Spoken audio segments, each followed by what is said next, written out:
Namaskar.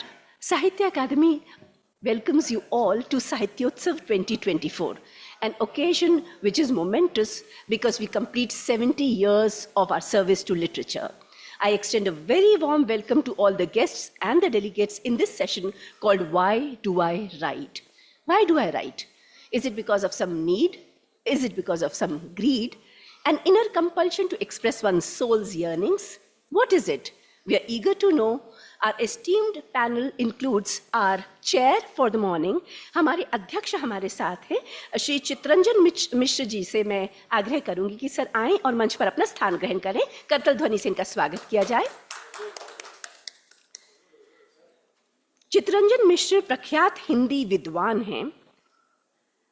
शिक्षण के क्षेत्र में आप 30 वर्ष से भी अधिक आपका अनुभव है। आपकी 6 पुस्तकें प्रकाशित हो चुकी हैं। आपके वक्तव्य और साक्षात्कार ऑल इंडिया रेडियो और दूरदर्शन द्वारा प्रसारित किए जा चुके हैं। आपने महात्मा गांधी अंतर्राष्ट्रीय हिंदी विश्वविद्यालय वर्धा के प्रतिकुलपति, वाणिज्य और आपूर्ति मंत्रालय के हिंदी परामर्श मंडल के सदस्य और साहित्य अकादमी के हिंदी परामर्श मंडल के संयोजक के रूप में भी अपनी सेवाएं दी हैं।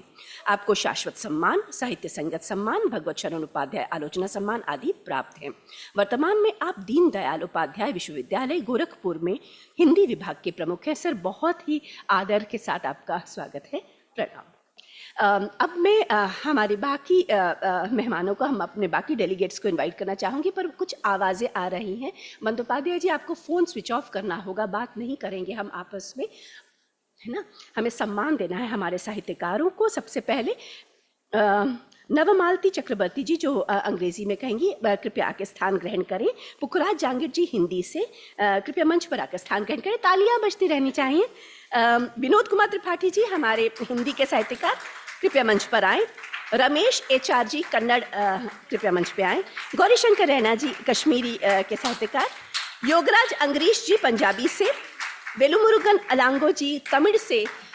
और विनायक बंदोपाध्याय जी, जो मेरे ख्याल से आए, मंच पर अपना स्थान ग्रहण करें। क्योंकि समय की बैठे तो समय की सीमा रहेगी, हमें 7 से 8 मिनट के अंदर अपना वक्तव्य पूरा करना होगा। ज्ञान, आप, मैंने अभी कहा कि फ़ोन आपको स्विच ऑफ करना है। हम तो शब्दों से खेलते हैं ना, तो शब्दों का कुछ वजन होना चाहिए। कोई कुछ कह रहा है, आप सब साहित्यकार हैं, है ना, और हमें सम्मान देना, हमें सुनना है यहाँ पर। तो सबसे पहले हम बात करेंगे विनायक बंदोपाध्याय जी के बारे में। Vinayak Bandopadhyay ji is a noted Bengali poet. He has more than 15 published poetry collections to his credit, which include Jyochna Thekejua and Joler Vitor Aguner Moto. His latest poetry collection, Samvavami, is inspired from the chapters of Srimad Bhagavad Gita. He also has more than 23 novels to his credit, and he has received some prizes, some awards for his literary achievements. He participated in the International Writers Workshop in Iowa, US. And I request you, sir, to please come and deliver your presentation. And the time limit is 7 to 8 minutes. You will have to wind up. Because another session has to start. गागर में सागर की बात है, लेकिन क्या करें। आए, तालियों के साथ स्वागत करेंगे हम, है ना। We will welcome.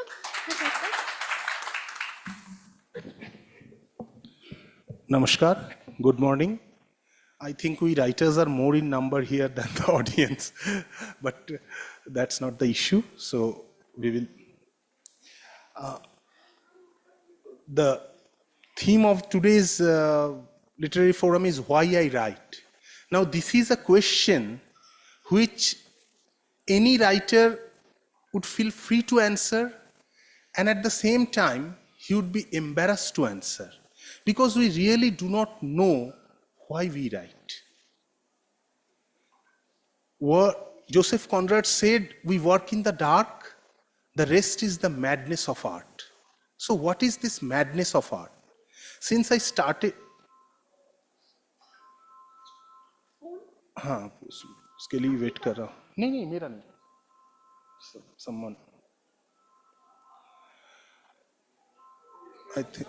Oh, so I think that we work in the We work in the dark and the rest, we give what we can, and the rest is the madness of art. Now, what is this madness of art? This madness of art has expressed in itself in myriad forms before me and before every other writer, I think. Once upon a time, I wrote for a few lines, love is a fire. It burns everything. It disfigures everything. Love, the world's only excuse to hide its cruelty. We live in a world where love and cruelty both are parallel to each other. One of my Bengali novels named Gas Chamber, so it has been translated into English. The theme of this novel I have seen from very close quarters. It's about a girl who was otherwise happy, but her husband, who loved her very much and was very affectionate to her, made a lot of money from shares. And those shares were of Union Carbide. Now this girl feels suffocated in that household in spite of all the riches. And she thinks that the money that we have is smeared with the blood and tears of the Bhopal gas victims. So why did she, I met someone like this upon whom I drafted this novel. So why did she felt like this? That the money she has out of the shares of her husband is smeared with the blood and tears of the gas victims? Because we are not alone in our existence. Vasudhaiva Kutumbakam is not only a word. Inside ourselves, we feel the voices of many other people. It's not that we will be eating, drinking, and marrying around. We feel within ourselves the voices of many people, and these voices translate into poems, translate into stories, translate into novels. I can talk not only about myself, but several incidents, several stories, several novels which has brought to life the struggle of the downtrodden, the way human beings live, the way a person tries to grapple with his destiny. I had written a story about how an old Naxalite leader at one point of time became an astrologer just to earn livelihood for his family. So how did he combine these both? So life is a mixture of all these emotions, and I think I write because I will be short. I will just read a little portion from a writing of mine. I think that life will be imaged, but cannot be divided nor doubled. Any invasion of its unity would be chaos. The soul is not twin-born, but the only begotten, and though revealing itself as child in time, child in appearance, is of a fatal and universal power, admitting no co-life. Every day, every act betrays the ill-concealed deity. We believe in ourselves as we do not believe in others. We permit all things to ourselves, and that which we call seen in others is experiment in us. Everyone we see, particularly in this election festival when it occurs, that everyone, what others do are wrong, but what we do is only an experiment. It is an instance of our faith in ourselves that men never speak of crime as lightly as they think, or every man thinks a latitude safe for himself, which is nowise to be indulged to another. The act looks very differently on the inside and on the outside, in its quality and in its consequences. Murder in the murderer is no such ruinous thought as poets and romancers would have it. It does not unsettle him or frighten him from his ordinary notice of trifles. It is an act quite easy to be contemplated, but in its sequel, it turns out to be a horrible jangle and confounding all relations. Especially the crimes that spring from love seem right and fair from the actor's point of view, but when acted are found destructive of society. No man at last believes that he can be lost, nor that the crime in him is as black as in the felon. Because the intellect qualifies in our case the moral judgments, for there is no crime to the intellect. That is antinomian or hypernomian and judges law as well as fact. I started with writing poetry, and though I am into novels more these days, I believe that the poets are the liberating gods. The ancient British bards had for the title of their order, those who are free throughout the world. We know the famous French philosopher who said that man is born free, but everywhere he is in chains. But still this word rings true, that those who are about the poets, that those who are free throughout the world. They are free and they make us free. Nothing is of value in literature except the transcendental and extraordinary. All the value which we attach to Ravindranath, Premchand, R.K. Narayan, U.R. Anantamurthy, Subramania Bharati, and lots of great writers like them, is the certificate we have of departure from routine. How trivial even the liberty then seems, how mean to study when an emotion communicates to the intellect the power to sap and affeve nature, how great the perspective, nation, times, systems enter and disappear. Dream delivers us to dreams. And I can end with what Edgar Allan Poe said, is all that we see or seem but a dream within a dream. We know that literature or writing is not a dream, but at the same time, it is true that we try to convey dreams through our writings, and dreams are soaked in blood and tears in our writings. We try to create reality, and at the same time, we try to merge reality with what is surreal. I like to end with one thing that एक दफा बीरबल ने अकबर से पूछा था कि अकबर ने बीरबल को बोला था कि कुछ ऐसा लिखो जो पढ़ने पर गम के वक्त पर सुख खुशी हो और खुशी के वक्त पर गम आए. तो बीरबल ने लिखा ये वक्त गुजर जाएगा. So this time will pass, but even when this time passes, we and our writings will remain here with all what they have within this, because we cannot write what we want. As Archibald Macleish said, we can only write what is inside us. So a poem is not to be meant, but a poem is to be. And so from Walt Whitman to Rabindranath Tagore to Jivanananda Das to ourselves, to Gulzar, to ourselves today, everything we do, everything we write is a mingling of dream and reality, or rather the wish of seeing our dreams in reality. And for that we have to sacrifice our lives. And I write because I am ready to sacrifice, because writing is like playing a chess game where at the end of the day you do not remember the number of the elephant or other things that you sacrifice, but you remember whether you lost an elephant or a horse. It does not matter. What matters is that at the end of the day, whether you own the game or not. And in writing, winning the game is winning the hearts of the readers. Thank you so much. Thank you so much. Thank you. Very beautifully expressed, Vinayak ji. Lovely, sensitive.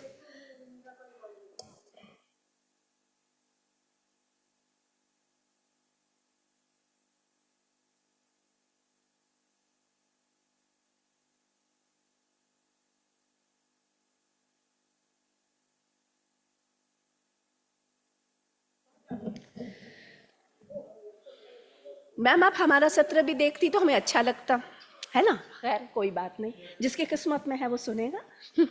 So I'm reminded, you know, in Babylon में in 1200 BC there was in 1200 BC in Babylon there was an inscription which was found, and on that inscription they were engraved the words, "The world must be coming to an end. No child respects his parents, and everybody wants to write a book." They actually, you know, had a sense of humor back then. 1200 BC Babylon, they're writing that, you know. So moving on to our next writer, she is Navamalti Chakrabarti ji. She writes in English. Let me tell you a little bit about her. She's a Kolkata-based poet, critic, translator, and a short story writer. and an artist. She taught English literature in Assam and Nagaland and was also a visiting professor in the Department of Comparative Studies, Calcutta University, for 11 years. She has 10 anthologies of poems, a biography, and a number of translated works to her credit. हम चाहते हैं हमें लोग सुने तो हमें भी लोगों को सुनने की आदत डालनी होगी. Please hear patiently. Every writer needs that respect. Please accord a warm welcome to ma'am. I'm so sorry we are having this dharma sankat, but you will have to wind up within 7 to 8 minutes. Shukriya.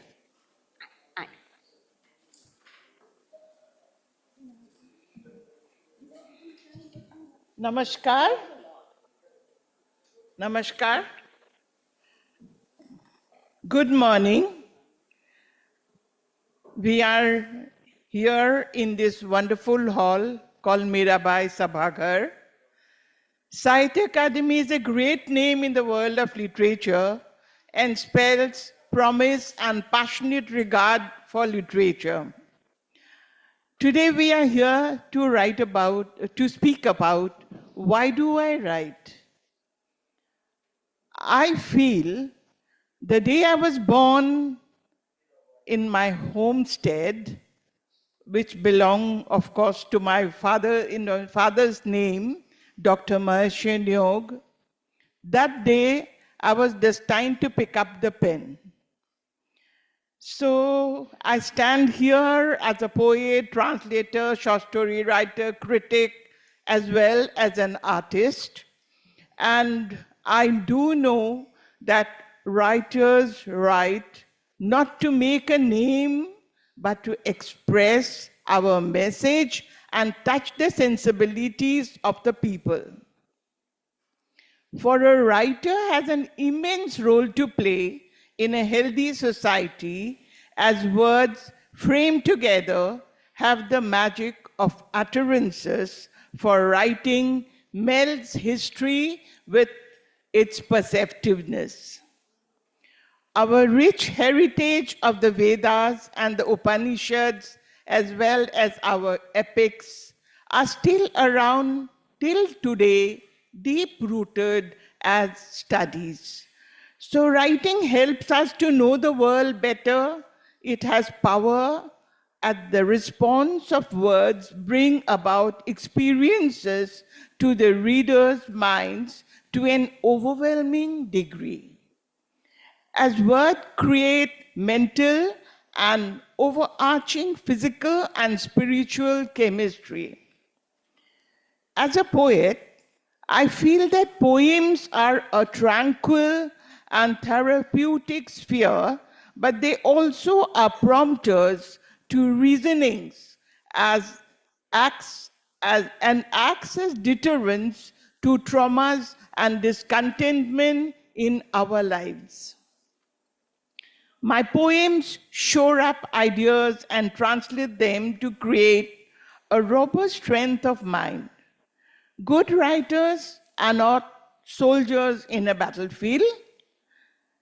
Their work creates thinking minds, minds that are cajole not to contradict, but to reason and think. Writers wish to give back to society very gratefully a sane world of loving heritage with the mainstream flow of our cultural viewpoints. My poems are the ramp where I showcase healthy life, remove the ills and hold out life with its healthy, colorful hues. We need to shun evil from our midst. Through my poems, I laugh, I cry, I sob, and worship. I examine life, I de-stress. Times have changed, and so have our circumstances. Our society is a wee bit different from earlier times. If an actor minds even his gait carefully while acting, a writer must mind the right usage of words to create the right effect and spirit. words mend, words bend. A poet's sincere feeling acts as catalyst, and the best poems are not pretentious about creating effect, but are honest. Poets have a marked catch in their impulse that is not transient. Poems therefore become the poet's journey. I do write about the sufferings of women and the sufferings of men too, and the outrageous offenses that are leveled against them, for society needs to be healthy physically and mentally. Need we speak only of Draupadi's Vastraharan? Why don't we speak of her strength of mind, her regard for her mother-in-law Kunti's sufferance? Why need we speak and bemoan only about Sita's Agni Pariksha? Why don't we laud her courage as a lonesome mother who brought up her sons so well? Her training of her sons to be not only good archers, but brave warriors. Pain passes, it is strength that remains. As a translator, I translated the works of Bengali and Assamese literature. I have translated Dr. Ramkumar Mukhopadhyay's two very important works, and in Assamese literature, I have translated 12 works of the literary masters of Assam, the grand luminaries. I pay homage to the great souls at the same time because I do not want their works to be caged only in Assam. I want outsiders to know about them, to read them. Years ago, my first writing work was to bring out a work on Nagaland, the land and the people. And the best part about that work is that it was in Nagamese. Nagamese is the pidgin which the local people speak. And another good thing to it was that the very first day in the Guwahati Book Fair, 1,000 books got sold.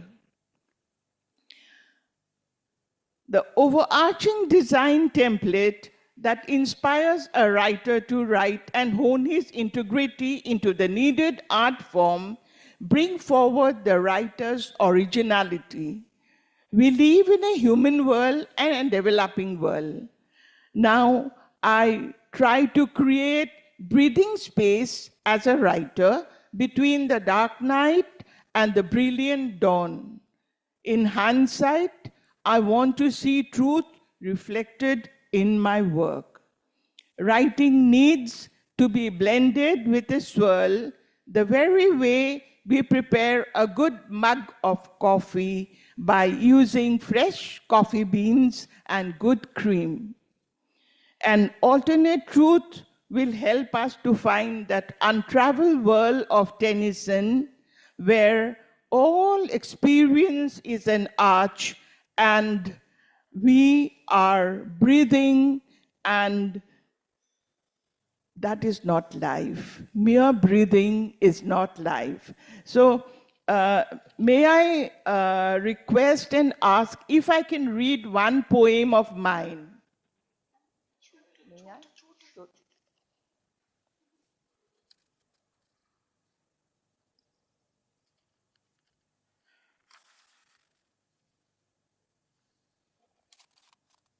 This is a poem which I had written when the lockdown began and the journey of the migrants began. The migrant. I have walked on headlong on blistered feet, not looking behind even once at the others.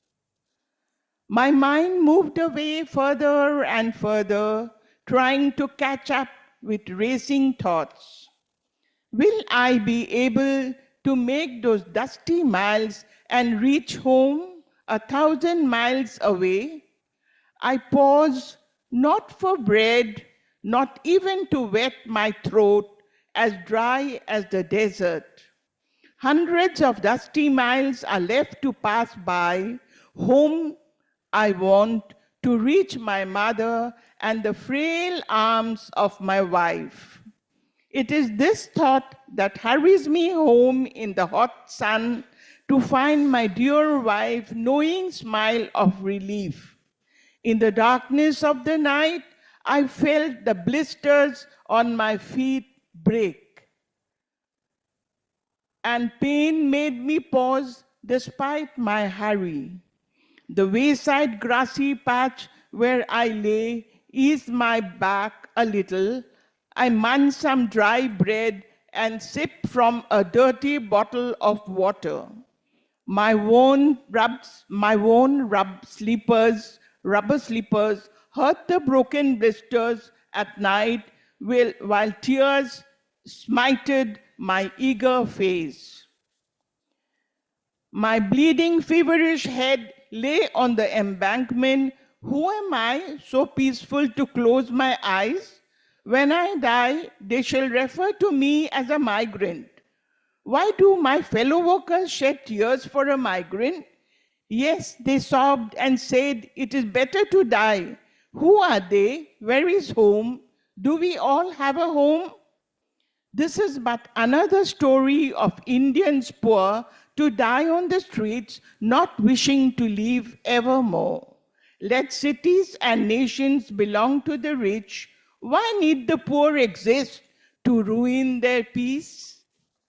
Oh, thank you so much. Thank you so much. Thank you. Ji, we will maintain silence and we've actually, we are okay. I think we will cover up, but then still we will have to. आपके बारे में भी तो बताना होगा ना? नहीं बताएं? पुखराज जी बताएं? अच्छा जी, देखिए जैसे मैम ने बोला ना, मैम ने कहा कि वो कॉफ़ी के बारे में बहुत अच्छा इंसिडेंट याद आता है। एम एस सुब्बलक्ष्मी के जो हस्बैंड थे वो कहा करते थे coffee should be as dark as night, as hot as hell and as sweet as love, है ना। तो शब्द हों, छोटे हों, कम हों, लेकिन प्रभावशाली हों, है ना। सो पुखराज जांगिड़ जी हमारे युवा आलोचक हैं, संपादक और अनुवादक हैं। भाषा, साहित्य और संस्कृति पर लिखित आपके शोध आलेख देश भर की प्रतिष्ठित पत्रिकाओं में प्रकाशित हो चुके हैं। आपकी रुचि का क्षेत्र साहित्य और सिनेमा का अंतर संबंध है।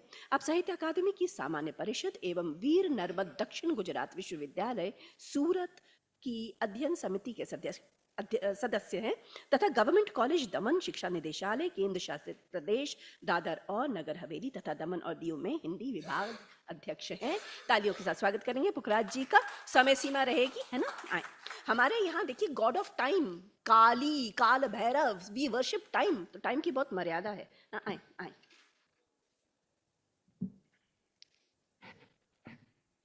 साहित्य अकादमी के सम्मानित मंच को प्रणाम। गोरखनाथ की भूमि से दो अग्रज यहाँ है, रामदेव शुक्ल जी और चित्रण जी, दोनों को प्रणाम और आप सबको नमस्ते। ज़्यादा समय नहीं लूँगा। जिस विषय पर हम बात कर रहे हैं वह विषय असल में कृतज्ञता ज्ञापन का है। शुरुआत कबीर से करूँगा। शब्द की चोट लगी मोरे मन पर, बेधी गया तन सारा। शब्दों की चोट बहुत मारक होती है, वो हमारे भीतर आती कहाँ से हैं। मैं एक दो संस्मरणों से अपनी बात करके बहुत जल्दी ही खत्म कर दूंगा, समय के पार नहीं जाऊंगा। मेरे पहले शिक्षक मेरे दादाजी रहे। मैं जिस इलाके में रहता हूँ वहाँ 4 भाषाएं साथ साथ चलती है, सिंधी, राजस्थानी, गुजराती और हिंदी सहभाव में है। जो 4 कोस और 8 कोस का मायना समझाने में कई बार दिक्कत होती है, वो मैंने हृदयंगम किया है। जो सीखने का सबब है, जब 5 साल की उम्र में था तब से दादाजी के साथ मैंने बहुत सी लंबी, 40-50 तो नॉर्मल रहती थी, लंबी लंबी यात्राएं की। उन यात्राओं से मैंने सीखा अपनी जगह के भूगोल को, पानी के महत्व को। पानी इस अर्थ में जो H2 के रूप में जीवन भी दे, पानी इस अर्थ में भी कि वो आपके स्वाभिमान को जिंदा रखे। हर साहित्यकार असल में हमारे भीतर के स्वाभिमान को, हमारे भीतर के मनुष्य को जिंदा रखने की कोशिश करता है।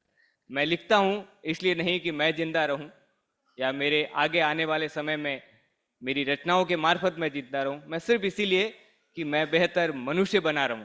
मेरे भीतर जब भी कुछ खदबदाता है, मुझे लगता है कि शायद एक अमनुष्य, एक कापुरुष मेरे भीतर है, वो मुझ पर मार करता है, तो मैं तुरंत लेखन की ओर दौड़ता हूँ। वहां मुझे राहत मिलती है, लगता है कुछ सार्थक किया, कुछ बेहतर किया।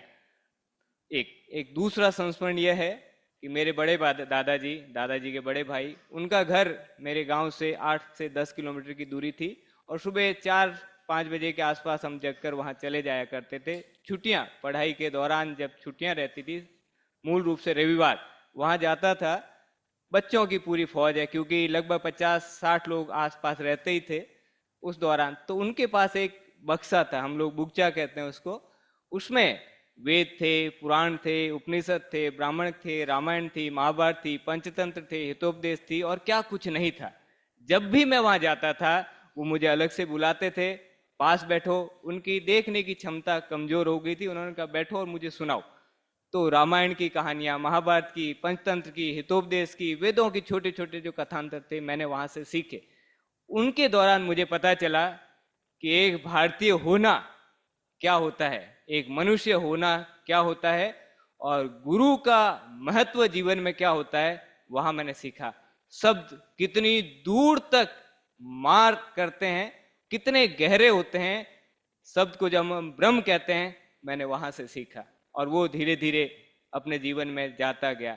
एक और घटना, क्योंकि गुरु से ही बात कही है, जिस इलाके में रहता हूँ वहाँ 45 डिग्री नॉर्मल रहता है, और अगर जेठ की दोपहरी हो तो 45 से 50 का मामला रहता है। जब छोटा था तो मेरे घर के जस्ट पास से, उस रेगिस्तान से भीतर से एक शख्स गुजरते थे, मास्टर जी, टीचर्स को, हम शिक्षकों को यही कहते हैं।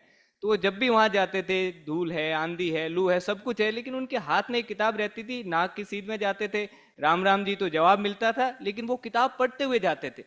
वो एक ऐसा दृश्य था जिसने मुझे शब्दों की ताकत से परिचित कराया। क्या है ये 45, 46, 47, 48 डिग्री तापमान में भी ये बंदा किताब नहीं छोड़ रहा है। कई बार लगता है कि पागल तो नहीं है।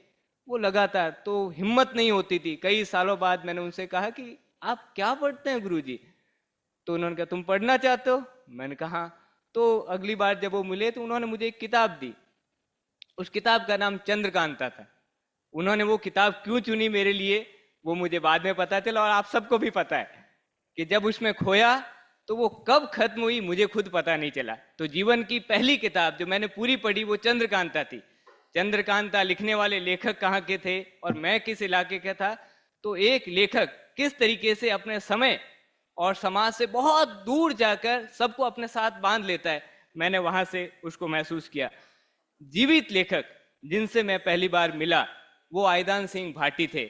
साहित्य अकादमी उन्हें मिला हुआ है राजस्थानी में, आंख हियरा हरियल सपना। उनका बच्चा मेरा सहपाठी था। मुझे नहीं पता था कि उनके पिताजी बहुत बड़े रचनाकार है।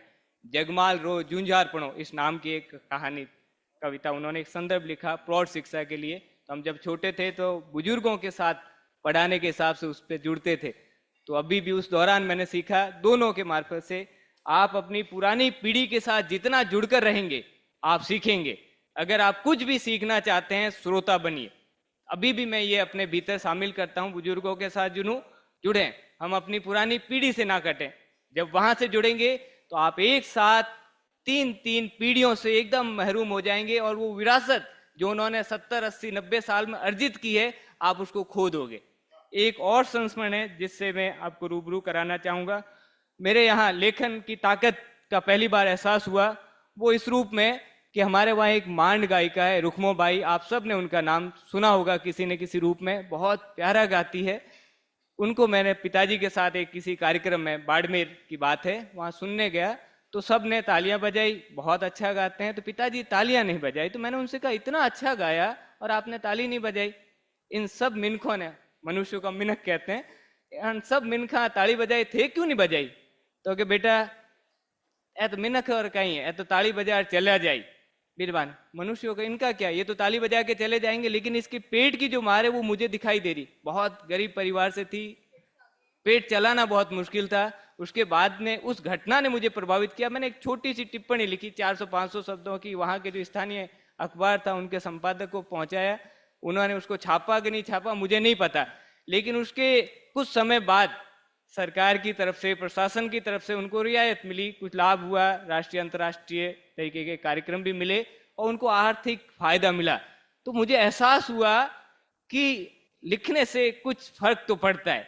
मेरे लिखने से नहीं हुआ, लेकिन चूंकि बच्चा होता है तो इसी सोचता है कि मैंने किया और ये हुआ।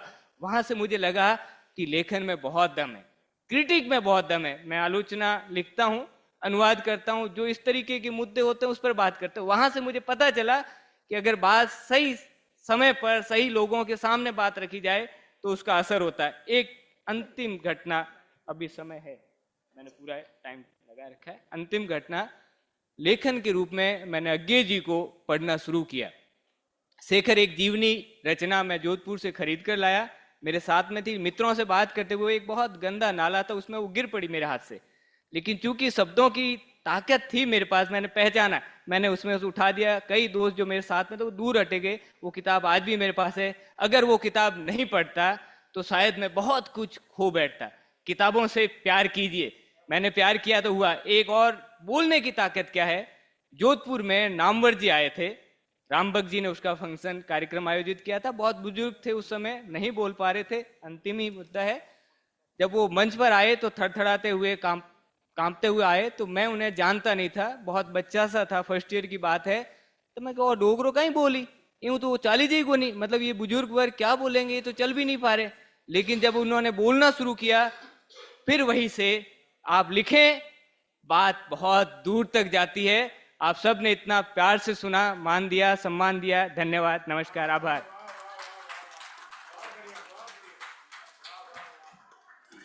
बहुत अच्छा। बहुत सुंदर। आगे बढ़ते हैं। विनोद कुमार त्रिपाठी जी हमारे साथ हैं। विनोद कुमार त्रिपाठी जी हिंदी और उर्दू में लिखते हैं। आपकी 3 कृतियां प्रकाशित हो चुकी हैं। मेरी जमीन के लोग, मेरी जमीन मेरा आसमान तथा मेरी जमीन की धूप, नज़मों की एक पुस्तक चांद के इस पार प्रकाशाधीन है।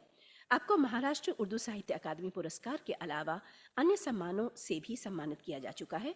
संप्रति आप eco hotels and resorts limited के कार्यकारी अध्यक्ष तथा इजी ट्रिप प्लानर्स लिमिटेड के स्वतंत्र निदेशक हैं। बहुत ही आदर के साथ विनोद कुमार त्रिपाठी जी आपको आमंत्रित करते हैं मंच पे। आएं और अपनी रचना पढ़ें।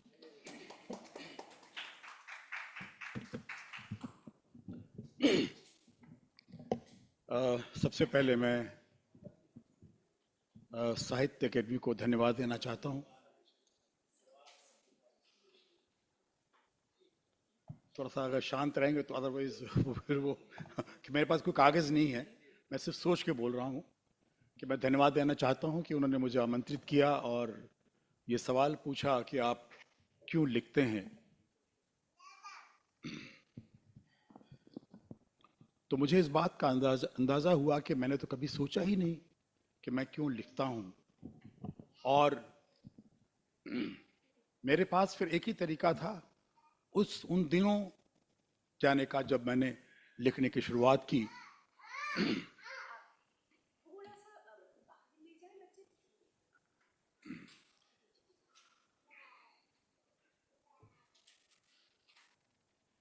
एक प्रवृत्ति मैंने अपने अंदर देखी, वो थी सेंसिबिलिटी की।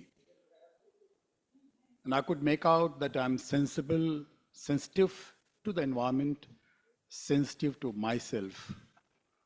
और शायद वो शुरुआत वहीं से हुई, और उसकी शुरुआत हुई डायरी लिखने से। उन दिनों हमें घर में बताया जाता था कि आप डायरी लिखिए, और वो शायद डायरी का लिखना खुद को समझने का एक व्यवस्था थी, और खुद को समझकर खुद को बदलने की एक व्यवस्था थी।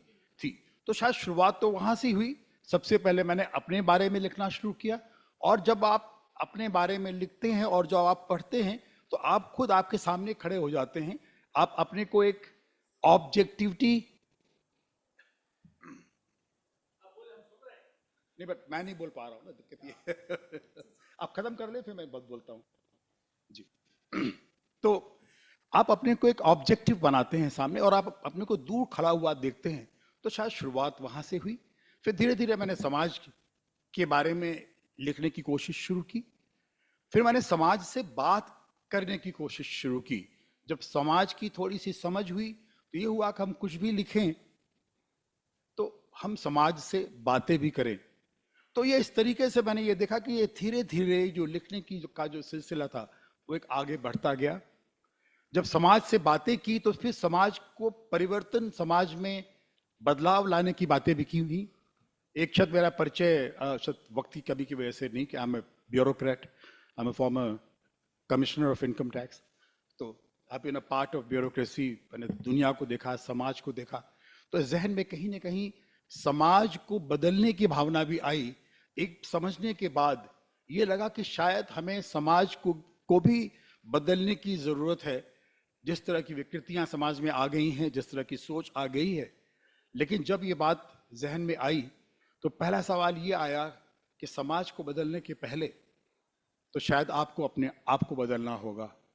तो जब मैं लिखता हूं, जैसे मैंने एक शेर है मेरा, बहुत सिंपल सा है, अभी मैं काम ही नहीं किया, कि जिसे मैं जी नहीं सकता उसे कहने से बचता हूं, जिसे मैं जी नहीं सकता उसे कहने से बचता हूं, गजल लिखते समय इस बात का मैं ध्यान रखता हूं। तो मेरे लिए लिखना, जो एक लेखक है अगर वो सेंसिटिव नहीं है समाज के प्रति, क्योंकि हमेशा से ये बात कही गई है कि एक लेखक समाज को देता है। मैंने आज तक, भगवान की शायद कृपा रही हो, मैंने एक नियम बनाया हुआ है कि मैं कभी भी अपनी किताबों के पैसे नहीं लूँगा, कभी कहीं पे मुशायरे में जाऊँगा उसके पैसे नहीं लूँगा, क्योंकि मुझे लगता है कि हमारा कर्तव्य है। हम लिख करके किसी पे एहसान नहीं कर रहे हैं, ये शायद उनके लिए है जिनकी एक जीविका का एक अंग है, जिन्होंने एक वक्त था जब लोग फुल टाइम ये काम करते थे।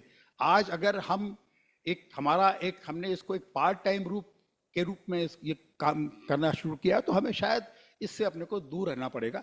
ये बात मैं सिर्फ ये कहने के लिए कह रहा हूँ कि मेरे लिखने का ये इरादा कभी नहीं रहा।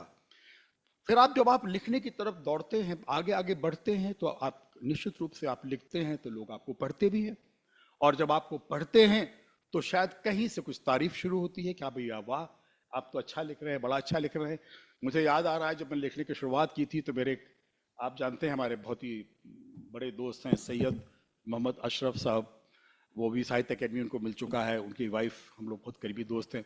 वो मुझसे कहा करती थी कि भाई साहब लिखते रहिए, लिखते रहा कीजिए। उन्होंने ये नहीं कहा कि नहीं अभी तो कमी है, अभी तो आपको बहुत मेहनत करने की ज़रूरत है। वो कहती थी भाई साहब लिखते रहिए, लिखते रहा कीजिए। तो मेरा मतलब कहने का कि जब इस तरीके से जब एक आपको समाज में एक रिकग्निशन मिलता है तो फिर आपका ध्यान साहित्य की तरफ जाता है, और आप जो लिखते हैं वो आप साहित्य को ध्यान में रखते हैं। फिर आपको शब्दों के चयन, शब्दों का गठन, उनकी खूबसूरती, व्यक्त करने की कला, इन सब चीजों की तरफ आपका ध्यान जाता है। और फिर आप धीरे धीरे जो आप उन सारे कामों को जिसके लिए आप लिख रहे थे, जो आपके जहन में थी, वो तो आपके साथ रहती ही रहती है, पर साथ ही साथ एक ये भी लक्ष्य आपके साथ जुड़ जाता है कि आप एक साहित्य के लिए भी लिख रहे हैं और आप साहित्य के लिए कंट्रीब्यूट कर रहे हैं। साहित्य की अपनी एक अलग डिमांड होती है, वो इतनी आसानी से साहित्य नहीं बनता है, उसके लिए मेहनत करनी पड़ती है। और मैं पूरी कोशिश करता हूं कि मैं उतनी मेहनत करूं। जब मुझे महाराष्ट्र उर्दू साहित्य अकेडमी का अवार्ड मिला, वो शायद एक पहला रिकग्निशन था। उस किताब को बाद में Urdu academy government of UP ने भी अवार्ड दिया, लेकिन मैंने उसको एक प्रोत्साहन के रूप में रखा। बाद में एक हमारी जामिया मिलिया के प्रोफेसर हैं शाहजाद अंजुम साहब, उन्होंने एक किताब लिखी उर्दू के गैर मुस्लिम शायर, उसमें भी उन्होंने मुझे शामिल किया, मुझे और उत्साह मिला। उसके बाद अभी मेरी जो दूसरी किताब थी उसका उर्दू वर्जन पाकिस्तान में छपा, और उसका फ़ायदा हुआ, या जो भी आप कह लें उसको, वहाँ की ज़करिया यूनिवर्सिटी में मेरी राइटिंग्स को एमफिल के लिए पिक किया गया। अब ये होने के बाद एक फ़र्ज़ बनता है कि आप और मेहनत करें। मेरी तीसरी किताब चांद के इस पार अभी भी प्रकाशन में है। तो मेरा इंटरैक्शन समाज से बना रहा, समाज से बात करने के लिए बना रहा, समाज में बदलाव लाने के लिए बना रहा, अपने खुद को बदलने के लिए बना रहा, और साहित्य की रचना के लिए बना रहा। मैं तो अब मेरी इस सवाल का जवाब यही है कि मैं क्यों लिखता हूँ। शुक्रिया, थैंक यू। बहुत सुंदर। ज्योतिष में एक योग होता है वाणी वशीकरण योग। आज समझ में आया वो योग जो है उससे लेखक जो है खास ईश्वर की कृपा होती है, तो ऐसा बोलते हैं। बहुत सुंदर। आगे बढ़ते हैं। Ramesh H R ji is with us. Ramesh ji is a noted Kannada poet, writer and translator. He has 5 collections of poetry. Yadavattu Badukina Layagalu, Sasuve Huva Charita, Jannadi, Nija Swapna and Adarananthara, a collection of short stories, Yabli, to his credit, apart from some translated works into Kannada. Currently, he is the Associate Professor of English at Field Marshal K. M. Kariyappa College, Madikeri, Karnataka. A warm welcome to Ramesh ji. Please present your views.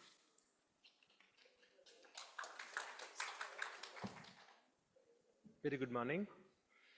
Really, this is a privilege and honor to me to be the part of this function. So first of all, I thank the Academy, and I thank our noted one of here in this room sitting one of the Kannada's leading critics, Kalgudi sir. I also thank him also. Okay, indirectly he supported me to be here. In fact, okay. And if you expect too much from me, definitely you will be disappointed, because much was said why one should write and why one writes. Okay. Okay.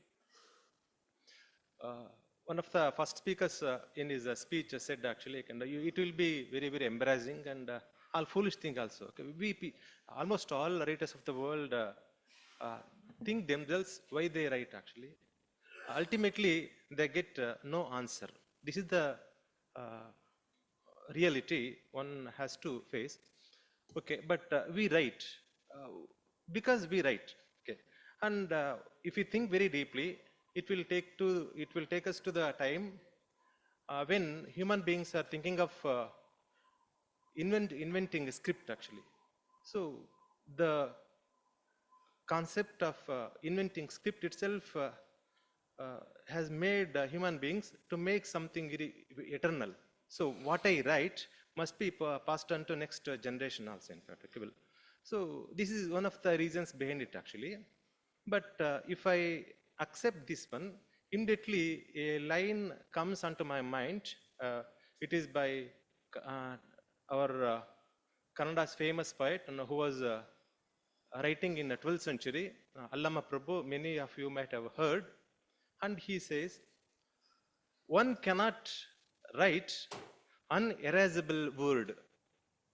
See, on the other hand, and we people have invented a script to write, but on the other hand, uh, Allama Prabhu says, so one cannot write the word which cannot be erased actually. I mean, whatever we write, it must be erased. See, what I say cannot be the absolute one, in fact. Next generation or anybody can challenge me, or can challenge what I say or what is written, in fact. So there is no obsolete thing. So we people feel many things, and we encounter many experiences and fascinating things and bad things and worst things, everything actually. So we write. So here I remember Chimamanda Adichie's notion actually. She says, so if we believe in one word means we are collapsed, and we ourselves lose our dignity actually. See, I mean, if we believe in one word, so we cannot explore truth. So truth is available in many hues and different colors actually. So I do write because to know, to express how truth can be known, how truth can be sought, in fact. I could give many examples also. So here I remember my Kannada writer recently published novel, Gopal Krishna Pai, and he is known for his magnum opus novel Sapna Saraswata. It has got Kendra Sahitya Academy also, in fact. So in it a reference comes actually. I remember here. So it has given me confidence to be a writer actually. So many of you sitting here, almost all Indians know Mahabharata, and Vyasa is the son of Parashar actually. Here, in this novel, completely changed actually. Parashara and Vyasa were living in, studying in, and working in Vasishta's ashrama.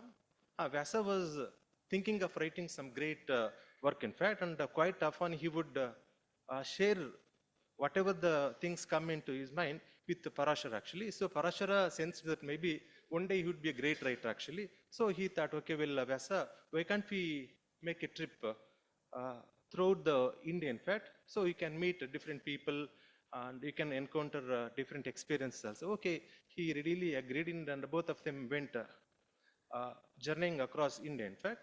So one incident, once what happened, Vyasa fell ill completely and he was feverish. He was not able to talk, he was not able to walk actually. So Parashara nursed him and treated him. So after Vyasa became recovered, and he regarded him saying that you are my mother actually. So they continued again. Both of them happened to cross the river.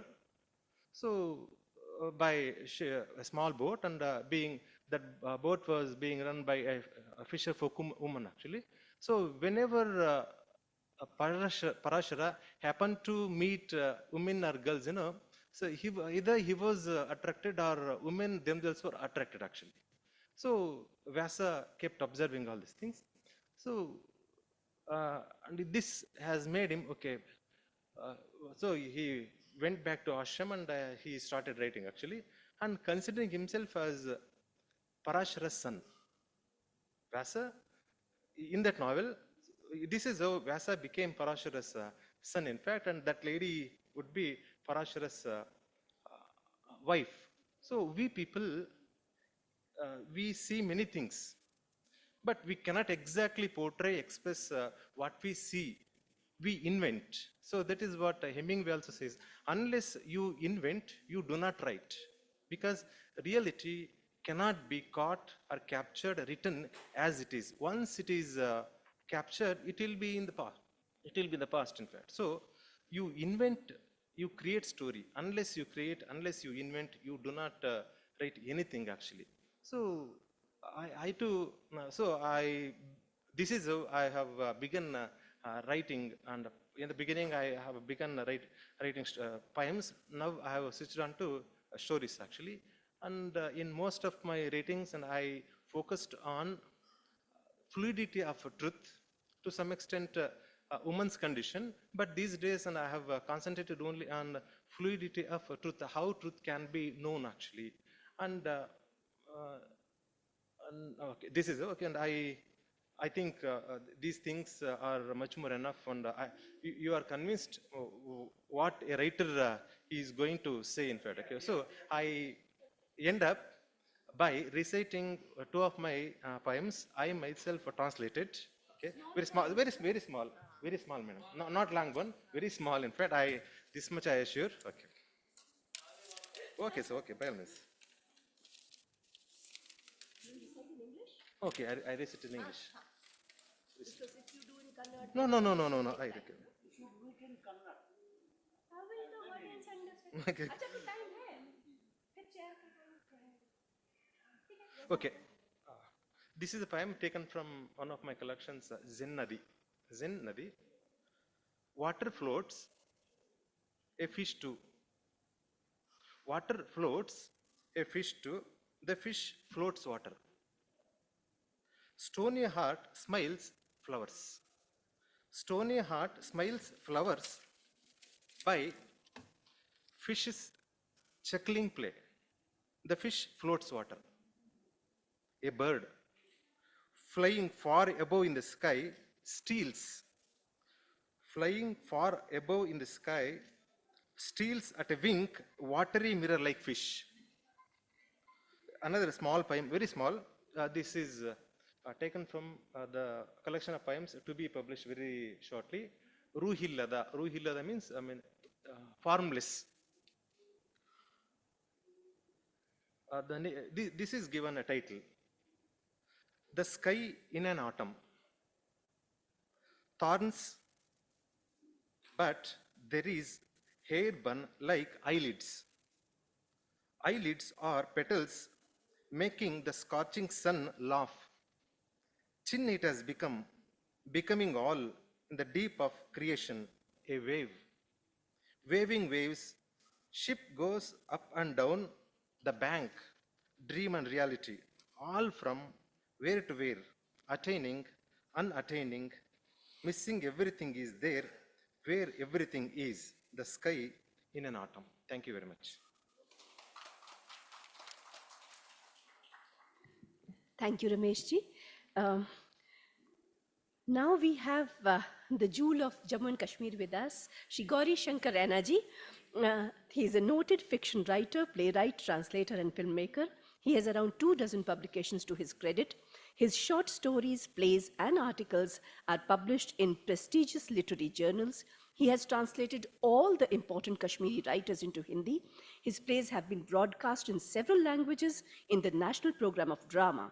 His documentary films have been screened at prestigious venues like the United Nations and the Grand Prix Festival. He is a recipient of the Sahitya Academy Prize for Translation, Jammu and Kashmir Academy Award, the Sohad Samman, and several other honors. With a lot of respect and admiration, sir, I invite you to please present your views. A big hand for sir.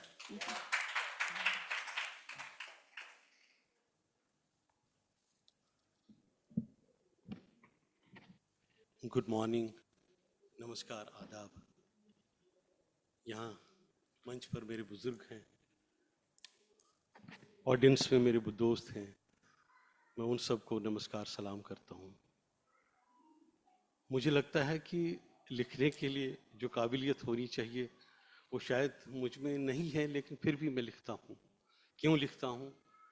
मैंने कल सोचा, काफ़ी मैं कुछ page भी लिखे, लेकिन मैंने देखा कि जब मैंने लिखना शुरू किया तो मुझे ये खुद नहीं पता था कि मैं क्यों लिखता हूँ। ये एक सवाल था मेरे सामने कि मैं क्यों, किस लिए, क्यों। मैंने कश्मीरी में नज़्म लिखी थी, पोइट्री लिखी थी जब मैं 9वीं या 10वीं जमात में था। तो उस नज़्म को लेके मैं रेडियो कश्मीर पहुंचा और मैंने उनसे कहा कि मुझे ये ब्रॉडकास्ट करनी है। तो वो नज़्म ब्रॉडकास्ट हुई और उसका मैंने लिखा है, उसका एक जुमला था, दिल फुल गेलिवुश गाश फुल, दिल फुल गेलिवुश गाश, दिल फुल गेलिवुश गाश तारुख खुद।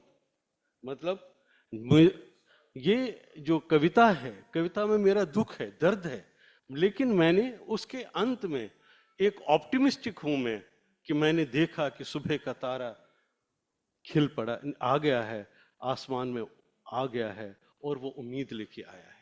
और I have been always optimistic in my writings. मैंने जितने भी अनुवाद किए, अभी बात हुई कि अनुवाद इतने जितने भी किए, और कुछ ही दिनों पहले शेक्सपियर के अनुवाद का एक किताब, उसका भी इजरा हुआ। तो ये सारे अनुवाद करते करते मुझे यही लगा कि मैं खुद अपने को डिस्कवर करता हूँ। I discover my self while writing, while translating, and while reading others. मैं हमेशा खोज करता हूँ अपनी उस लेखन में। जब मुझे, हमारे पास एक बहुत बड़ी परंपरा रही है कश्मीर में लेखन की। जैसे ध्वन्यालोक लिखा गया है, आनंदवर्धन का ध्वन्यालोक है, मम्मट है, लोलट है, सारे लोग हैं। और जब मैंने रहमान राही की कविताओं का अनुवाद किया हिंदी में, जब उन्हें ज्ञानपीठ मिला था, तो मैंने देखा और कि वो किस तरह की कविताएं रचते हैं। और कभी कभी तो मुझे उनकी कविताएं सच कहें तो मुझे समझ ही नहीं आती थी, क्योंकि इब्हाम जो शायरी में होता है, उस इब्साम से मैं बहुत ही मुझे जूझना पड़ता था। लेकिन फिर मैं रात को उनसे फ़ोन पे बात करके उनसे कहता था और उसका अनुवाद करता था, और अनुवाद के माध्यम से वो करीब करीब उस जगह पहुंचने की कोशिश करना चाहता, उस सच की कोशिश में, उस सच तक पहुंचने की कोशिश करता था जिस सच की तलाश में वो कवि हैं। और मैं भी एक सच की तलाश में हूँ। जब मैं कहानी लिखता हूँ या कविता लिखता हूँ, कविताएं तो खैर अब बहुत कम लिखता हूँ, कहानियाँ ही लिखता हूँ। और इच्छा ये है कि नाटक जो है वो कुछ लिखूँ। मैंने अभी एक अनुवाद जो मैंने किया है उसका अपना जो समर्पित है आनंदवर्धन को, कविता रहमा राही की, बहुत लंबी कविता है। उसकी केवल 2-3 पंक्तियां हैं। शहनामा अक्षर अक्षर मरसिया, गुलरेज वरक वरक कांटों के थाल। ये 2 ही पंक्तियां हैं। ये एक लंबी कविता है जो उन्होंने आनंदवर्धन को समर्पित की थी कि कविता क्या है और कविता कैसे लिखते हैं।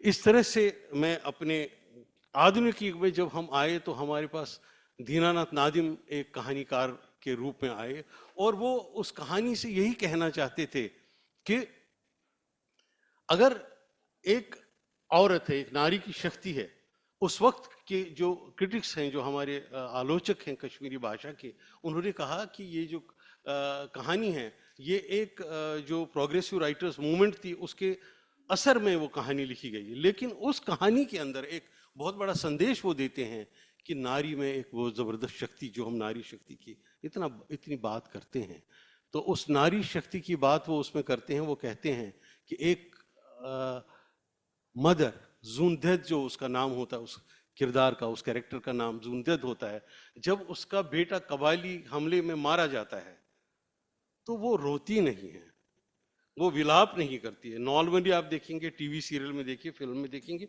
वो विलाप करती है। वो विलाप नहीं करती, वो गन लेके बॉर्डर की तरफ जाती है, जबकि उसको जवाबी कार्ड है इस कहानी का नाम। और उसके बाद भी एक हमारे पास कोकर जंग एक कहानी है अमीन कामिल साहब की। तो उस कहानी को मैंने अनुवाद किया और एक संकलन में उसको शामिल किया। उसमें वो 2 मुर्गों की लड़ाई है। वस्तुतः वो मुर्गों की लड़ाई नहीं है, वो व्यक्ति के अहम की लड़ाई है। तो उस कहानी से मैंने सीखा कि जब अगर हम अहम में ही रहेंगे तो कुछ नहीं हासिल होगा। व्यक्ति के अहम से, उससे कहीं दूर भाग रह के हम अगर कुछ, ये सच भी मुझे उसी कहानी से मालूम हुआ। तो वस्तुतः मैं अपनी कहानियों से, अपने लेखन से, अपने अनुवादों से और दूसरों की कहानियों से, दूसरों के अनुवादों से, दूसरों की कविताओं से उस सच तक जाने की कोशिश करता हूँ जिस सच की खोज में मैं रोज लिखता हूँ और रोज प्रयत्न करता हूँ। मैंने काफ़ी लंबा चौड़ा ये लिखा था, ये मैं पढ़ूंगा नहीं, और अभी भी इच्छा है कि लेकिन मैं एक यहाँ पर एक नरूदा की क्योंकि जितने भी लेखक हैं या जितने भी लिखने वाले हैं, जितने भी अनुवादक हैं, उन्होंने काफ़ी चुनौतियों का सामना किया पड़ा है। मैंने भी डिस्क्रिमिनेशन को सहा है, मैंने भी प्रेजुडिस को देखा है, मैंने भी उससे गुजरा हूँ, और वो उससे कोई भी कवि और कोई भी लेखक मुझे लगता है बचा नहीं होगा। हर किसी के जीवन में कोई ना कोई दुख जरूर आया होगा। और जब नेरुदा की ये 2-3 पंक्तियां हैं, इनका अनुवाद में, चाहे तमाम प्राकृतिक चीजों के बीच मैं जी सकूं या न जी सकूं, कोई बात नहीं, एक और पत्थर होना, वह काला पत्थर जिसे ले जाती है नदी अपने साथ। मैं भी वो काला पत्थर हो जाना चाहता हूं जिसे ले जाएगी नदी अपने साथ। मैं रचना इसलिए भी करता हूं कि वो दरवाजे जो बंद हैं मैं वो खोल दूं, ताकि मेरे पाठक जो हैं वो झांक सके, उन दरवाजों के बीच में से वो झांक सके। मैं जब कुछ कहानी लिखना चाहता हूँ या सोचता, कई दिनों तक कई किरदार और कई कैरेक्टर्स मेरे दिमाग में घूमते रहते हैं और मुझे वो उतावला करते हैं, उनसे मुझे परेशान करते हैं, कहते हैं कि उठो, कलम उठाओ और लिखो। तब रात के 1:30 बजे 2 बजे जाके मैं कहानी लिखता हूँ और उन कैरेक्टर्स को पेपर पे उतारता हूँ। और मैं समझता हूँ इस तरह से कि लेखन मेरे लिए एक साधना है और मैं ये साधना करता रहूँगा। और ये लेखन मेरे लिए जैसे हम सांस लेते हैं, सांस बंद हो जाएगी तो यू आर नॉट देयर, और इसीलिए मुझे लगता है यदि मैं लेखन बंद करूँगी तो मेरी भी सांस रुक जाएगी। तो मैं बहुत लंबा चौड़ा लिख के लाया हूँ, लेकिन वो मैं पढ़ूंगा नहीं। मुख्तसर सी मेरी बात थी, बस यहीं पर समाप्त करता हूँ। नमस्कार। बहुत बढ़िया। देखिए, रिएक्शन से ही पता लग रहा है ऑडियंस के कितना सुंदर बोला। एंड सर, आई थिंक बहुत अच्छा बोला. और sir, not just your immense literary achievements, I think we have to learn from your humility also. He's a picture of humility, you know, his whole persona is so inspiring. वो कहते हैं ना कि अहम कहता है कि सबको मेरी ज़रूरत है ना? नहीं, अहम कहता है मुझे किसी की ज़रूरत नहीं, और वहम कहता है सबको मेरी ज़रूरत है. तो अहम और वहम दोनों ही नहीं पालने चाहिए. आगे बढ़ते हैं. हमारे साथ हैं योगराज अंग्रीश जी. पंजाब योगराज जी है हमारे साथ में. योगराज जी नहीं है. वेलमुरुगन एलंगो जी हमारे साथ में हैं. ये तमिल में लिखते हैं और आप पेशे से इंजीनियर हैं. आपका उपन्यास मन्नार पोशुदुगल वर्ष 2021 में प्रकाशित हुआ. आपको वर्ष 2023 में सर्वश्रेष्ठ कथा साहित्य के लिए Canada Tamil literary garden award से सम्मानित किया गया है. एलंगो जी कृपया आए, अपना वक्तव्य रखें. और इसके बाद अध्यक्ष.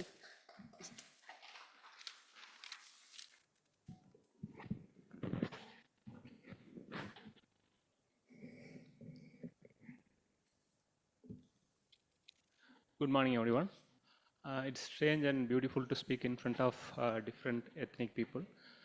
The air is quite fresh, so I am thankful to the weather. Spanish writer Roberto Bolaño states a formula for literature. Yes, a formula. Literature plus illness is equal to illness. That means literature is a zero in treating our illness and suffering. We don't need to take this as in a pessimistic manner, but rather we can understand that great literary giants always expect too much from literature, not just material success or fame. They seek salvation and great remedies from literature. For me, writing is like an asthma inhaler. It can't give me the permanent cure, but it saves me every time from the chronic suffering, which is our life. Friends, I write simply because I have no other choice. In the vast emptiness, writing is the only string suspended over me. It is a ladder placed inside the abyss. I know it can't pull me out of the abyss, but I am fated to grab it. In French poet Charles Baudelaire's words, the sky is the black lid of the mighty pot, where the vast human generations boil. We are thrown into the earth. We don't know our origin, our purpose, our afterlife, anything. Our paths are very narrow and flat. We pass our time like a rat passes through a tunnel. We all will be forgotten within no time. That's the unchangeable human condition. It is obvious that literature doesn't change anything. It doesn't change anything. It doesn't change the human fate. But it can make us get used to the pathetic fate. Literature resists the flow of time. I believe literature resists the flow of time. Reading and writing expands our life, inward life, even though we live shorter. It sets a rhythm, it's such a harmony in us. That's why literature is very important. I intend to use my writing as a key, which can allow me near to some greater truths about mankind. Dear people, I always feel an unfillable void in my head. Only writing can able to fill it. I write from my irreversible past. I write from my fears. I write from the huge amalgam of my memories, from the distant echoes. When I write, I can embrace my wounds and sufferings. Yes, writing converts my sadness into a sweet melancholy. In writing, I feel more alive. Simply, I feel more real when I am writing. So that's it, guys. Thanks. Thanks for the opportunity. So this is the long and short of it, you know. One has to readjust. अच्छा, अभी मैंने देखा कि आज तो उत्तराखंड का जो एक बहुत कमाल का फेस्टिवल होता है, फूलदेई है. आज बसंत ऋतु चल रही है और उत्तराखंड में अगर आप जाएंगे तो एक दूसरे को फूल देने की प्रथा है. आज के दिन फूलदेई उसको कहते हैं. बहुत सुंदर एक त्योहार है जो प्रकृति को मनाता है. तो इसी तरह से हम शब्दों के फूलों का आदान प्रदान करें, शब्दों के बाणों का नहीं। इन्हीं शब्दों के साथ बहुत आदर के साथ, बहुत सम्मान के साथ हमारे अध्यक्ष जी चित्तरंजन मिश्र जी को न्योता देती हूँ कि कृपया अपने विचार रखें।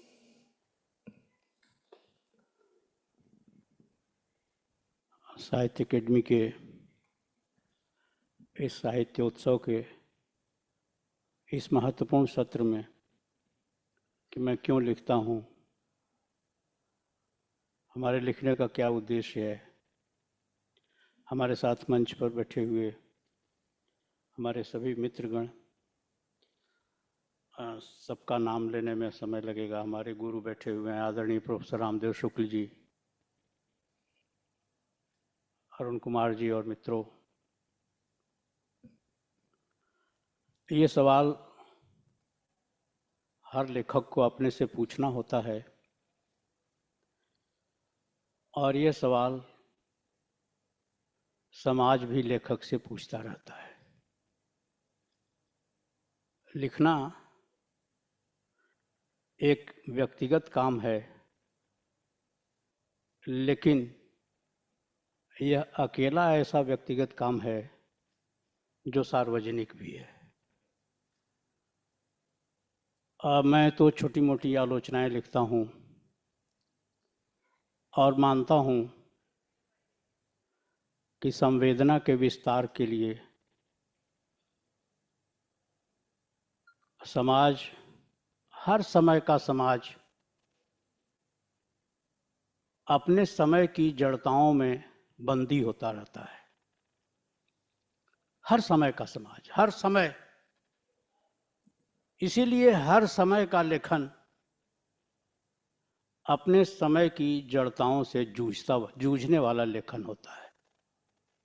हमारे सभी मित्रों ने, बंदोपाध्याय जी ने, तैलंग जी ने, रैना जी ने, पुखराज जी ने, विनोद जी ने, चक्रवर्ती मैडम ने और हमारे सर रमेश जी ने, सब लोगों ने करीब करीब इसी तरह की बातें हमारे सामने रखी हैं कि अपने को खोजना, अपने सच को खोजना, एक तरह से अपने को, अपने अहंग को, अपने भीतर के सच को जो हम महसूस करते हैं, समाज रूपी एक बड़े आईने के सामने रखकर उसमें उसको परखना और उसको जांचना कि हमारा यह जो अंतःकरण है, स्वांतः सुखाय तुलसी रघुनाथ गाथा से लेकर और स्वांतः स्तमः शांतये तक पहुंचता है कि नहीं पहुंचता है। हम अपने अंतःकरण की व्यवस्था के लिए लिखते हैं, पर हमारे अंतःकरण की व्यवस्थाएं क्या हैं? ये सवाल हमको सिर्फ यहां तक नहीं पहुंचाता है कि हम अपने अंतःकरण की फीलिंग्स तक पहुंचते हैं।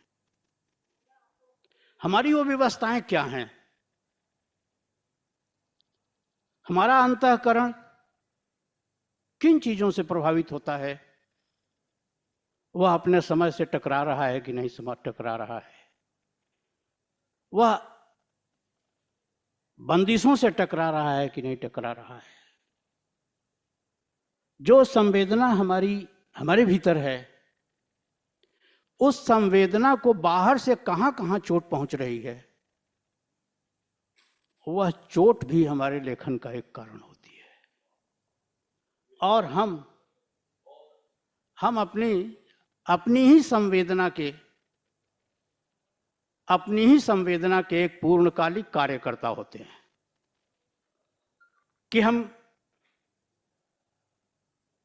ये बहुत पुराना सवाल है मित्रों, हर समय के लेखक के साथ, व्यास से लेकर और तुलसीदास तक और अज्ञे तक और निर्मल वर्मा तक और सभी अनंत मूर्ति तक, सुभाष मुखोपाध्याय तक,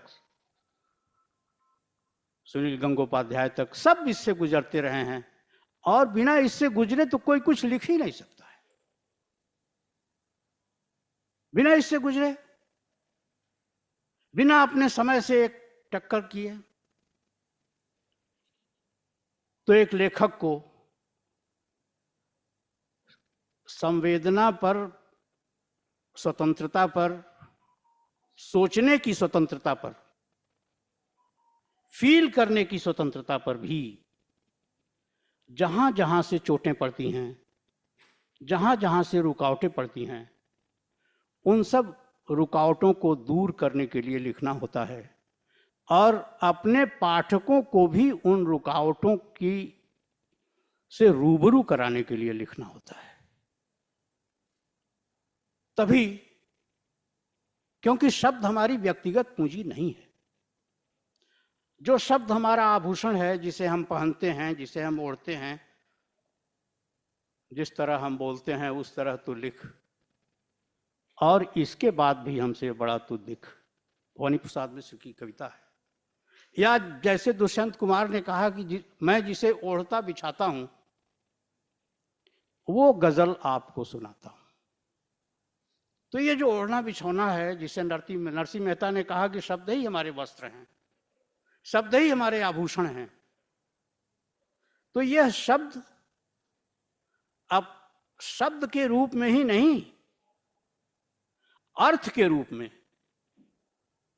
क्योंकि शब्द और अर्थ वागर्थाविव संपृक्तौ, वो दोनों एक दूसरे से मिले होते हैं। तो शब्द के अर्थ को जहां जहां संकुचित किया जाता है, जहां जहां उस शब्द के अर्थ को सीमित किया जाता है, धर्म के रूप में, सत्ता के रूप में, विचारधारा के रूप में भी और राज्य के रूप में भी, एक लेखक का काम समाज द्वारा, धर्म द्वारा, सत्ता द्वारा, पार्टी द्वारा और विचारधारा द्वारा संवेदना पर लगाई जाने वाली बंदिशों के खिलाफ समाज को चैतन्य करना होता है। तभी वह शब्द के साथ, शब्द के उस अर्थ के साथ जो उससे कभी अलग नहीं होता है, जो उसमें मतलब जिसको जो इतना संपृक्त है कि उससे आप एक दूसरे को, शब्द और अर्थ को अलग नहीं कर सकते हैं, तब वो उसकी सार्थकता होती है। और तब जिस समाज ने उसको भाषा दी है, भाषा तो हमको समाज से मिलती है, वो हमारी व्यक्तिगत पूंजी नहीं है, वह हमारी व्यक्तिगत संपदा नहीं है, वह एक सामाजिक संपदा है, वह एक सार्वजनिक संपदा है। तो उस सार्वजनिक संपदा का हम इस्तेमाल करते हैं अगर हम अपनी व्यक्तिगत आकांक्षाओं की पूर्ति के लिए करते हैं, तो क्योंकि वह एक सार्वजनिक संपदा है, इसलिए हम उसे कितने सूद के साथ, कितने ब्याज के साथ, कितना प्लस करके वापस करते हैं, इस पर बराबर एक लेखक को सोचते रहना चाहिए। और एक मामूली से संवेदना के कार्यकर्ता के रूप में मैं बराबर इस बात पर परेशान रहता हूं और उस परेशानी को ही आपके सामने बराबर रखना चाहता हूं। और ये परेशानी ही लेखक की सबसे बड़ी, एक लेखक की सबसे बड़ी पूंजी होती है। ये परेशानी जितनी बड़ी होती है उसका लेखन उतना ही बड़ा होता है, मुझे ऐसा लगता है। और ये परेशानी जितनी छोटी होती है उसका लेखन भी उतना ही सीमित समय के लिए, बहुत समय काल बाधित होता है। मित्रों, मैं इन शब्दों के साथ अपने सभी मंच पर हमारे साथ विराजमान सभी लेखकों की भावनाओं को मैं नमस्कार करता हूं। उन्होंने बड़ी ईमानदारी से अपने मन की बातें कही हैं। एक लेखक की यही पूंजी होती है, ईमानदारी अपने प्रति, समाज के प्रति, भाषा के प्रति और जिस समय में वो रह रहा है उस समय के प्रति। तो यह ईमानदारी लेखक की बहुत ही बड़ी संपदा होती है। विनोद कुमार त्रिपाठी ने इसको, सभी लेखकों ने, हमारे मित्रों ने, रैना जी ने, बंदोपाध्याय जी ने, सभी हमारे मित्र लेखकों ने इस बात को रेखांकित किया है। मैं इन्हीं शब्दों के साथ अपने सभी मित्रों को धन्यवाद देता हूँ और उनकी बातों का के प्रति आदर व्यक्त करता हूँ। हमारे सामने बंगाली के मशहूर लेखक कवि सुबोध सरकार जी बैठे हुए हैं। मेरा सौभाग्य है कि उन्होंने मेरी बात सुनी। हमारे गुरु बैठे हुए हैं प्रोफेसर रामदेव शुक्ल जी, इसलिए मैं थोड़ा बड़बोलापन करते हुए भी बहुत डर रहा था, लेकिन मैं आप सबके प्रति बहुत आदर व्यक्त करता हूँ। धन्यवाद। बहुत बहुत सुंदर माननीय अध्यक्ष जी, सभी सम्मानीय लेखकों को एक बार फिर से अभिवादन साहित्य अकादमी की ओर से, और इस ज्ञान गंगा में सरोवर करने के लिए बहुत बहुत धन्यवाद। आप सभी चाय पर आमंत्रित हैं बाहर। हम ठीक 12 बजे यहाँ फिर से एकत्रित होंगे। तब तक के लिए नमस्कार।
बिल्कुल, नमस्कार। साहित्य अकादमी आप सभी का बहुत-बहुत स्वागत करती है साहित्योत्सव 2024 में। ये साल बहुत विशेष है क्योंकि हमने 70 साल पूरे किए हैं, 70 साल। अगर किसी और भाषा में कहा जाए तो किसी व्यक्ति के लिए या संस्था के लिए तो क्या कहेंगे? Old institution, old age. लेकिन हमारे हिंदी में क्या कहा जाता है? वृद्धावस्था, वो अवस्था जब आप उत्तरोत्तर वृद्धि की ओर बढ़ते हैं। तो साहित्य अकादमी आप सभी लेखकों का प्रिय घर है और घर में द्वेष और द्वंद्व नहीं होता, प्रेम और सम्मान होता है। तो बहुत ही आदर सम्मान के साथ आप सभी का स्वागत करते हैं साहित्योत्सव 2024 में। आज का जो सत्र है बहुभाषी कहानी पाठ, उसमें अध्यक्षता कर रही हैं जानी मानी कवयित्री, कथेतर लेखिका, उपन्यासकार तथा अनुवादिका चंद्रकांता जी। चंद्रकांता जी कृपया मंच पर आएं। मैम मंच पर आएं।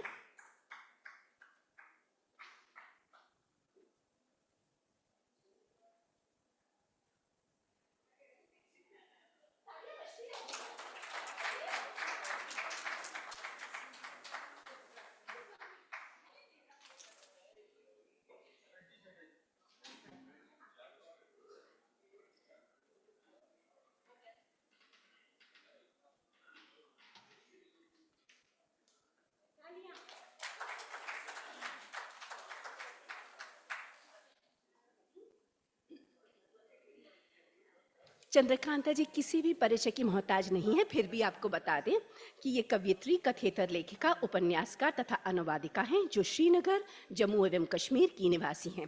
आपने बिरला आर्ट्स कॉलेज पिलानी राजस्थान से हिंदी में स्नातकोत्तर की उपाधि प्राप्त की है। आपके 14 कहानी संग्रह तथा 9 उपन्यास प्रकाशित हैं, जिनमें अंतिम साक्ष्य, अर्थांतर, अपने अपने कोणार्क आदि शामिल हैं। आपके उपन्यासों का भारतीय भाषाओं में अनुवाद किया गया है। आपको व्यास सम्मान, साहित्यकार सम्मान, बाबू बाल मुकुंद पुरस्कार, महात्मा गांधी सम्मान सहित अन्य कई पुरस्कारों से सम्मानित किया जा चुका है। चंद्रकांता जी मैडम, आपको बहुत बहुत आदर और सम्मान के साथ आपका अभिवादन करते हैं। और अब मैं बाकी रचनाकारों को मंच पर आमंत्रित करती हूँ। हमारे साथ हैं शरद सिंह जी, हिंदी की लेखिका हैं। शरद जी मंच पर आएं। करतल ध्वनि से स्वागत होना चाहिए, एक साहित्यकार की पारितोषिक यही है। इनके साथ आए मोहम्मद अमीन भट्ट जी, हमारे कश्मीरी के लेखक। विजय नायक सर, उड़िया के हमारे बहुत प्रख्यात लेखक, कृपया मंच पर स्थान ग्रहण करें। मदन गोपाल लड्ढा जी, राजस्थानी के हमारे लेखक, मंच पर आएं। और एम नरेंद्र जी तेलुगु से हैं, कृपया मंच पर आएं।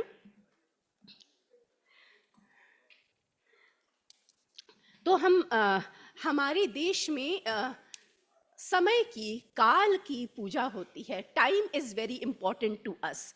और ऐसा वेदों में कहा गया है कि काल रूपी घोड़ा निरंतर भागा जा रहा है, दौड़ा जा रहा है। तो बहुत सुंदर समागम है, अपने पूरे देश से मिल रहे हैं, मित्रों से, कवियों से, लेखकों से। पर उद्घोषिका होने के कारण और थोड़ा मंच संचालन करने के कारण मुझे कहना पड़ेगा कि समय की सीमा रहेगी अपनी अपनी रचनाएं प्रस्तुत करने में। शरद सिंह जी के बारे में बताएं। हमारी पहली रचनाकार हैं। इन्होंने हिंदी में प्रभूत लेखन किया है। विभिन्न विषयों और विधाओं में आपकी बहुत सी पुस्तकें प्रकाशित हैं। आपके उपन्यास पिछले पन्ने की औरतें, पचकौड़ी, कसाई साइमन और शिखंडी को पर्याप्त सराहना मिली है। शिखंडी के मराठी और कन्नड़ अनुवाद भी प्रकाशित हुए हैं। आपको साहित्यिक सेवा और पत्रिका संपादन के लिए अनेक अंतर्राष्ट्रीय, राष्ट्रीय और क्षेत्रीय सम्मान प्राप्त हैं। आप समाचार पत्रों में नियमित स्तंभ लेखन करती रही हैं और समाज सेवा और रचनात्मक लेखन करने में संलग्न हैं। बहुत ही आदर के साथ आपको आमंत्रित करती हूँ अपनी रचना पढ़ने के लिए। शरद सिंह जी का स्वागत।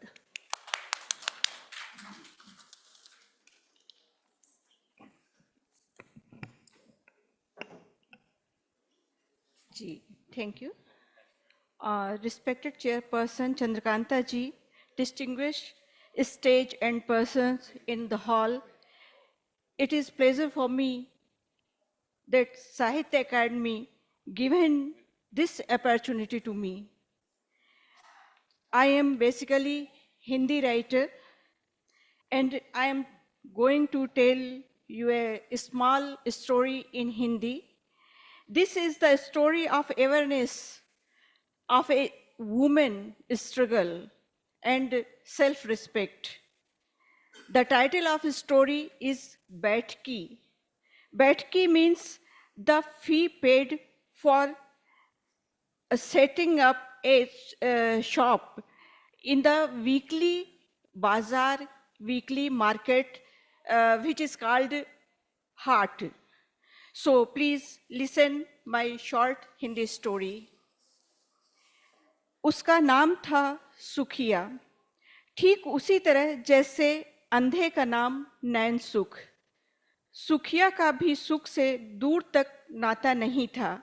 यह बात अलग है कि सुखिया को रोना आता ही नहीं था। अपने जन्म से लेकर साल भर की उम्र तक उसने अपनी माँ को कभी रो रो कर परेशान नहीं किया। सुखिया की माँ घर के कामों से निवृत्त होकर शेष समय में बीड़ी बनाती रहती। माँ जब पास आती तो नन्ही अबोध सुखिया अपना दंत विहीन नन्हा सा मुख खोलकर हंस देती। कमर के दर्द से बिलखती माँ क्षण भर को अपना दर्द भूल जाती।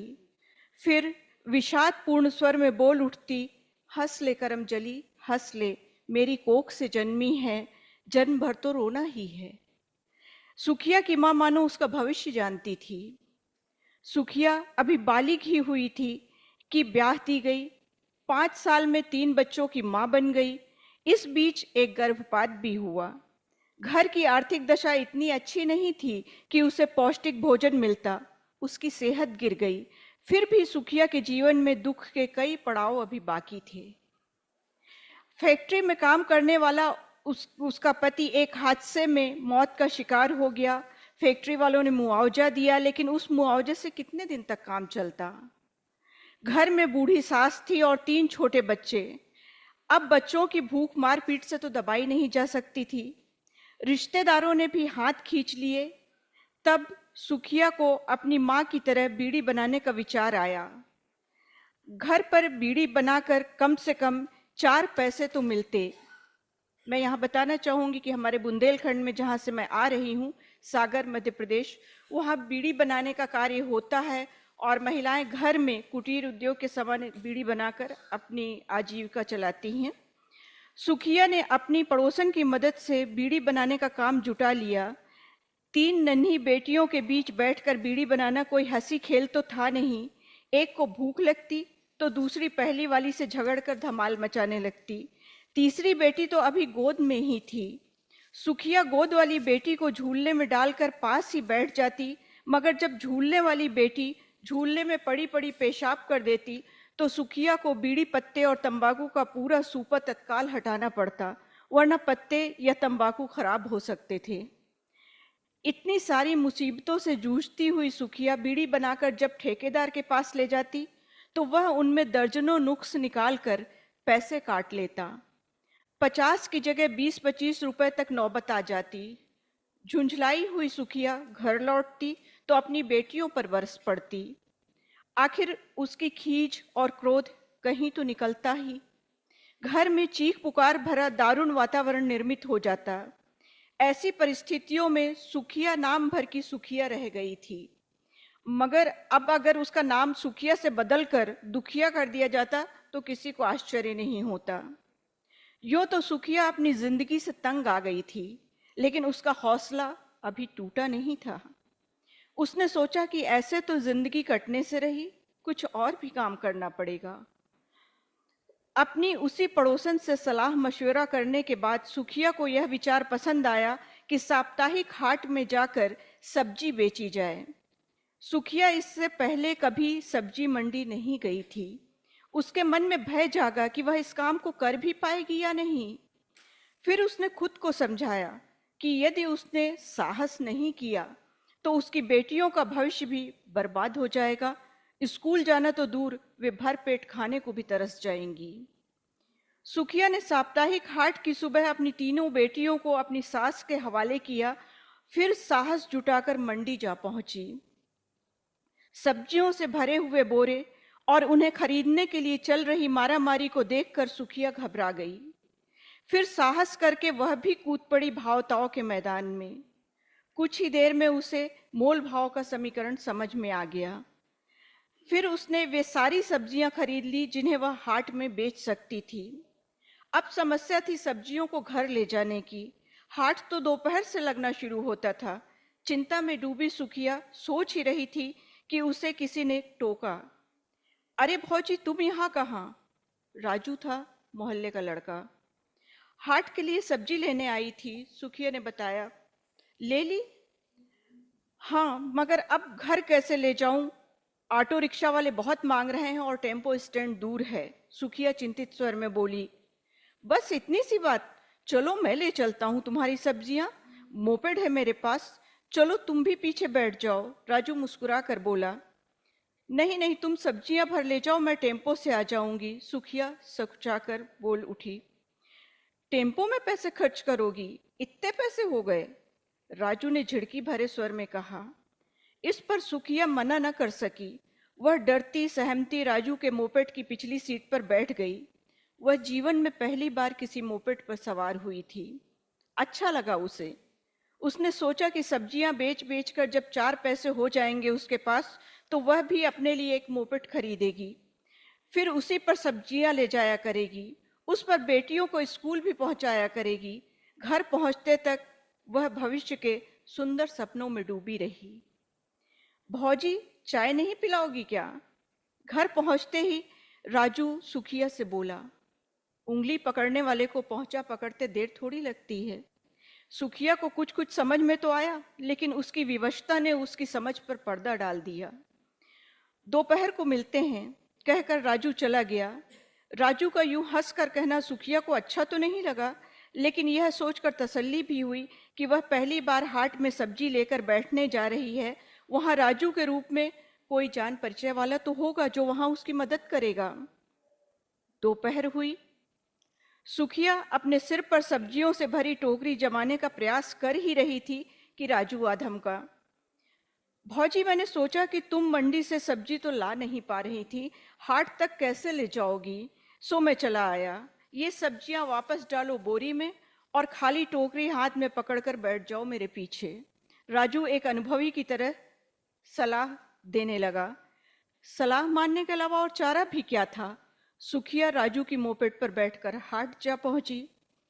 मेरे साथ ही बैठ जाओ भौजी, नहीं तो अलग से बैठकी देनी पड़ेगी, राजू ने अपनी दुकान सजाते हुए कहा। बैठकी? सुखिया के लिए यह शब्द नया था। हाँ, हाट में सामान बेचने के लिए बैठने के एवज में किराया देना पड़ता है। बैठकी यानी बाजार बैठकी। कितनी?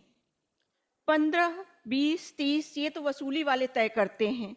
खैर तुम छोड़ो ये झंझट, तुम तो मेरे साथ बैठो, मैं कह दूंगा तुम मेरे घर की हो, मेरी घरवाली। हे। राजू बेशर्मी से हंस दिया। क्या? सुखिया चौंकी। मैं तो मजाक कर रहा था, बाकी मेरे घर की हो ये तो कहना ही पड़ेगा, राजू पूर्ववत हंस कर बोला। मन महसूस कर रह गई सुखिया। जरूरत भी क्या क्या दिन दिखा देते हैं।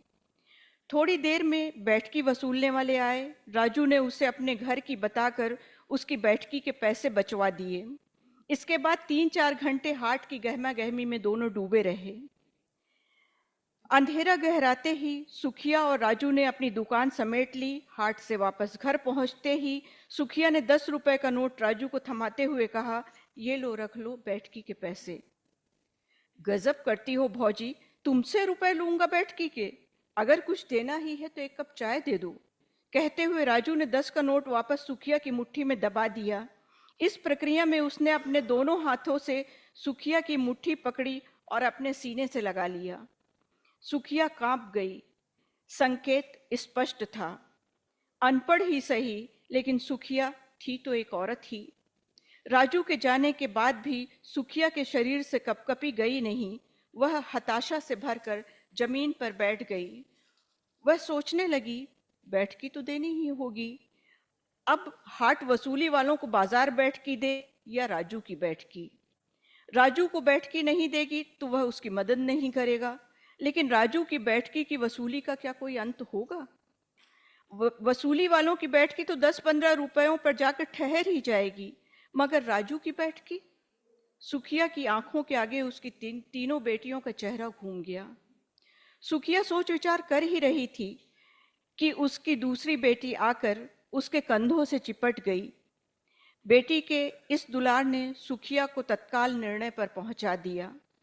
उसने तय कर लिया कि अगले हाट में वह वसूली वालों को ही पैसे देगी।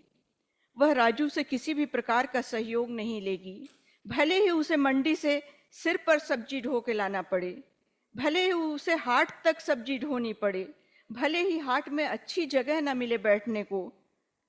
सही रास्ता कठिन ही सही, लेकिन गलत रास्ता तो गलत ही होता है। बस एक पल का निर्णय पूरी जिंदगी को स्वर्ग या नरक बना सकता है, और सुखिया ने जो निर्णय लिया था वह अपने और अपनी बेटियों के जीवन को स्वर्ग बनाने का था, नरक में झोंकने का नहीं। वह गलत समझौते कभी नहीं करेगी, यह उसने मन में ठान लिया।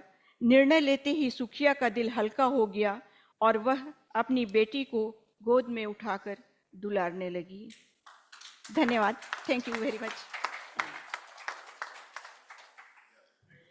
बहुत बहुत धन्यवाद शरद जी। हमारे तो संस्कृत में भी कहते हैं ना, जब आशीर्वाद देते हैं तो जीवेत शरदः शतम पश्येत शरदः शतम। प्रभु से प्रार्थना करता है कवि, है ना, वेद का कवि। कितनी सुंदर, शरद ऋतु सबसे सुंदर मानी जाती है और बहुत ज्यादा उसमें स्वास्थ्यवर्धक ऋतु है। तो बहुत ही सुंदर लगी आपकी रचना।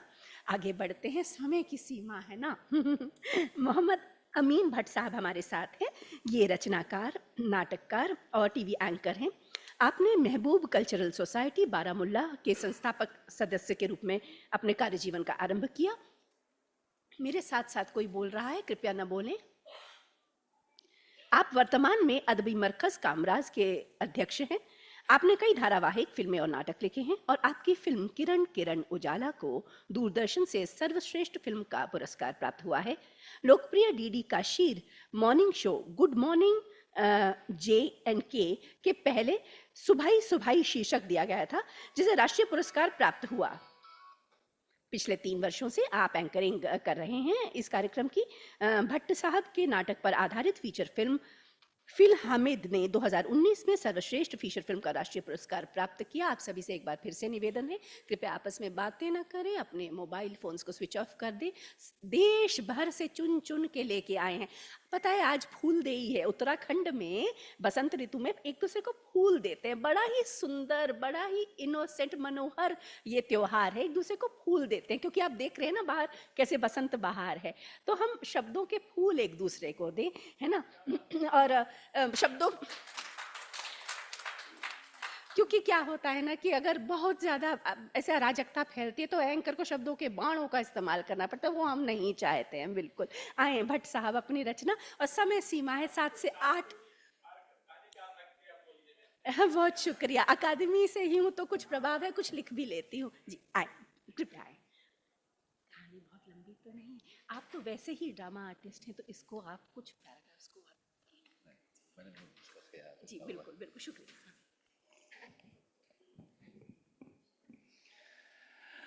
Good afternoon ladies and gentleman. बड़े सौभाग्य की बात है कि इस सेशन में साहित्य एकेडमी के इस बड़े इम्पोर्टेंट फेस्टिवल में कहानी पढ़ने का मौका मिला है। और मेरी एक एडिशनल खुशकिस्मती ये है कि चंद्रकांता जी जो कश्मीर से ही ताल्लुक़ रखती हैं, वो इस सेशन को प्रिजाइड कर रही है। तो और आप जैसे लोग सुनने को मिलें तो जी करता है कि ये जो कहा गया है कि जितना कम से कम समय ले सकें उसका वायलेशन किया जाए, लेकिन ऐसा होगा नहीं।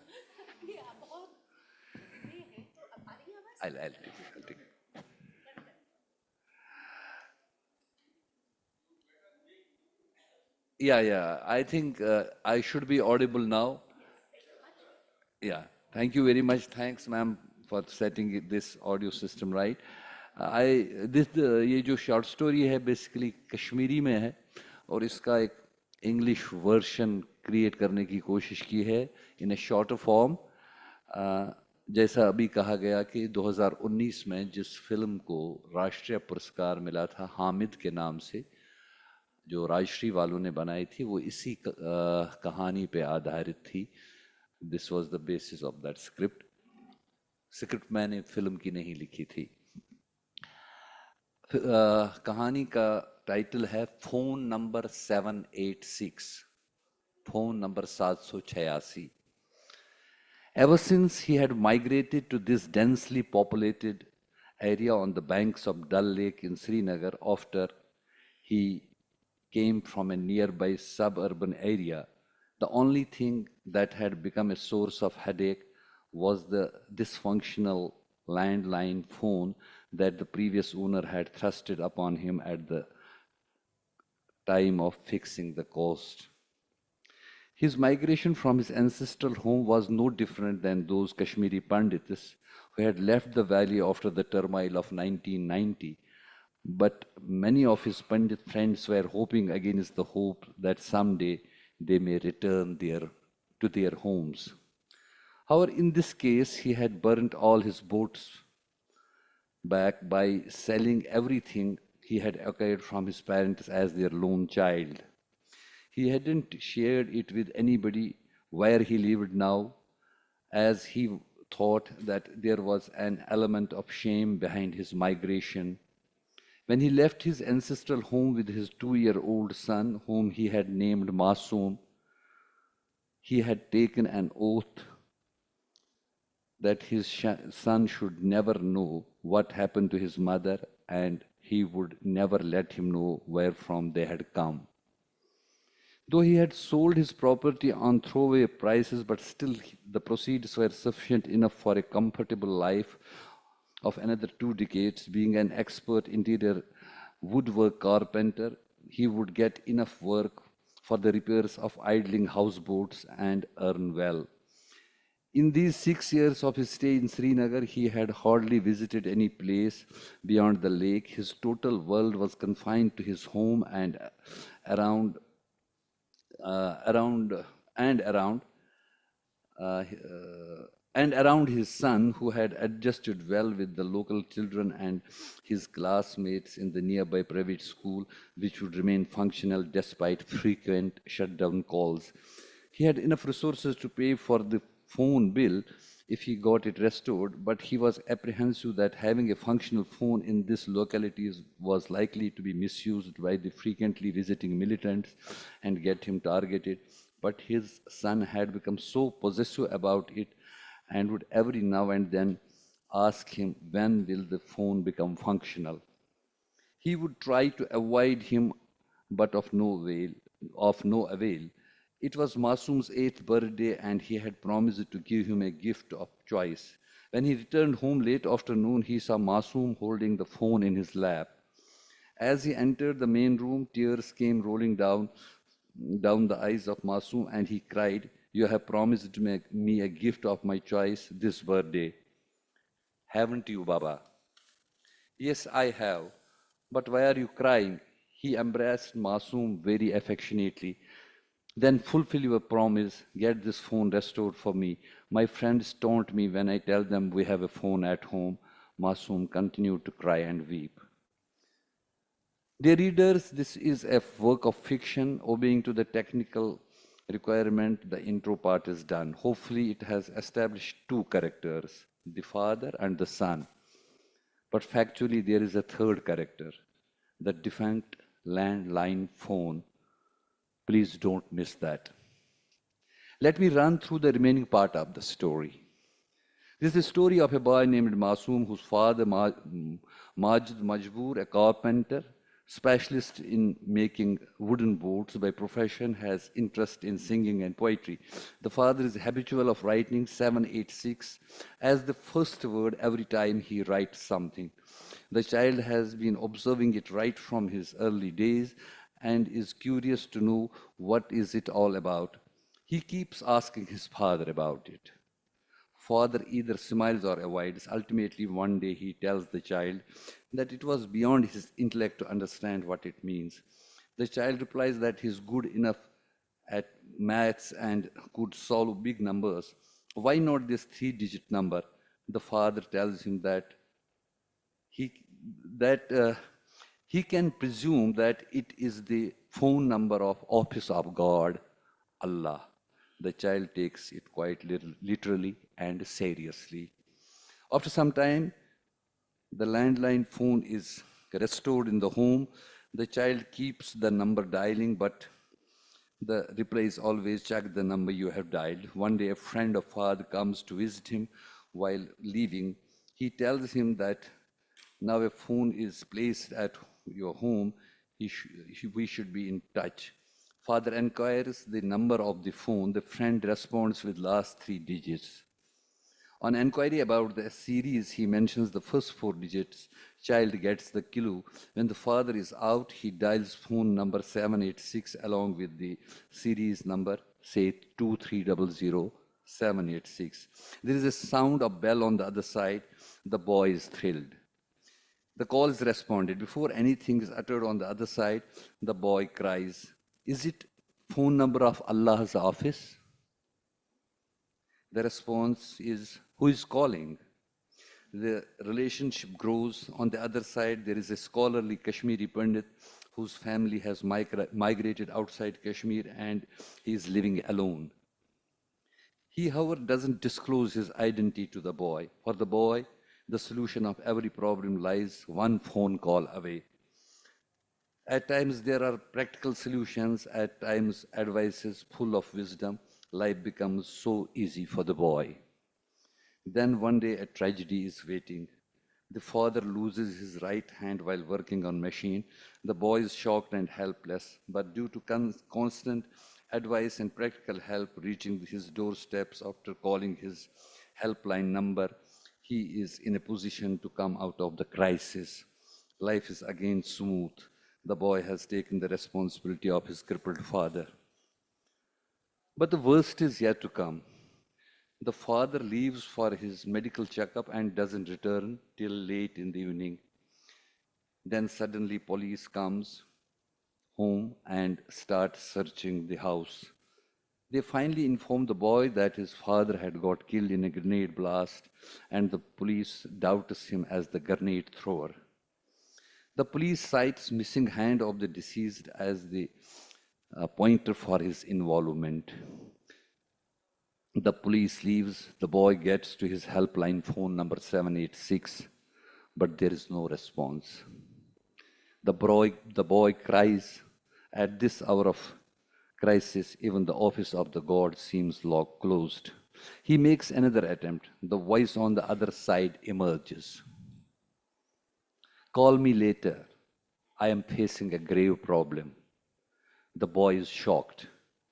After spending a sleepless night, the boy falls asleep, rather unconscious on the floor. His father comes in his dream and tells him he is innocent but is being demonized. He tells his son that he shouldn't expect any justice from those who have framed him. God alone can do justice in this case. The boy is thrilled. He tells the father that justice for him the boy is thrilled. He tells his father that justice for him was just a phone call away because he has the phone number of God's office, 786. And he is in constant touch with God for a long time now. The solution of every problem that confronts him is just a phone call away. Father smiles at him and the boy tells him, "You don't seem to be convinced, but it's a fact." The dream ends with the laughter of the father who disappears and the boy gets up. He rushes to the phone, but he immediately recollects that when he tried the number last time, the response was that "call me later, I am facing a grave problem." He doesn't dial his favorite number. He sits on the floor and starts weeping and crying. At the dawn time, there is a knock on the door. He is frightened. The knock continues. He rushes towards the phone, but doesn't dial his favorite number. Then the same voice which he is familiar with calls him by his name and asks him to open the door. He is thrilled. He tells to himself, "I was unnecessarily disappointed. God has come himself to address his problem, to rescue him from the grave situation he is placed in." He opens the bolt of the door and takes jubilant steps towards the room. He covers his face and eyes with his little hands as if trying to control his jubilation. The old man enters the room. He seems to be quite disturbed. Effortfully, he calls the boy by name. The boy doesn't turn back. The old man slowly walks towards the boy, puts his hand affectionately on his head, makes him to turn towards him, sits on his knees, and slowly removes the boy's hands from his eyes and then reveals to him who he was. The boy is surprised but not shocked. One para more. He extends his hand and puts his hands affectionately on the head of the old man, and then very calmly asks him, "Why did you tell me in my last phone call that you were facing a grave problem?" The old man, with moist eyes, tells him that his only son, who lives outside Kashmir, had come to see him. He left home in the morning but didn't return. The boy gives him a thoughtful look and responds. The boy gives him a thoughtful look and responds. He tells the old man that for him, the old man, 786 was just a phone number. But for me, it is an institution of faith. The boy confidently tells him that he firmly believes that the solution of his old man's grave problem too is with the same institution of faith. He holds his hand and makes him walk towards the phone and tells him, "Dial the number 786.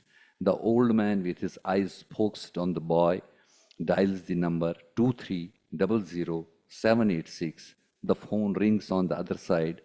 Old man brings the receiver near his ear.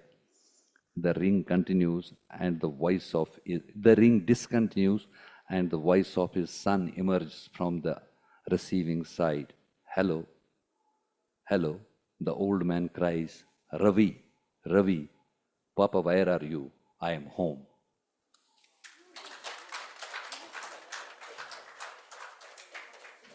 चश्मा आप ही का है? कलाकार actor भी है ना, शायद performer है ना, एंकर। संस्कृत में कहते हैं ना, विश्वासम फलदायकम, विश्वास ही फल देता है। सो बहुत सुंदर कहानी फेथ के ऊपर कि मानो तो गंगा जल है, ना मानो तो बहता पानी है। बहुत सुंदर। अगले रचनाकार हमारे साथ हैं विजय कुमार नायक जी, who needs no introduction. He is an eminent Odia writer. He is currently working as the additional press secretary to the Honorable President of India. He is a prominent story writer of the Odia language, like I already said. He has worked as Secretary Odisha Sahitya Academy and Director Culture while working as Senior Administrative Officer in Odisha. Shri Vijay Nayak ji has 10 short story collections, 1 novel, and 4 essay collections to his credit. For the last 20 years, he has been editing the Odia literary magazine, Kahani. With great respect and admiration, sir, I invite you to please read your story, Shri Vijay Kumar Nayak ji.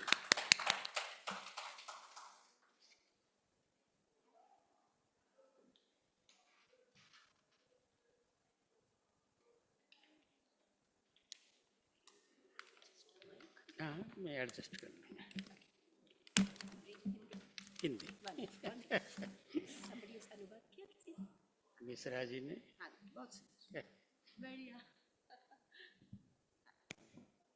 ठीक है।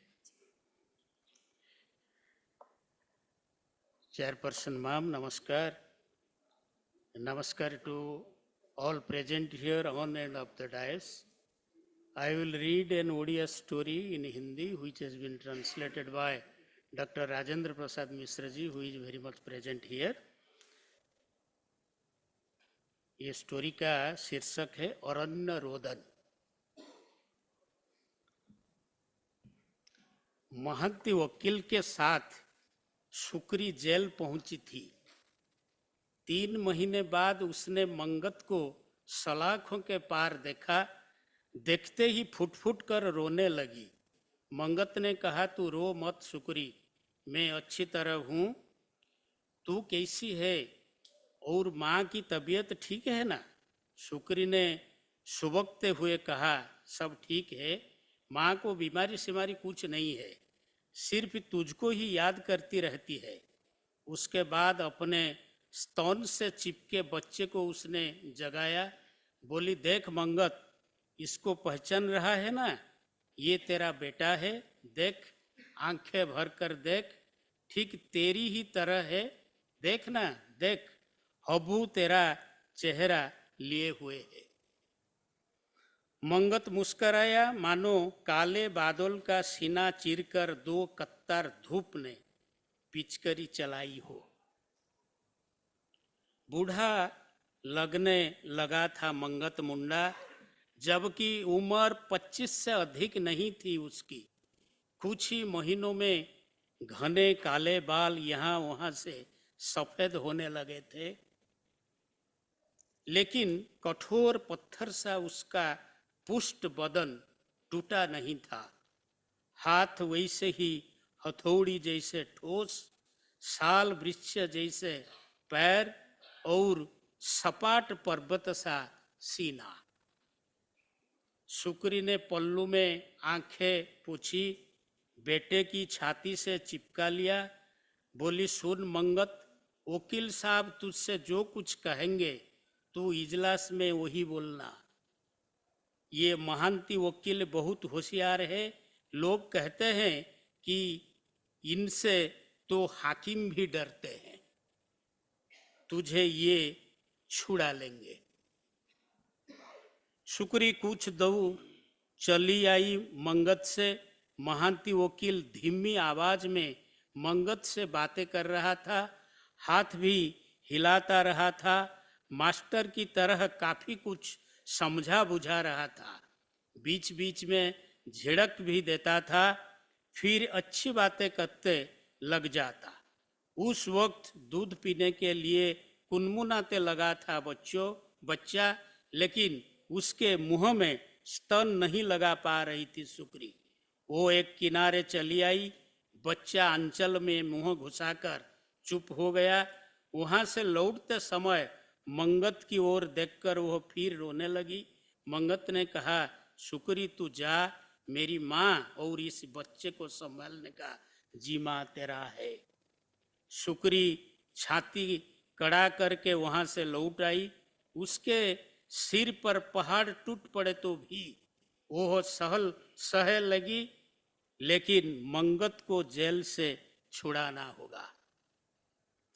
मंगत को लोहे की छड़ों से घिरी सकरी सी कठोरी जरा भी नहीं सुहा रही थी। जंगल, पहाड़, झरना, खेत और तालाब उसे बहुत याद आ रहे थे।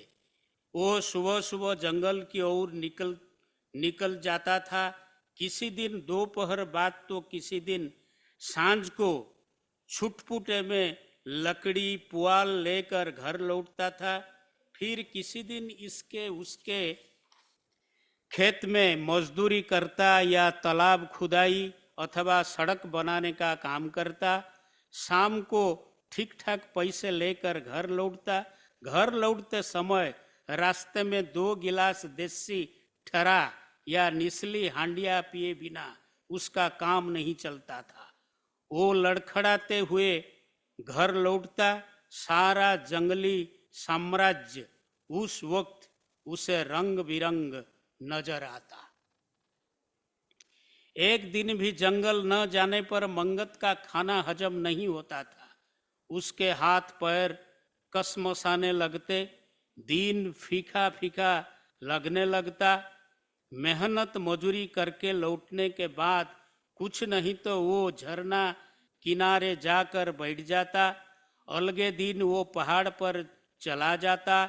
धूप न पड़ने वाले या हवा न बहने वाले जंगल में साल बन के अंदर घुस जाता। हिरन के झुंड को दौड़ाता। भालू देखते ही धनुष पर तीर चढ़ा लेता। हाथी की पूंछ पकड़कर नदी पार करता। चिड़ियों की चहचहाहट सुनता। सांप की पूंछ पकड़कर उसे घुमा घुमा कर इतनी दूर फेंक देता कि फिर पूरे दिन उसके दर्शन नहीं होते थे। हांडिया पीकर पेड़ की नीचे खराटे मारने की जो आनंद है वो घर में कहाँ मिलता है। तू क्या जंगल का राजा है रे मंगत। उसके साथ काम करने वाले दूसरे गांव के लोग उसे चिढ़ाते। वे लोग तो आदिवासी है नहीं जंगल का मन कैसे समझेंगे? जंगल बातें करता है, पेड़ रात को चलती फिरते हैं, झरना आधी रात के बाद धांगड़ी बन जाता है। क्या इस बात पर कोई और विश्वास करेगा?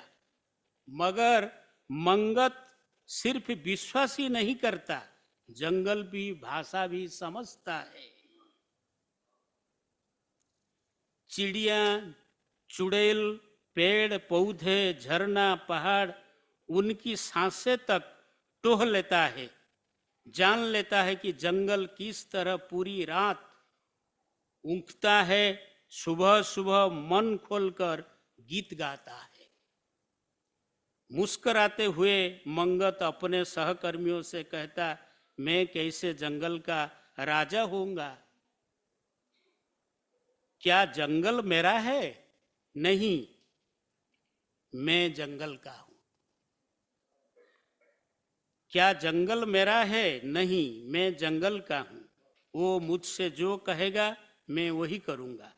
मंगत जंगल में डोलता फिरता है, लकड़ियां झिकठी करता है, लकड़ियां इकट्ठी करता है, पेड़ की टहनियां काटता है, लेकिन पेड़ पर कभी कुल्हाड़ी नहीं मारता।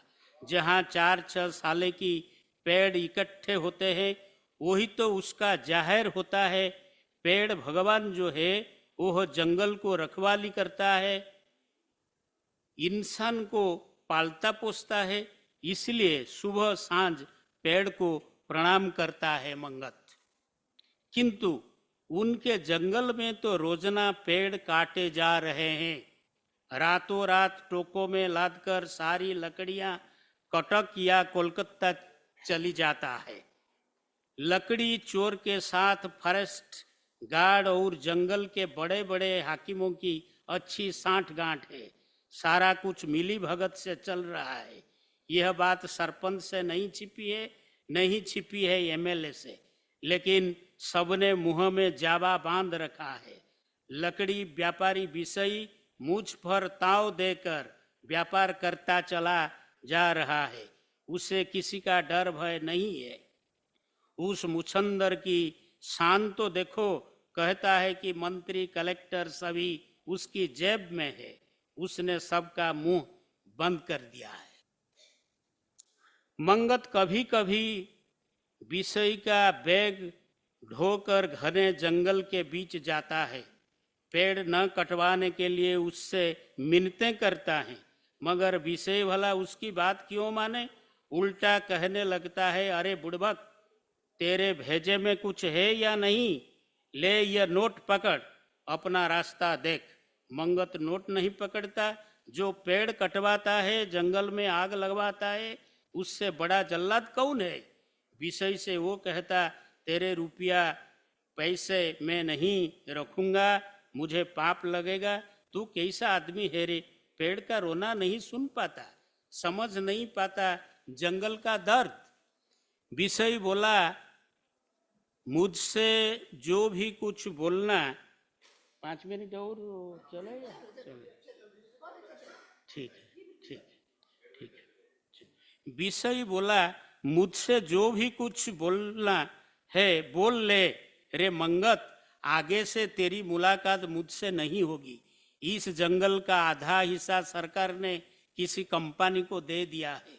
एक बाहरी कंपनी इसका मालिक बन गया है।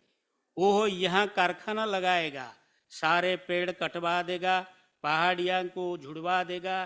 पहाड़ियाँ के ऊपर या तलहट्टी में बनी तुम्हारी आदिवासी बस्तियां हटा दी जाएंगी, लेकिन तुम्हारा गांव नहीं हटेगा। तुम लोगों ने जंगल के बाहर घर बनाए हैं, किंतु तुम्हारे जाति भाई सब साले बेघर हो जाएंगे। तुम लोगों ने ऊंच किया तो तुम्हारी पीठ पर लाठियां पड़ेगी, और अधिक अकड़ोगे तो सीने में गोलियां। मैं तो अपने गुजारे के लिए कुछ पेड़ कटवाया करता था, तुम्हारे जाति भाई को भी 2 पैसा देता था। वो युग बीत गया रे मंगत, कंपनी तुम्हारे मुंह में थूकेगी तक नहीं, तुम्हारा ये जंगल शहर बन जाएगा।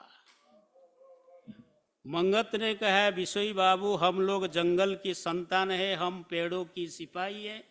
कोई आकर हमारा जंगल साफ कर देगा, क्या हम उसे छोड़ देंगे?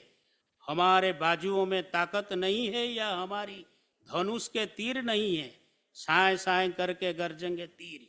सरकार, कंपनी, हाकिम, पुलिस, हम सभी के छक्के छुड़ा देंगे। विषयी ठहाका लगाकर हंसने लगा। अबे साले मूर्ख, मशीन गन क्या है जानता है? कहता है कि तीर मारेगा।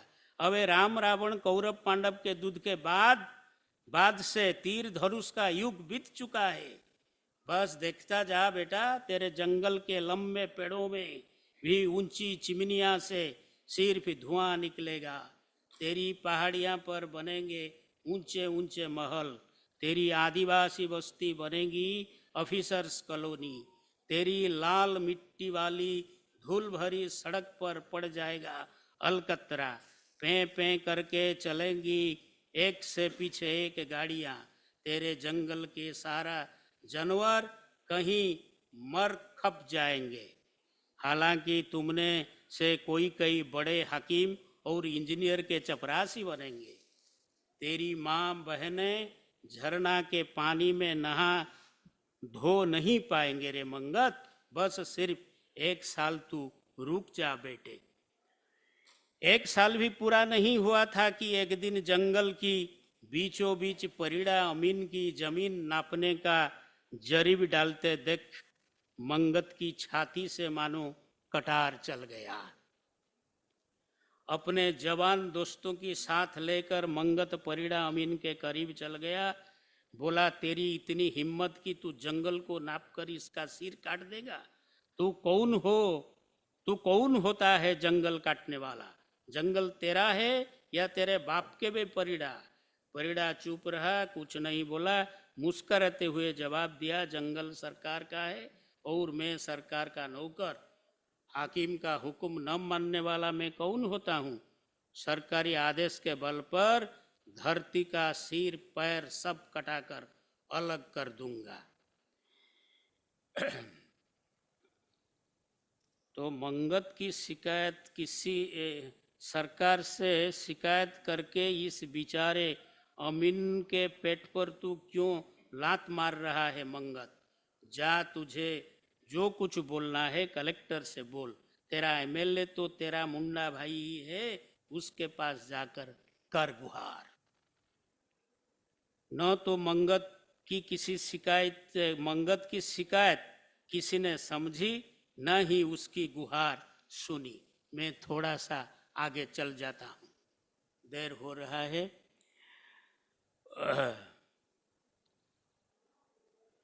उसके अगले दिन से ये फिर एमएलए के पास गया और कलेक्टर के पास गया, उसको कहीं नहीं सुना। उसके अगले दिन से फिर काम धाम करके नहीं गया मंगत, सिर्फ जंगल की ओर भागने लगा। बीच जंगल में खड़े पेड़ों की नीचे जाकर इस तरह बैठ गया कि सुबह से सांझ हो जाने पर भी वो घर नहीं लौटा। शुक्री ने जंगल में घुसकर उसे ढूंढ निकाला, घर लिवा लाई। उसके बाद भी वही ढाक की 3 पात। घर पर या काम धंधे में मंगत दिखाई नहीं दिया। किसी ने शुक्री को खबर दी कि पहाड़ी के सबसे ऊंचे पेड़ पर धनुष बाण लिए बैठा रहता है मंगत। बीच बीच में न जाने क्या बड़बड़ाता रहता है, कुछ समझ नहीं आता। शुक्री जितनी बार जंगल जाकर मंगत को घर लेकर आती थी, वो उतनी बार फिर से जंगल लौटकर पेड़ पर बंदरिया की तरह शांत बैठ रहता। कंपनी के लिए काम करने वाले उसके गांव की किसी आदमी ने एक बार शुक्री से कहा था कि कहीं मंगत का दिमाग तो खराब नहीं हो गया। जंगल की कटाई होते देख कभी तक रोता है तो कभी गुस्से से दांत पिसता है। शुक्री ने कहा, दिसारी को सारी बातें बताकर मैं मंगत को समझा लूंगी। शुक्री को दिसारी के पास जाने में कुछ वक्त लगा था। उसकी तबीयत ठीक नहीं रहती थी, बीच बीच में उल्टी होती थी, पेट भारी भारी लगने लगा था। मंगत का बच्चा था उसके पेट में, मुदगर जैसा था शायद। पेट में उसका लात चलाना संभाल नहीं पाती थी सुकरी। जंगल में जाने के लिए उससे सबने मना किया था पहाड़ी चढ़ने के लिए। फिर भी सुकरी जंगल जाने के लिए अकेले निकल पड़ी। हो सकता है पेट के बच्चे के प्रति मंगत में मोह माया जाग उठे और वो लौट आए जंगल से। जंगल खत्म हो जाए, बच्चे क्या कोई और नहीं है ये देखने की? तू मजूरी करेगा तो पेट भरेगा, तेरा क्या जाता है पहाड़ फटे या फूटे। उसने सोचा कि ये सब वह मंगत के मुंह पर कहेंगी, किंतु मंगत को पुलिस आधी रात में ही पकड़कर ले गई। ऐसी खबर कहीं से मिली उसे। सुकरी खबर सुनने में मूर्छित हो गई। मंगत की माँ की रुलाई से सुबह स्तब्ध हो रह गई। भीग गई गांव की गलियां की धूल।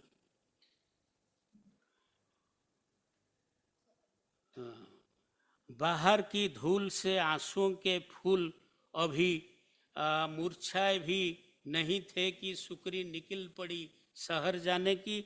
लेकिन बूढ़ी सास से लेकर टोला पड़ोस के सबसे उन्हें जाने की मना किया। पेट के बच्चे को लिए लिए तू कहाँ जाएगी रे सुकरी? क्या शहर तेरे गांव के पास वाला जंगल है? चलकर बड़ी सड़क तक जाना पड़ेगा, वहां से गाड़ी मिलेगी। शहर में तू किसे जानती या पहचानती है? कहाँ ढूंढेंगी तू मंगत को? गांव के बड़े बुजुर्गों ने भी उसे मना किया। सबने एक ही बात कही, बच्चे की जिंदगी बड़ी है, मंगत आज नहीं तो काल हिरासत से छूटकर लौट जाएगा।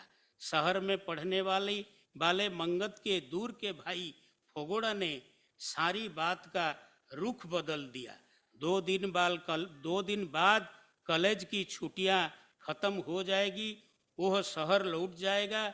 वहां जाकर वो किसी वकील से मिलेगा, उसकी राय लेगा, तब जाकर आगे की कोई बात होगी। महांती वकील का जुगाड़ फोगोड़ा ने ही किया था। कोर्ट से बड़ा रौब से महांती वकील का।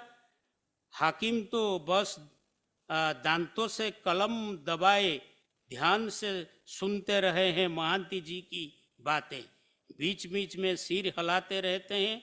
महांती गरजते रहते हैं, मेरा मुवक्किल निर्दोष है, मंगत मुंडा है कि मासूम आदिवासी युवक है। घृणा क्या है वो नहीं जानता, हिंसा क्या है ये नहीं समझता। रास्ता घाट बनने की मजूरी करके परिवार चला पालता है। उसकी जोरू सुकरी कोई घरों का काम करती है। 1 महीने का बच्चा भी है उसकी गोद में। हजूर, आदिवासियों के प्रति ये जुल्म बंद हो, आप न्याय के अवतार है। कपटाचार का शिकार हुआ है मेरा मुवक्किल। उस वक्त काठघरे में खड़ा बुरी तरह कंप रहा था मंगत। महांती ने आंखों के इशारे में कहा, हिम्मत मत हरना मंगत। मंगत कुछ समझे न समझे चुप रहा। मंगत मुंडा घटना के दिन न तो जंगल गया था और न ही उसने कंपनी के मैनेजर राव गारू को तीर मारा था। जब यह सब जोर जोर में महांती कह रहा था, मंगत हड़बड़ा गया था। वह कुछ बातें उगलता चाहता था जो कि महांती की आंखों से बच नहीं सकी। मंगत के पास तेजी से जाकर महांती ने इसे बोलने का मौका नहीं दिया। फिर महांती वकील एक बेंच पर जाकर बैठ गए। उसके बाद एक अधेड़ वकील कांच के मोटे चश्मा के नीचे आंखें नचाते हुए मंगत के कटघर के और एक काने सांड की तरह लपका। हाथ में पकड़े कागजात पर एक बार आंखें फेरी और करीब 1 किलो वजन की कोई किताब खोलकर उसमें लिखी सारी बातें मानो पी गई। बोला, धर्मावतार ये आदिवासी युवक काफी शातिर है। ये नरसंहार करना उस युवक और इसकी साथियों का रोजाना काम है। मंगत उस अधेड़ वकील की बातें बिल्कुल नहीं समझा पाता। आंखें फाड़े उसकी ओर ताकता रहा। उसने भी कई बातें मंगत से पूछी, मगर मंगत ने मुंह नहीं खोला। ऊँ आ चू न करने के लिए महांती वकील ने उसे बार बार समझाया था, लेकिन जब उस भटर भटर करने वाले वकील ने पूछा, अरे मंगत मुंडा, जब तू राव गारू की छाती में तीर मार रहा था, क्या तब यह नहीं जानता था कि उसमें एक जान है? गुस्से से तमतमाते मंगत के मुंह से अचानक निकल आया, क्या जंगल का जान नहीं है?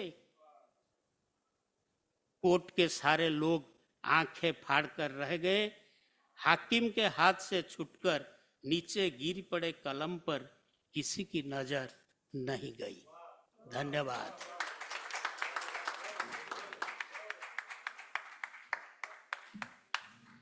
बहुत सुंदर, बिल्कुल खो गए थे। हमारे साथ विजय कुमार नायक जी, प्रख्यात उड़िया लेखक, ने अपनी कहानी सुनाई अभी। आपकी कहानी से महाश्वेता देवी की कहानियों की सौंधी सौंधी खुशबू आती है। जंगल भी भगवान है। कई पंथ हैं भारत में, तो आर्य समाज में ऐसे माना जाता है कि एक मनुष्य है, एक ईश्वर है और एक प्रकृति है। तो प्रकृति अपने आप में भगवान है, प्रकृति का अपना ज्ञान विज्ञान है, अनुसंधान है। बहुत सुंदर। आगे बढ़ते हैं। फ़ोन किसी का बज रहा है, कृपया साइलेंट मोड पर कर लीजिए। हमारे अगले रचनाकार हैं मदन कुमार लड्ढा जी, जिन्होंने हिंदी और राजस्थानी में व्यापक रूप से लिखा है। आप वरिष्ठ और माध्यमिक कक्षाओं में पाठ्यक्रम को तैयार करने के लिए BATC के शिक्षा समिति में रह चुके हैं। शांति बनाए रखें। हम सब मिलेंगे और हम सब खाना भी साथ में खाएंगे और तब हम बातें करेंगे, लेकिन भोजन से पहले भजन, है ना। आप दूरस्थ क्षेत्रों में साक्षरता को बढ़ावा देने के लिए एक राष्ट्रीय कार्यक्रम आओ गांव चले परियोजना से भी जुड़े हुए हैं। आपने आकाशवाणी और दूरदर्शन में भी नियमित रूप से कार्य किया है। हिंदी में आपकी 5 और राजस्थानी में 9 पुस्तकें प्रकाशित है। बहुत ही आदर के साथ आमंत्रित करती हूँ मदन कुमार लड्ढा जी को। तालियों के साथ स्वागत आपका। समय सीमा का अतिक्रमण न कीजिएगा, 7 से 8 मिनट में बात करिएगा। हमारी अध्यक्ष चंद्रकांता जी ने कहा है कि वह भी अपनी कहानी पढ़ेंगी, हम सुनेंगे, है ना। तो हमें समय चाहिए। दरवाजा बंद कर दिया जाए। आए मदन जी। खमा गणिसा, एक राजस्थानी कहानी जिसका शीर्षक है सीली सीली औंधी है हवा। शीर्षक पंजाबी का है मगर कहानी राजस्थानी है। कि आपको कितनी बार बोल दिया है शुगर की जांच करवा लो। यदि अकेले नहीं जाते हो तो मैं चलती हूं आपके साथ। पत्नी की तेज आवाज से मेरी नींद टूटी। करवा लूंगा, आज नहीं तो कल करवा लूंगा, कोई बम थोड़ी गिरा है, मैंने आंख मलते हुए कहा। बम तो नहीं गिरा, लेकिन आपका मुहूर्त भी तो नहीं निकल रहा। सप्ताह भर से ज्यादा हो गया डॉक्टर को दिखाए हुए। भूखे पेट जांच तक नहीं हो पाई है। जांच के बिना दवाई कैसे लिखी जाएगी? इस आलस का कोई अंत है भला? उसका रेडियो फिर गूंजा। असल में मुझे डायबिटीज की जांच करवाने में दिक्कत नहीं थी। सुबह सुबह की पहली चाय टालना कठिन था। चाय की प्याली देखकर ही मेरी आंख खुलती है। आजकल करते करते 5-6 दिन निकल गए। आखिर पत्नी ने सुबह शाम गीत गाना शुरू कर दिया तो मुझे हाथ ऊंचे करने पड़े। बिना चाय पिए ही मैं सरकारी अस्पताल के पास स्थित राजस्थान लेबोरेटरी पहुंच गया। जांच के लिए पर्ची कटवाई तो मेरा नंबर 7वां था। मतलब 6 मरीजों की जांच मुझसे पहले होगी। बारी का इंतजार करते हुए मैं बरामदे में पड़ी बेंच पर बैठ गया और वहां रखे हुए अखबार पलटने लगा। मुझसे पहले वहां 2 जने और बैठे हुए थे, एक बुजुर्ग बाबा और एक अधेड़ औरत। मरीज और उनके साथ आए हुए लोग इधर उधर खड़े थे तो कुछ बाहर चबूतरे पर बैठे बारी आने का इंतजार कर रहे थे। कुल मिलाकर दिन उगने के साथ यहाँ अच्छी खासी भीड़ हो गई थी। मुझे डर था कि कहीं कोई जान पहचान वाला नहीं मिल जाए। अभी ढोल पीट देगा, बीमारी से ज्यादा तो मिलने वाले ही मार डालते हैं। उनको तो पता चलना चाहिए, सामान्य दिनों में भले ही नमस्कार तक नहीं करते हो, बीमार से मिलने तुरंत पहुंच जाते हैं और उनके सवाल लठ की तरह बरसते हैं। यह क्या हो गया, किस डॉक्टर को दिखाया, जांच में क्या निकला, बिन मांगे सलाह देते हैं, होम्योपैथी के वेद को दिखाओ। आयुर्वेद में तो इसका अचूक इलाज है, सुबह शाम जूस पिया करो। परहेज अलग बताएंगे, दही मत खाओ, अचार तो काम का ही नहीं है, योग करना शुरू कर दो। घर वाले मरीज को भूलकर उन्हीं की चाय पानी के इंतजाम में भागते रहते हैं। मुझे ऐसे लोग बिल्कुल पसंद नहीं। मैं इस तरह कभी नहीं जाता, जरूरी होने पर फोन से ही हालचाल पूछ लेता हूं या फिर मैसेज कर देता हूं। अरे आप इतनी जल्दी यहां कैसे? पीछे से किसी ने मेरे कंधे पर हाथ लगाकर पूछा तो मैं चौंका। पीछे मुड़कर देखा तो गुप्ता जी थे, गगन इंटरप्राइजेज वाले।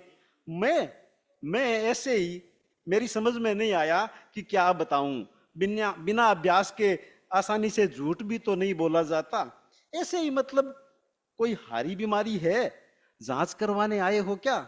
उन्होंने एक साथ कई सवालों के गोले दागे। ऐसे ही शुगर का वहम हो गया था। पिछले कुछ दिनों से तबीयत नासाज चल रही है। डॉक्टर साहब ने शुगर टेस्ट के लिए कहा है, मैंने सच सच बतला दिया। बातचीत का मेरा मन बिल्कुल भी नहीं होने के बावजूद उन्होंने पीछा नहीं छोड़ा और खड़े खड़े शुगर के 6-7 संकेत और इनसे दुगने इलाज बता दिए। उनकी बकवास सुनने के अलावा मेरे पास और कोई चारा भी तो नहीं था। जांच के लिए मेरे नाम की पुकार हुई, तब जाकर उनके प्रवचनों से पीछा छूटा। जांच वाले कमरे में मेरे दाएं हाथ की अंगुली में सुई चुभाकर रक्त का सैंपल लिया गया। लगभग 15 मिनट बाद जांच रिपोर्ट मेरे हाथ में थी। मैंने रिपोर्ट देखी, शुगर 165 मिलीग्राम। रिपोर्ट से ही पता चला कि एक स्वस्थ मनुष्य के शुगर का लेवल 72 से 110 मिलीग्राम होता है। कहने का मतलब मेरी शुगर बढ़ी हुई थी। घर पहुंचने तक उहापो वैसे ही चलती रही। मैं बेहिसाब मीठा नहीं खाता हूँ, माँ बाबूजी के भी शुगर नहीं, घूमना फिरना भी ठीक ठाक करता हूँ। फिर मेरे यह शुगर कैसे बढ़ गई? घर पर पत्नी ने जांच रिपोर्ट को इस तरह देखा जैसे कोई एमडी डॉक्टर हो। उसने कभी भले वक्त में ओपन यूनिवर्सिटी से बीए किया था, बीच बीच में उसका ढोल भी पीटती रहती है। मेरी पढ़ाई तो व्यर्थ गई, इनके घर का काम ही नहीं खत्म होता। मौका मिलता तो मैं भी सरकारी नौकरी करती। थोड़ी देर के मौन के बाद उसने अपना पक्ष रखा। मुझे तो पहले ही पता था, दफ्तर में पूरे दिन अगड़म बगड़म खाते रहते हो, अपने शरीर का ध्यान नहीं रखा जाता। अब कोई बच्चे थोड़े ही हो जिसको समझाना पड़े। मैं चुपचाप सुनता रहा, जैसे जानबूझकर शुगर बढ़ाई हो। अब अगला अध्याय शुरू। शुगर के इलाज के लिए गांव की पारी काकी से लेकर शहर के नामी वैद्यों के यहाँ चक्कर लगाए। निरोग धाम पत्रिका से लेकर गूगल साइट तक खंगाली। डॉक्टर तो खैर कोई छोड़ा ही नहीं। इतनी कवायद के बाद सबसे पहले रोज सुबह जल्दी उठकर घूमना तय किया। 37 की उम्र में ऐसे दिन गिनती के ही रहे होंगे जब मैंने सूरज उगने से पहले बिस्तर छोड़ा है। इसके पीछे कई कारण है। बचपन से ही मेरी रात को देर तक जगने की आदत है, इसलिए सुबह देर तक सोना लाजमी है। पढ़ाई के दिनों में तो मैं रात को 12-1 बजे तक किताबें पढ़ता रहता। सुबह जल्दी उठकर पढ़ने की गुरुजनों की सीख मेरे अंतस में कभी नहीं उतरी। मुझे आश्चर्य होता कि लोग कैसे मुंह अंधेरे उठकर काम में लग जाते हैं। मुझे रात को भले ही 3 बजे तक लगातार जगा लो, पर जल्दी उठना मेरे बस की बात नहीं। 1-2 बार दूसरे लड़कों की देखा देखी सुबह जल्दी उठकर पढ़ाई करने के लिए अलार्म लगाया, लेकिन फिर भी उठना संभव नहीं हुआ। असल में सूरज की किरणों से ही मेरी आंख खुलती है। पढ़ाई के पश्चात अखबार से जुड़ गया। वहां मुख्य काम रात में होता है। शाम 4 बजे मैं दफ्तर पहुंचता और वापस आते आते रात के 2 बज जाते। पेज तैयार होने में कोई अड़चन आ जाती तो आधा पौन घंटा फालतू ही समझो। अब 2:30-3 बजे सोने वाले से जल्दी उठने की उम्मीद कैसे की जा सकती है? 7 साल की कलम घिसाई के बाद मैं एक एनजीओ में आ गया, पर यह आदत आज तक वैसी की वैसी चल रही है। लेकिन अब की बार स्थितियां ऐसी बनी कि डॉक्टर की सलाह के मुताबिक सुबह घूमने का काम शुरू हो गया। सुबह सुबह घुमाई का मेरा पहला दिन उत्सव के रूप में लिया गया। रात को सोने से पहले मेरे बिस्तर के पास मॉर्निंग वॉक के लिए खास पोशाक और जूते पहले से रखे गए। पत्नी ने मेरे मोबाइल में 4:15 बजे का और खुद के मोबाइल में 4:30 बजे का अलार्म लगाया। सुबह जल्दी चाय बनाने के लिए दूध भी फ्रिज में रख दिया, क्योंकि दूध वाला 6 बजे से पहले नहीं आता। सुबह मैं जब घूमने के लिए सीढ़ियां उतर रहा था, तब पत्नी विदा करने के लिए दरवाजे पर मुस्कुराती हुई खड़ी थी। गली से निकल जब मैं चौराहे के बाईं और म्यूनिसिपैलिटी के पास पहुंचा, तो वहां का नजारा देखकर तो मेरे अचंभे की सीमा नहीं रही। विवेकानंद भ्रमण पथ पर इस वक्त सैकड़ों लोग उतावले कदमों से चक्कर लगा रहे थे। मैं देखता ही रह गया। जिज्ञासावश दूसरे पार्क भी संभाले। नेहरू उद्यान में 50-60 लोग योग कर रहे थे, जिनमें 20 से अधिक तो महिलाएं थी। नेहरू एक आदमी उनको योगासन सिखा रहा था। गांधी जी की प्रतिमा के दाईं ओर युवकों की टोली दंड बैठक लगा रही थी। दर्जन भर स्कूली लड़के चौराहे से स्टेडियम तक साइकिल चला रहे थे। प्याऊ के पास 10-12 जने दोनों हाथ कानों के बराबर करके कूद रहे थे और बीच बीच में ठहाके भी लगा रहे थे। मेरी बेटे के उम्र के कई बच्चे फवारे के पास बैडमिंटन खेल रहे थे। हरी धूप पर कई लड़कियां इस तरह कसरत कर रही थी जैसे नाच रही हो। पीपल गट्टे पर कई बुजुर्ग बातों की बघार लगा रहे थे। उनकी बात में बराक ओबामा से लेकर मन की बात तक की पड़ताल हो रही थी। ये क्या खेला है? पूरे संसार को शुगर हो गई है क्या? मेरे मन में आया। मुझे बिल्कुल भी उम्मीद नहीं थी कि शहर में इतने मनुष्य सुबह सुबह घूमने निकल जाते हैं। मुझे इस जागृति के पीछे टीवी वाले बाबा का कमाल दिखाई दिया। घूमते फिरते कई जान पहचान के लोगों से मेरी रामाशामा हुई। मेरी घुमाई का यह पहला दिन था। उसके बाद तो यह रोज का नियम हो गया। मैं रोज सुबह 4:15 बजे का अलार्म लगाता और नित्यक्रम से निवृत्त होकर 30-40 मिनट में घूमने निकल जाता। वापस आते आते 6:30 बज जाते। एक पखवाड़े के बाद तो अलार्म की आवश्यकता ही नहीं रही। मोबाइल पर जागो मोहन प्यारे बजने से पहले मेरी आंख खुल जाती। इस प्रयास में शुगर कम हुई कि नहीं हुई पता नहीं, किंतु जिंदगी में एक नई मिठास अवश्य घुल गई। यह मिठास एक मुस्कान की मार्फत मेरे अंतस में उतरी, जो रोज सुबह भ्रमण पथ पर अपनी झलक दिखा जाती। वह हाउसिंग बोर्ड कॉलोनी में से आती। एक 7-8 वर्ष की बच्ची उसके साथ होती। 5 सर्किल से पार्क तक की लगभग 1 किलोमीटर की दूरी हम साथ साथ तय करते। कभी मैं 5-7 कदम आगे तो कभी वह। शुरुआत में तो बातचीत नहीं हुई, किंतु उसका इंतजार जरूर करने लग गया। जिस दिन उसे देर हो जाती, मैं बिना मतलब सर्किल पर चक्कर लगाकर उसकी बाट जोहता। क्यों? इस क्यों का जवाब मैंने कभी स्वयं से नहीं पूछा, और पूछता भी तो कौन सा मिल जाता। एक दिन मोबाइल की आवश्यकता से मौन टूटा और संवाद के लिए एक सेतु निर्मित हुआ। एक्सक्यूज मी, आपके पास मोबाइल है? मुझे 1 मिनट गल करनी है। मैंने पहली बार उसकी आवाज सुनी। हाँ हाँ लो, मोबाइल तो बात करने के लिए ही होता है। मैंने लोअर की जेब से मोबाइल निकाल कर पकड़ा दिया। Thank you very much. उसने बात करके मुस्कान के साथ मोबाइल वापस दे दिया। मैंने उसकी बोली से पहचान लिया कि वह पंजाबी है। वैसे रूप रंग में भी पंजाबियत प्रत्यक्ष दिख रही थी। 5.5 फुट से अधिक लंबी, भरवा शरीर, गोरा रंग, लंबे काले बाल जिन्हें वह जूड़ा बनाकर बांधे रखती। अक्सर वह जालीदार चुन्नी और गहरे रंग के सलवार कमीज पहने रहती। मोबाइल के बहाने बातचीत का सेतु बना तो आवाजाही भी शुरू हुई। जब जब बातचीत होने लगी, घूमने के साथ अब एक नया काम और जुड़ गया। हम अक्सर घूमते घूमते बेंच पर बैठ जाते और बातें करने लगते। शुरू शुरू में तो देश दुनिया के हालात, राजनीतिक उठापटक, स्वास्थ्यगत सावधानियां जैसे मुद्दों पर बात होती, किंतु धीरे धीरे निजी जिंदगी के पन्ने भी खुलने लगे। बातचीत से उसकी पहचान खुली। वह एक बैंक में क्लर्क है। उसके साथ आने वाली बिटिया उसकी लाडली बेटी है, परी। उसका मूल गांव अबोहर जिले में है। उसका पति पंजाब सरकार के बिजली विभाग में है। वह अपनी माँ के साथ हाउसिंग बोर्ड में किराए पर रहती है। इस शहर में नौकरी करते उसे 2.5 साल हो गए और इतने कम समय में राजस्थानी भी अच्छी खासी बोलने लगी है। वह परी की बातें बहुत करती।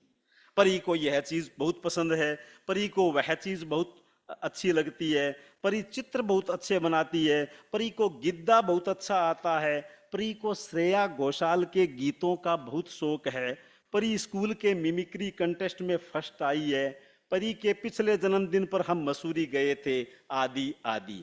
वैसे परी वास्तव में परी की तरह ही थी। बातचीत में चतुर, हंसती तो ऐसे जैसे मोती जर रहे हो, और नैन नक्श भी अपनी माँ पर। परी के साथ वह भी चहकती रहती, खिले हुए नए पुष्प के समान। मुस्कान के साथ उसकी सुगंध सुबह के उजाले में चारों तरफ फैल जाती। रोज दिन उगने के साथ उस महक से मेरा हृदय हुलस जाता। यह सुगंध पूरे दिन मेरे अंतस में रमी रहती, रात तक। रात को भी मैं इंतजार करता कि कब सुबह हो और कब वह महक की महारानी नजरों के सामने आए। कई बार मैं सोचता कि यह शुगर भले के लिए ही हुई है। यदि शुगर नहीं होती तो मैं क्यों कर घूमने जाता और क्यों उस मुस्कान का दीदार होता। किंतु यह मुस्कान एक सीमा में रही। उसने इससे सीमा से बाहर आने का मौका ही कभी नहीं दिया, तो मेरी भी कभी इसे लांघने की हिम्मत नहीं हुई। एक दिन मैं घर से जल्दी निकल गया और सर्किल पर बैठकर परी और उसकी मम्मी का इंतजार करने लगा। अचानक मेरे अंतस में एक सवाल उभरा। मैं तो मधुमेह के कारण घूमने आता हूं, लेकिन वह अपनी और परी की नींद क्यों खराब करती है? सवाल अपनी जगह वाजिब था। शरीर से वह एकदम फिट है, न मोटी न पतली, फुर्तीला शरीर, फिर यह जतन क्यों? ऐसा कौन सा चाव लगा घूमने का? सुबह की नींद का ठाट वह क्यों छोड़ रही है? सेहत के लिए इतनी सावधानी भला कैसे उपजी? मेरे लिए इंतजार ऐसा ही हो गया। बैठे हुए 15-20 मिनट हो गए, किंतु न तो वह दिखाई दी और न ही परी। आखिर मैं अकेला ही रवाना हो गया। पार्क का चक्कर लगाया। अगले दिन फिर मेरा इंतजार अधूरा रहा, वे दोनों नहीं आई। मैंने सोचा कोई मेहमान आ गया होगा या कहीं बाहर जाना पड़ गया होगा, 1-2 दिन में आ जाएंगे। इस तरह 1 सप्ताह निकल गया। मैं अनमने भाव से अकेला घूमता रहा। मुझे चिंता हुई कहीं दूसरी जगह तबादला हो गया हो, लेकिन तबादला होने पर पहले ही तो पता लग जाता है। उसने कभी ऐसी बात ही नहीं की। मुझे खुद पर ही झुंझलाहट हुई। इतने दिन साथ घूमे लेकिन नंबर नहीं लिए, पूछूं तो भी किससे? लोग क्या सोचेंगे? एक दिन बिना काम के ही उस बैंक के में घुस गया जहां वह नौकरी करती थी। मेरा खाता वहां नहीं था। मैंने काउंटर और केबिन में बैठे स्टाफ पर नजर मारी, पर वह नहीं दिखी। 1-2 बार उसके क्वार्टर की ओर जाने का मन हुआ, फिर लोकलाज के कारण टाल दिया। देखते ही देखते कैलेंडर के 2 पन्ने बदल गए। इंतजार के भाव भी फीके पड़ने लगे। एक दिन डाकघर में पीएलआई की किस्त जमा करवाने गया तो वह एक लाइन में खड़ी हुई दिख गई। वह कोई डाक रजिस्ट्री करवा रही थी। मुझे लगा कि वह लंबी बीमारी से उठकर आई है। उसके चेहरे से मुस्कान सिरे से गायब थी। मुस्कान के स्थान पर उदासी पसरी हुई थी। जब हमारी नजरें मिली तो दुआ सलाम जरूर हुई, किंतु उनमें उत्साह का कोई चिन्ह नहीं था। मैं उसकी बारी का इंतजार करने लगा। इस बीच कई प्रश्न मेरे अंतर्मन में उभरे, जिनके जवाब उससे मांगने थे। इनमें उलाहने और नाराजगी का भाव भी शामिल था। डाकघर का काम करवा कर वह बाहर निकली तो मैं उसके नजदीक जा पहुंचा। आज उसकी आंखों में हमेशा वाली रौनक दिखाई नहीं दी। क्या बात है, घूमने भी नहीं आ रही हो इन दिनों? कहीं बाहर चली गई थी क्या? मैंने पूछा। ऐसे ही। अब क्या करना है घूमकर? उसने धीमे स्वर में कहा। क्यों? सेहत बिल्कुल ठीक हो गई या फिर किसी ने मना कर दिया? पहले तो आप रोज आती थी। मैंने अगला सवाल किया। सच तो यह है कि मुझे घूमने का बिल्कुल भी शौक नहीं। मैं तो केवल परी की खातिर घूमने आती थी। असल में उसे ब्लड कैंसर था। घूमने के बहाने उसके चेहरे पर जो मुस्कान उभर आती, वही मेरी कमाई थी। अब वह ही नहीं रही तो पलकों का बांध तोड़कर उसकी आंखें बरस पड़ी।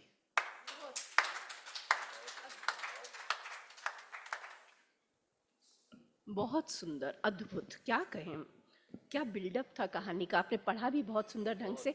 जो भी ड्रामेटाइज इंटोनेशन देने थे, आवाज़ बदलनी थी, उतार चढ़ाव थे, बहुत ही अच्छा। आपको बहुत बहुत मुबारकबाद। और जैसे कि आप हाँ, सबकी ओर से बिल्कुल, सबकी ओर से आपको मुबारकबाद। और जैसा कि आप सब जानते हैं कि भारत वाकई में diabetes capital of the world कहा जाता है। हम सबसे ज़्यादा हमारे वेस्ट में ऐसे एक जेनेटिक शोध रिसर्च से पता चला है कि ऐसी जीन है, we are predispose to diabetes. लेकिन इसका इलाज अगर बताना चाहें तो अष्टांग हृदय नाम का एक आयुर्वेद का आपने जो मेंशन किया, वाघभट ऋषि पता है क्या कहते हैं? अगर आप 800 किलोमीटर 1 साल में चल लेते हैं, सुन लीजिए, तो डायबिटीज हमेशा के लिए खत्म हो जाती है। स्वामी विवेकानंद ने, आप उनके अगर पढ़ें उनके वर्क्स, तो उन्होंने ये लिखा है तीर्थाटन। देखिए, बनारस जाएं या केदारनाथ, बद्रीनाथ आदि जाएं, तो वो कहते हैं तीर्थाटन से शुगर या डायबिटीज की बीमारी नहीं रहेगी। तो हमने कहा कि कल्पना की दुनिया से थोड़ा सा यथार्थ में भी कुछ बता दूं, आदान प्रदान इसी तरह से होता है विचारों का। ये बिल्कुल सच है। आप में से जो लोग अगर ग्रसित हैं तो इसे अपना सकते हैं। इट इज अ फैक्ट, है ना। तो आगे बढ़ते हैं। हमारे नरेंद्र जी हमारा इंतजार कर रहे हैं। M Narendra ji is a Telugu writer and he writes in English and Telugu. He has to his credit 7 short story collections, 4 novels, 2 plays. बातें नहीं करेंगे. 1 रिसर्च बुक. अध्यक्ष madam. So Narendra ji, I was saying he has edited several books. He is a recipient of the Katamraju Ramarao Award, the Madras Telugu Academy Award, the Katha Award, Mexico University Award, Rabindranath Tagore Puraskaram, Mallimala Sahiti Puraskaram, amongst many others. Narendra ji अपनी कहानी अंग्रेजी में पढ़ेंगे. इसके बाद हमारी अध्यक्षा वो अपनी कहानी पढ़ेंगी हिंदी में. तालियों से स्वागत कीजिए एम नरेंद्र जी का.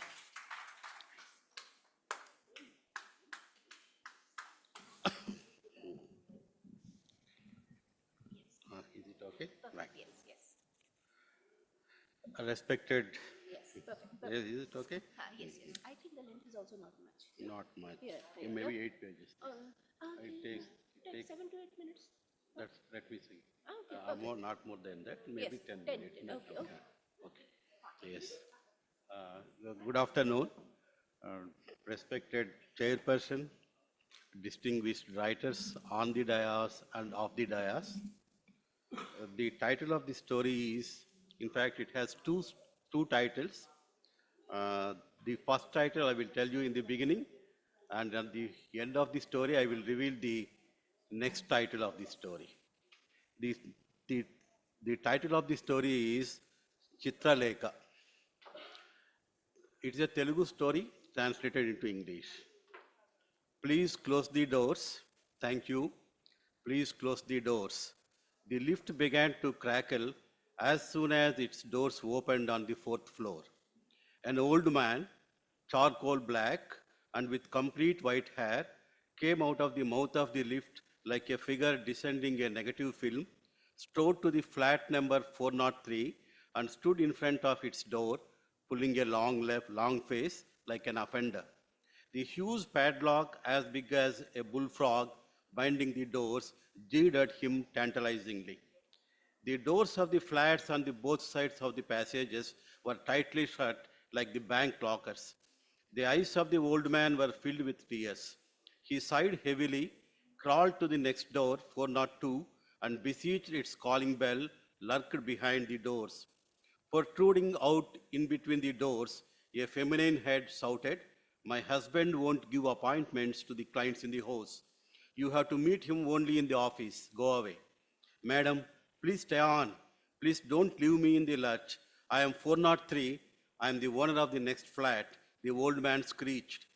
The woman poked her head forward, wearied. "I had let out this flat of mine to a lady, madam. She informed me that she works in a damn office. She disappeared 4 months back, and this lock has been sneering at me ever since," the old man shrilled.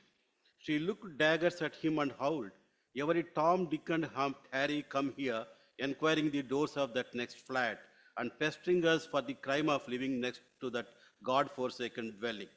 Have you ever consulted us before letting your flat to that blackguard? Now it is the police whom you have to resort to." The lift downstairs indifferently shrilled, "Please close the doors. Thank you. Please close the doors. Thank you." The young man, who came up chatting with the clanging and banging of the throat of the lift, swilled out of its mouth on the 4th floor when it yawned. Overlooking the old man, he stole to the door of the 403. Having got annoyed by the frozen lock, he winked at the head hung in between the doors of the next and sweetly beseeched, "The doors of the flat and the lock that handcuffs them, leave us in peace. We are not residing here to patrol 403. Clear off," she thundered, dragging the doors over her face. The young man jumped towards the next door and announced, "Hold on, madam, hold on. I have come here with an introductory letter from your husband. He smiled intriguingly at the head, which fluttered its eyelids like a toy, and continued, "One of my friends is a permanent client to your husband, and the land grabbing cases he filed earned more than $1 million to your husband last year. He promised that he would lodge 2 more this year." A smile tried to perch on her face like a bird lost its way. "I am a writer." He gave a coy smile and said, "2 of my novels are getting serialized in a renowned journals at present. I began cooking another one by detecting the mystery behind this 403. "You are damn lucky," she said once again, trying to withdraw her head from above the doors. "This gentleman claims that he is the landlord of that 403, and so he has everything you want to know on his sleeves. You better interrogate each other and let me attend to my idiot box." Glancing at the shack of a coconut hung to dissipate the evil looks of people on the threshold of 403, the writer began seizing the landlord with a rain of questions. "When did Chitralekha put up in your flat? Is she married? How many children does she have? What's her husband?" The old man gave him a bewildered look and asked, "Chitralekha? Who is that Chitralekha?" The writer giggled, exposing his teeth like a dinosaur. "She was a colleague in our office. The office people got suspicious when she didn't turn up for 4 months even to sign the pay bills. As her long absence grew seeds of suspicion in the insurance agent who used to come to collect her half-yearly installment, he lodged a complaint in the police station. The police leaked the news to the press. That's all. The newspapers spiced up the disappearance of Chitralekha and sensationalized it. I had let out my house to her only after verifying her Aadhaar card, employment identification card, and bank passbook. But I couldn't have the slightest inkling that she has the habit of disappearing. Now the police have been turning out different versions, and the newspapers are not weary of adding fuel to it with their concocted stories. The landlord prattled on and on. The writer got alarmed by the mention of the newspapers and jeered. "This is exactly the problem nowadays, sir. Is it not enough that one should confine to one's own duty? Are we, the writers, not here to wave the stores? Why should the journals ape us?" The lift down floor announced, "Please close the doors. Thank you. Please close the doors. Thank you." After 4 minutes of intermission, it came to the 4th floor, opened its mouth, and monotonously repeated the same chanting. Like a robot with an engine stuck to his back, a young chap with a backpack bounced out of the lift, came straight away to the 403, frowned at the lock and challenged, "Does it know how to open?" The writer smirked and said, "Unable to answer that question, we are here, supine in chairs exchanging looks. You are number 3. First of all, answer my questions. I am an investigative journalist," said the newcomer pompously, showing his identity card. "That is what is called sheer luck, Mr. Landlord. These investigative journalists are close cousins to us, the writers. His arrival here surely embarks on fresh information." The writer howled gleefully. "Is he the owner of the 403? The journalist quizzed impatiently. "Then I will commence my inquiry with him. Tell me, sir, who is Chitralekha? What's Chitralekha? Where does she belong? What's the reason for her disappearance?" "You are approaching the wrong person," the writer self-righteously jeered at him. "He is a landlord who never tried to intrude into tenant's privacy. He didn't even know her name till I came here searching for a story and told him." Then the journalist went to 402 and slashed the calling bell. When a head craned out of the slightly open doors, he said, "Good afternoon, madam. Your friend of 403 sent you a letter with me. Sign the receipt and take it." "She is not my friend," she shrieked furiously. "Has she written a letter to me? That is impossible. Where has it come from? Show me the address of the letter writer." The journalist turned towards the writer as if the questions were shot by him and gaily riddled, "Would there be a firm address to the letters received from the dead letter office?" "Is she dead? Where and how? What about my rent of 4 months?" the landlord screamed uproariously. "The dead would become ghosts. Hitherto, I wouldn't expect that it to be a horror and haunted story." The writer howled excitingly. "Did she write letters to me? Impossible. Am I an attorney or an accomplice? The head hung between the doors of 403 to annoyed stridingly. None would trust that the roots of the trees of the land would not get into the well besides. The news of 403 would definitely leak out to 402, the journalist growled. You don't know how thick and strong the walls in between these flats are. The head of the woman of 402 fluttered like a locust. They are vacuum tight, lest the privacy of anyone gets intruded. The lift down floor again squalled. Please close the doors. Thank you. Please close the doors. I think the police are coming and they are adept in capturing the ghost, the journalist cooed expectantly. It seems to turn out to be a murder case, forcing my head into a hanging loop, the landlord burst out. A young man who resembled a question mark on the shoulders of an exclamatory mark rushed off the mouth of the lift that opened with a bang and queried, Is it the fourth floor? Are you a police officer in Mufti? The writer posed a question, running backwards. We are more vigilant than the police, the stranger replied, bubbling in grand enthusiasm. I am the chief secretary of the People's Protection League. Early bird catches the worm is our motto. Nobody else can capture people's problems earlier than us. We always wake up the people from their slumber and drive them to upheavals and agitations. All of you merely know that the woman of 403 disappeared, but you don't know how she surfaced in a hotel in Chennai. If you know that, you can't be passive and we won't allow you to be peaceful. With the eyes popping out of her head, the woman of the next flat yelled, Here people in our apartments are utter peace lovers and they won't jump into any unrest whimsically. Is it not our vocation, it is not the vocation of the journalist to collect the news and cater to the readers? Why should this jinxed league intrude into our work?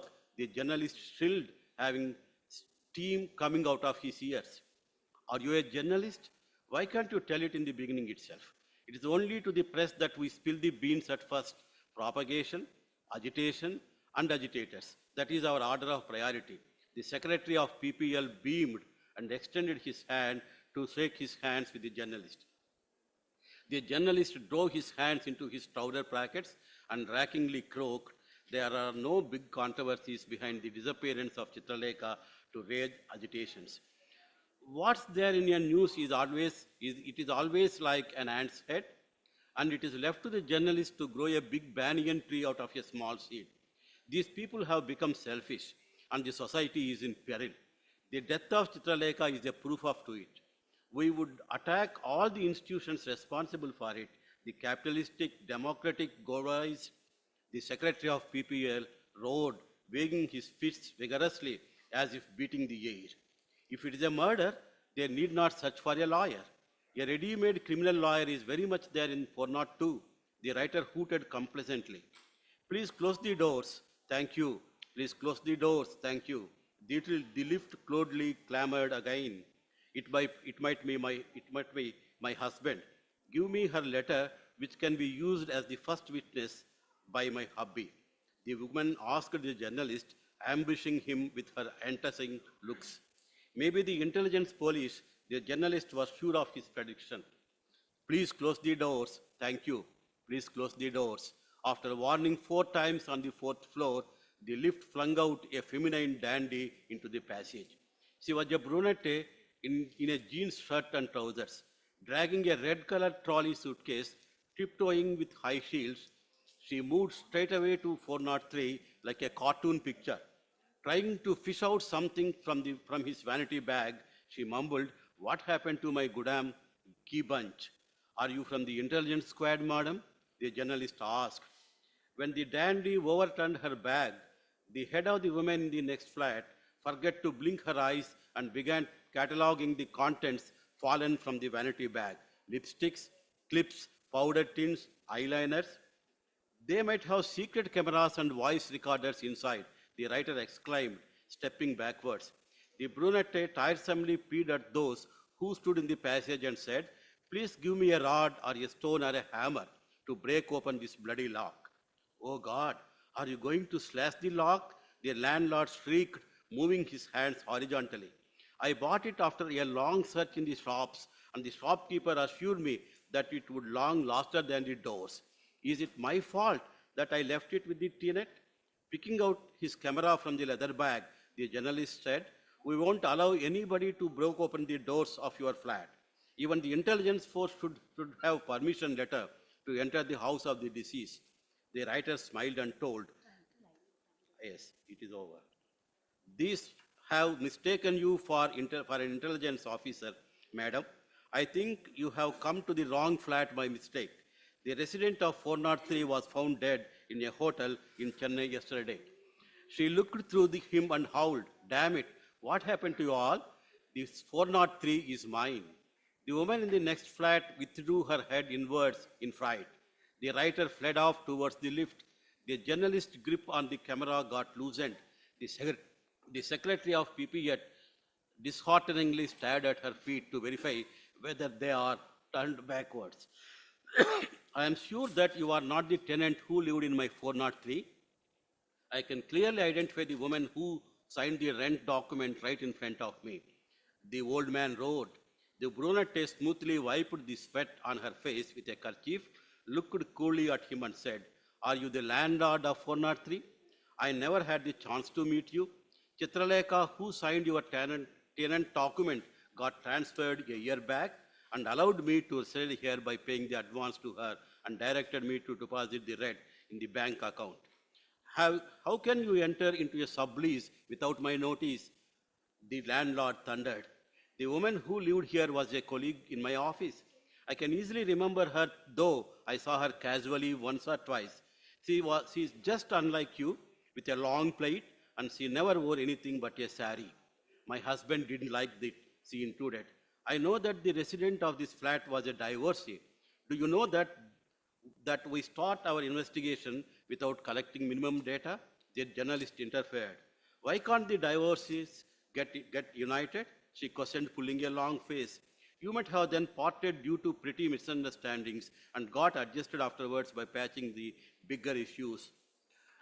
403 is the address that the deceased woman jotted in the hotel." The secretary added a rejoinder. "My God, is it Chitralekha?" the blondie screamed. The secretary of PPF heaved a big sigh, tiptoed to the lift and deplored. "The PPF in Chennai might have pulled an agitation ahead of us. What a great miss. This is a God-forsaken town, and nobody can come to your rescue." The journalist hurled back his backpack and gave a dirty smile and abhorred, "Bad luck. I would have shaken this town with this sensational news by tomorrow. Why can't you ascend here at least tomorrow? Please close the doors. Thank you. Please close the doors."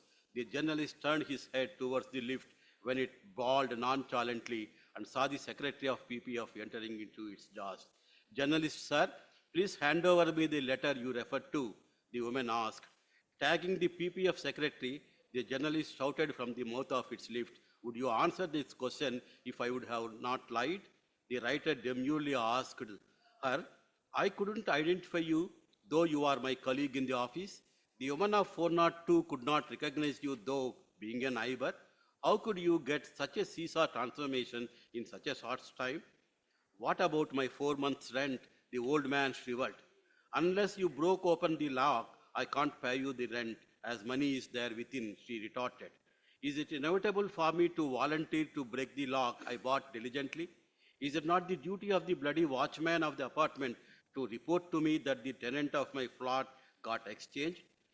Do I have no option but to take to my hand to search for him? Please stick on here till I return, as I don't have energy left to search for you again." He did not cease speaking even after getting into the lift, whose voice overtook his lamentation. "Please close the doors. Thank you. Please close the doors." "Madam, you have not answered my question. Where are your children? Is it for their sake that you have compromised with your husband?" the writer continued. "Stop it. Who are you? Interrogate me." She shivered from top to bottom with rage and hollered, "Are you going to leave me, or should I call the police?" He walked a step towards the lift, hissed awkwardly, and continued, "Why did Chitralekha, who lived here in 403, passed away? Was it a murder, or a suicide, or a natural death? Why did she write the bygone address in the hotel register? What's her native place? Was she married? What's her story? The brunette roared and ranted. Why should I seek answers to those bloody questions as I don't have time even to think of myself? Why should I tolerate your presence hitherto? Get out. The writer fled into the mouth of the lift like a cat drenched in rain. The lift picked up the anthem from there where it stopped. Please close the doors. Thank you. Please close the doors. Thank you. Glancing the lock of 303 very much like glaring the old star from a desert, like passage between the two rows of flats, and overwhelmed by the darkness of the loneliness, the woman stood there rooted. That's the story. The other title of the story is Please Open the Doors.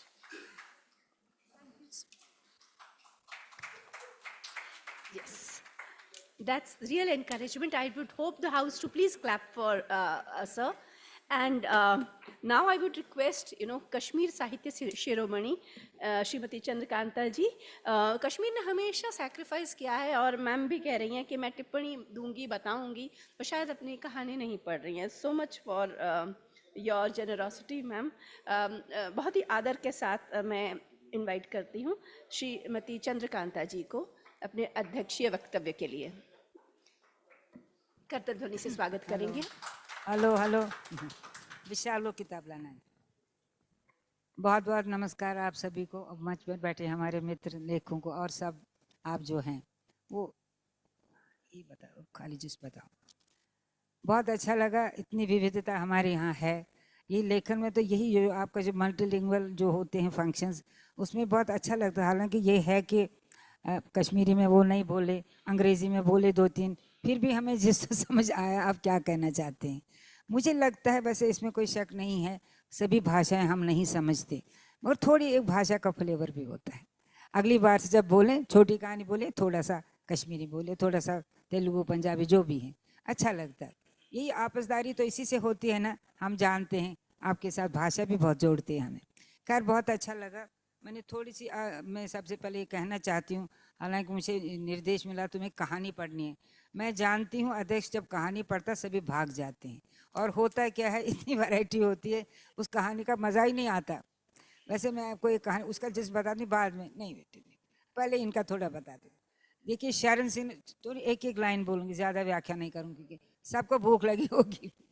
Sharan Singh की कहानी सुखिया की कहानी है, जो एक स्त्री की कहानी. आप इसको स्त्री विमर्श कहो, कुछ भी कहो, पर विमर्श से बाहर की बात भी है. स्त्री की स्थिति क्या है, गरीब औरत है, कैसे वो बैठती है, अपना सामान खरीदते, वहाँ किस तरह की तकलीफ़ों का सामना उसे करना पड़ता है.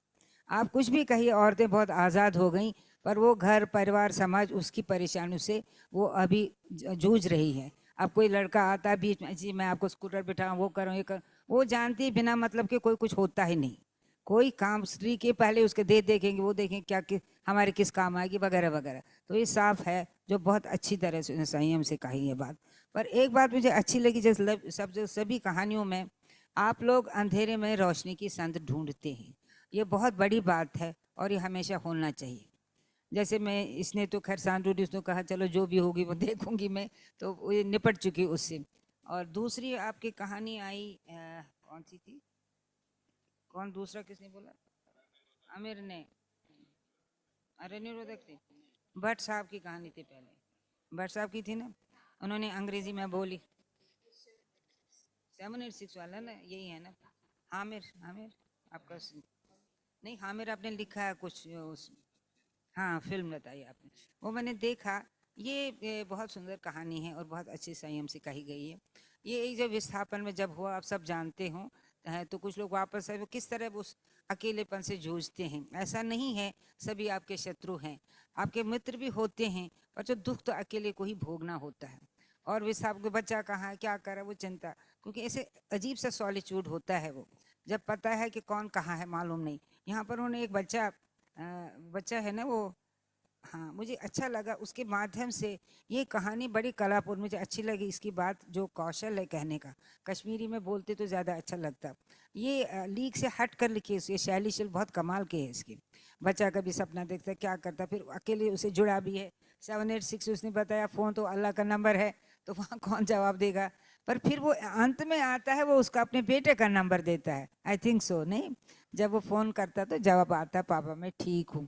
तो ये उम्मीद हमने दिखाई है। मैं आपको ये बताना चाहती हूँ कुछ ऐसी स्थितियाँ हमारे यहाँ हैं जिसमें उम्मीद नहीं है, लगभग नहीं है। मुझे यहाँ पर कोहिन का एक, आप सभी जानते हो कि उसके 4 कपलेट हैं, 2-4 लाते हैं। वो कहते हैं, ring the bell that still can ring, forget your personal off perfect offerings, there is crack in everything, that is how the light gets इन।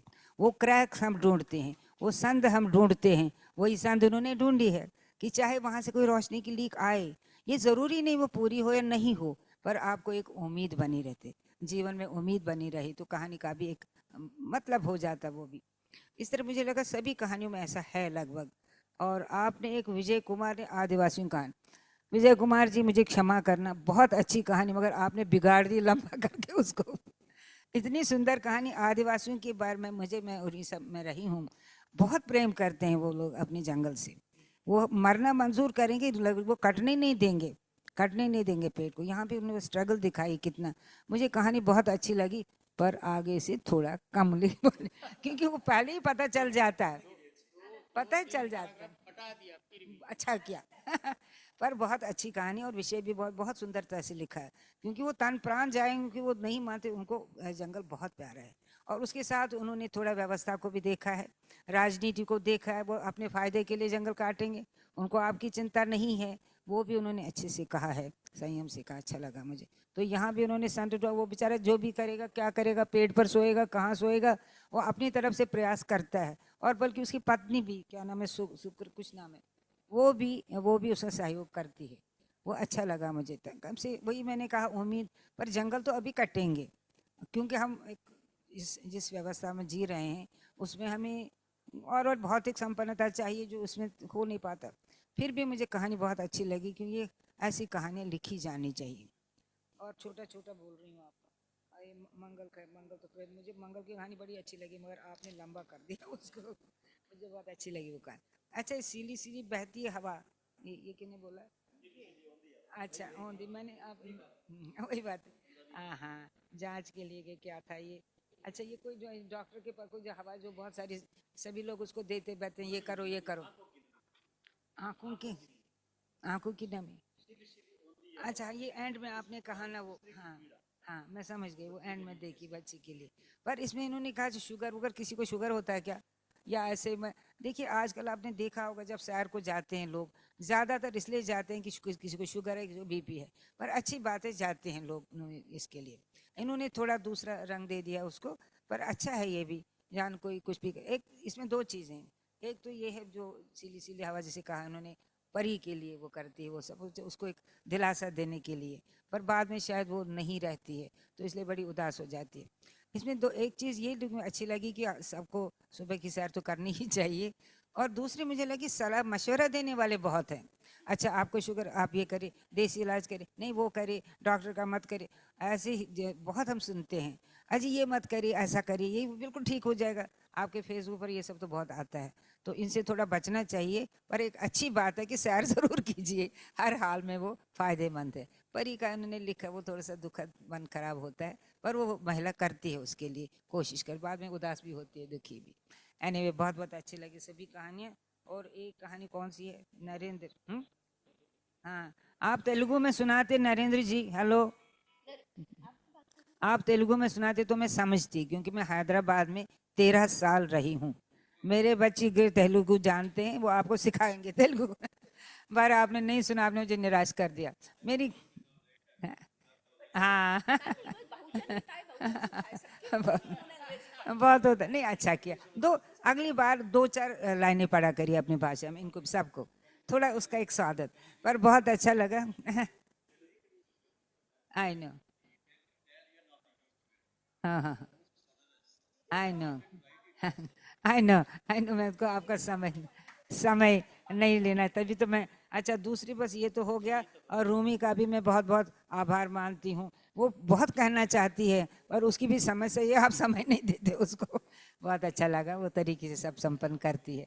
और अब रही मेरी कहानी, हालांकि कुमुद जी ने कहा था उनको बोलना कम करो, उन्हें मेरे हाथ में माइक नहीं दिया, नहीं तो शायद मैं कम कर दिएगा। बहुत नहीं, एक बात कहूँगी मैं आपको, इसीलिए मैंने एक ये नहीं लाई, इसलिए थोड़ा सा बताऊंगी आपको। आपको एक मिनट अब रूमी से मुझे इजाजत।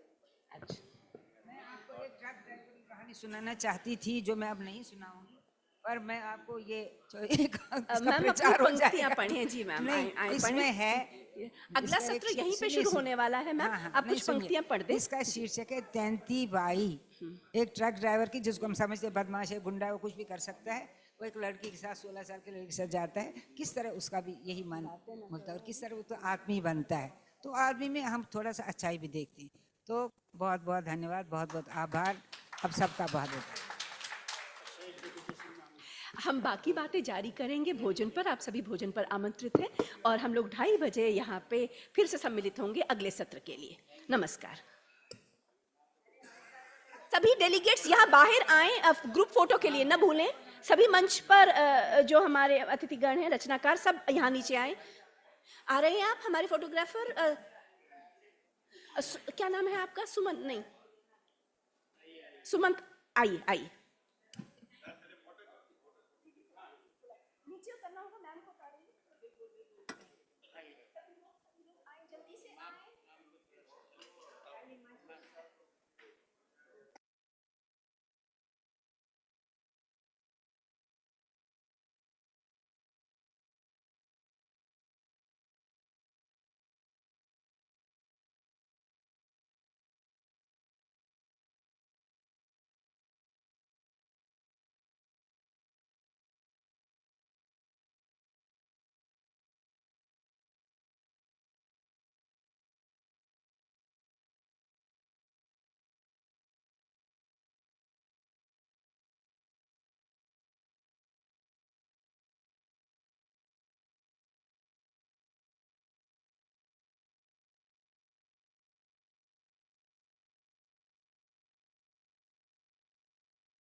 नमस्कार।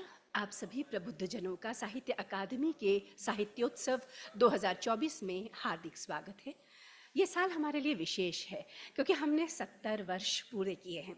साहित्योत्सव को तो 40 साल हुए हैं। बहरहाल साहित्य अकादमी ने 70 साल पूरे किए। जैसा कि आमूमन कहा जाता है विश्व की हर भाषा में 70 साल हम बातें नहीं करेंगे। कार्यक्रम शुरू हो चुका है, थोड़ी सी मर्यादा का पालन करें। ये निर्देश मैं बाद में देना चाहती हूँ और आप सब मुझसे बहुत वरिष्ठ हैं, मुझे अभी कहना पड़ रहा है कि आप अपने मोबाइल फोन्स को साइलेंट मोड पे करेंगे या स्विच ऑफ करेंगे और आपस में बात नहीं करेंगे। ये साहित्य का घर है, हमारा अपना निकेतन है। हर रचनाकार, हर साहित्यकार, Ramesh ji please kindly pay attention here. तो हम ये कह रहे थे कि साहित्योत्सव को 70 साल हो चुके और विश्व की किसी भी इंस्टीट्यूशन को या किसी भी व्यक्ति को जब 70 साल पूरे हो जाते हैं तो हम कहते हैं ओल्ड एज, हम कहते हैं बुढ़ापा। लेकिन हिंदी में जो शब्द है जो आया है उसका नाम है वृद्धावस्था। वो अवस्था जब उत्तरोत्तर वृद्धि की ओर बढ़ता है मनुष्य। तो इससे बहुत कुछ सीखा जा सकता है।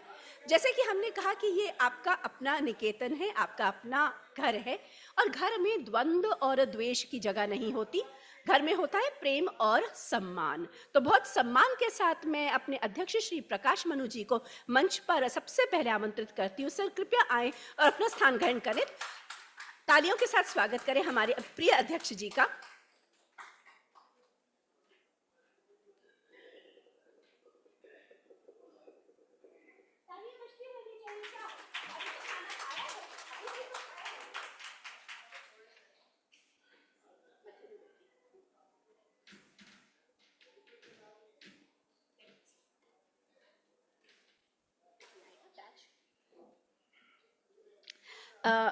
अपने अध्यक्ष जी के बारे में बताने से पहले आपसे कहना चाहूंगी कि आप बातें न करें।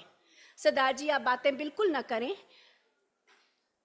मैं आपको अंकल भी कह सकती हूँ लेकिन आप मुझसे बहुत बड़े हैं, आप ये जानते हैं। आपने जिसने भी बात करनी है आप बाहर जा सकते हैं। बहुत सुंदर सजाया हुआ, आप देखिए दिन रात मेहनत करके हमने साहित्य अकादमी में आयोजन किया है और इसकी मर्यादा रखें, इसका सम्मान जरूर करें। फिर से कह रही हूँ एक बार, यदि किसी ने न सुना हो, अंग्रेजी और हिंदी दोनों में कहूँगी, please switch off your phones और put them on silent mode. अपने फोन्स को स्विच ऑफ कर दीजिए या साइलेंट पर डाल दीजिए, रख दीजिए और खुद भी हमें थोड़ा शांति का दान दीजिए। प्रकाश मनु जी हिंदी के प्रख्यात लेखक और संपादक हैं। आप 25 वर्षों से अधिक समय तक बाल पत्रिका नंदन से जुड़े रहे हैं। आपके 3 उपन्यास तथा कविता संस्मरण, कहानी और साक्षात्कार आदि की अनेक पुस्तकें प्रकाशित हैं। आपने अपनी आत्मकथा मेरी आत्मकथा रास्ते और पगडंडियां भी लिखी है। आपने 100 से अधिक बच्चों के लिए किताबें लिखी हैं। आपका संकलन हिंदी बाल साहित्य का इतिहास बाल साहित्य में मील का पत्थर माना जाता है। आपको आपके बाल उपन्यास एक था टुनटुनिया के लिए पहला साहित्य अकादमी बाल पुरस्कार, बाल साहित्य भारती पुरस्कार और कई अन्य पुरस्कार प्राप्त हैं। सर, बहुत ही आदर के साथ आपका स्वागत करते हैं। अभिवादन, अभिनंदन आपका।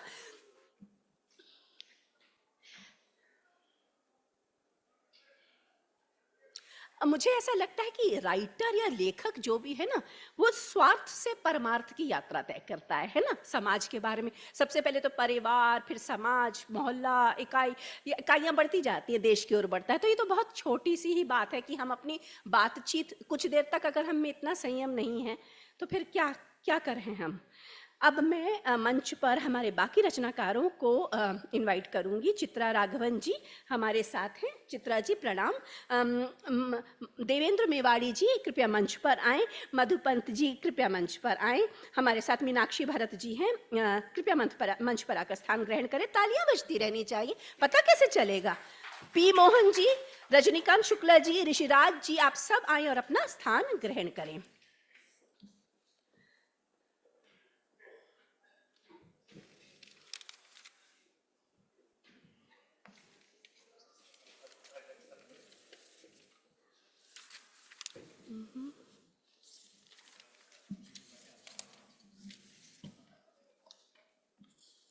देखिए, ये बहुत बड़ा, जैसे कि हमने कहा ना अभी कि हमने अभी ये कहा कि विश्व का सबसे बड़ा साहित्य उत्सव है, 1100 से ज़्यादा राइटर्स हैं हमारे साथ, 1100 से ज़्यादा राइटर्स, 175 से ज़्यादा भाषाओं में यहाँ सत्र किए जा रहे हैं। तो इसमें अगर थोड़ी सी असुविधा या त्रुटि रह गई हो तो उसे ये मान के चलें कि वो बिल्कुल अनइंटेंशनल है। हमें दिन रात एक करके हम आपकी सुविधा के लिए, आपके आनंद के लिए यहाँ पर कार्यरत हैं। तो चित्रा जी थोड़ी सी चोट लगी है, क्या आप हैंड माइक से अपना पेपर प्रेजेंट करना चाहेंगी? यहाँ हमारे पास वो सुविधा है, या आप यहाँ आना चाहेंगी? आना चाहेंगी? करतल ध्वनि से चित्रा जी का स्वागत किया जाए। कृपया आएं और अपने विचार व्यक्त करें। आइए चित्रा जी, मैं मदद करूं? हम लोग 7 से 8 मिनट की अवधि रखें, है ना? हाँ, 7-8 मिनट। आए। I thought 10. I'll try to. Within 10. Okay, within 10. Chitra ji. Good afternoon, esteemed guests, fellow writers, educators, and lovers of literature. My name is Chitra Raghavan, and I'm honored to stand before you today to delve into a subject that is not only close to my heart, but also integral to our cultural heritage. Children's literature in Indian languages, with a special emphasis on Tamil and English literature. As an author who has ventured into the enchanting world of children's literature with 14 books in English, all of which are fantasy stories that have been warmly received, I have experienced the sheer joy and profound impact that stories can have on young minds. My journey through the realm of children's literature has been a journey of discovery, creativity, and connection. It is this magical journey that I wish to share and celebrate with you today. I tell a few words about the concept of children's literature. Written works and accompanying illustrations produced to entertain or instruct children, age-appropriate content and theme, engaging storytelling, colorful, expressive illustrations, valuable life lessons, language and reading level, encouragement of imagination and creativity, emotional resonance. Use of age-appropriate language, appealing themes and subject matter, allowing the children to travel with the author in the realms of imagination. I repeat this point, allowing the children to travel with the author in the realms of imagination. The importance of children's literature are important to a child's development. The purpose of children's literature is varied. They play an important role in the budding reader's linguistic, social, and intellectual development, not to mention the fundamental development of the interpersonal relationships. The 5 functions of children's literature are expanding vocabulary, developing oral skills, fostering love for reading, promoting critical thinking, encouraging imagination and self-discovery.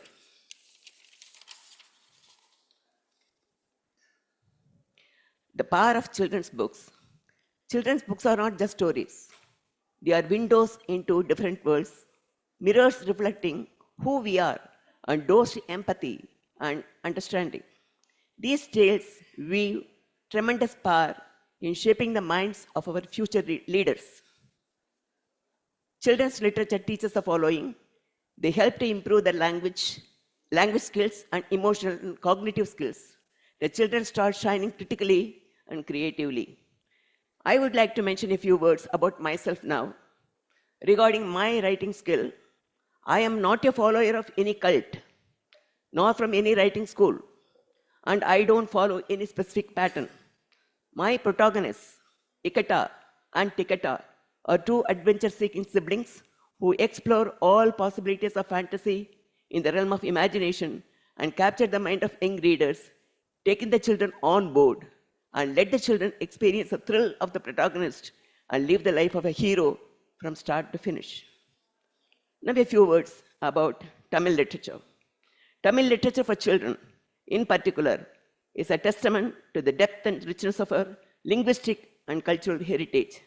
From the ancient folk tales and various moral stories like Atichudi of Avayar, Panchatantra of Vishnu Sharma, and so on. Here I mention a few contemporary writers and their works. Vaimo Kode Naiki, known for her children's stories and novels, she has written works like Yezhil Nagaril Puduveedu. Ku Alagiri Swami, a prominent writer who has penned several children's books, including Siruvar Kadaigal. R.P. Setupillai, known for his contributions to children's literature, he has written books like Siruvar Kadaigal. Rajaji, the first Governor General of India, was a renowned writer who wrote Chakravarti Tirmagan, a retelling of Ramayana for children. Sukhi Sivam, known for his motivational speech and spiritual books, he has also written for children, including Siruvar Kadaigal. In Tamil language, children's literature is a vibrant blend of tradition and modernity. These stories, with a unique blend of moral values, humor, and adventure, not only entertain but also educate. They instill in young minds the timeless values of honesty, bravery, and compassion while fostering a sense of pride in their language and culture. Yezhil Nagari Puduveedu by Vaimo Kode Naiki is a notable work in Tamil children's literature. Kode Naiki, known for her engaging storytelling and ability to capture the essence of Tamil culture, presents a captivating tale in this book. The story is set in Yezhil Nagar, a fictional town, and revolves around the construction of a new house, which becomes the cultural point of various events and adventures involving the children of the town. Chakravarti Tirmagan by Rajaji is a renowned retelling of the epic Ramayana, specifically crafted for children. Rajaji, a celebrated writer, statesman, and freedom fighter, brings his vast knowledge and storytelling prowess to this work, making it an accessible and engaging introduction to one of India's greatest epics for young readers. The book narrates the story of Lord Rama, the prince of Ayodhya, his exile, the abduction of his wife Sita by the demon king Ravana, and the subsequent battle to rescue her. Rajaji simplifies the complex narrative of the Ramayana, focusing on the key events of the characters and making it easy for the children to follow and understand. Moving to the realm of children in English, in India, we see a different yet equally captivating landscape. In recent years, English literature for children has seen a remarkable evolution, embracing a wide array of themes and genres. From fantasy and adventure to science fiction and mystery, the world of English children's literature in India is as diverse as it is enchanting. As a writer of fantasy stories for children, aged between 7 and 12 years, I have endeavored to create magical worlds where imagination knows no bounds. In these worlds, young readers can embark on extraordinary journeys, meet fascinating characters, and learn valuable lessons about courage, friendship, how to protect nature, and the power of dreams. Here I mention few names of the English authors who write for children. Ruskin Bond, known for his heartwarming stories set in the hills of India. R.K. Narayan, famous for his Malgudi Days, a collection of short stories set in the fictional ground of Malgudi. Narayan's works are a staple in Indian children's literature. Sudha Murthy, an author and philanthropist, Murthy has written several books for children, including The Magic Drum and other favorite stories. How I Taught My Grandmother to Read and Other Stories, and The Bird with Golden Wings, Stories of Wit and Magic. Anand Pai, known as Uncle Pai, the creator of Amar Chitrakatha and Tinkle Comics, is a legendary figure in Indian children's literature. Satyajit Ray, known as a filmmaker, also has written for the children. Rabindranath Tagore he was an active poet, writer, playwright, composer, philosopher, social reformer, educationist, and painter during the age of Bengal Renaissance. He became the first non-European and the first lyricist to win the Nobel Prize in Literature. Tagore proclaimed that the main reason why he can teach children without having any qualifications was that he knew how to make them happy. His aspiration was to fill his students' hearts with joy and love. These authors have significantly contributed to the rich tapestry of Indian children's literature, captivating young minds with their stories and imagination.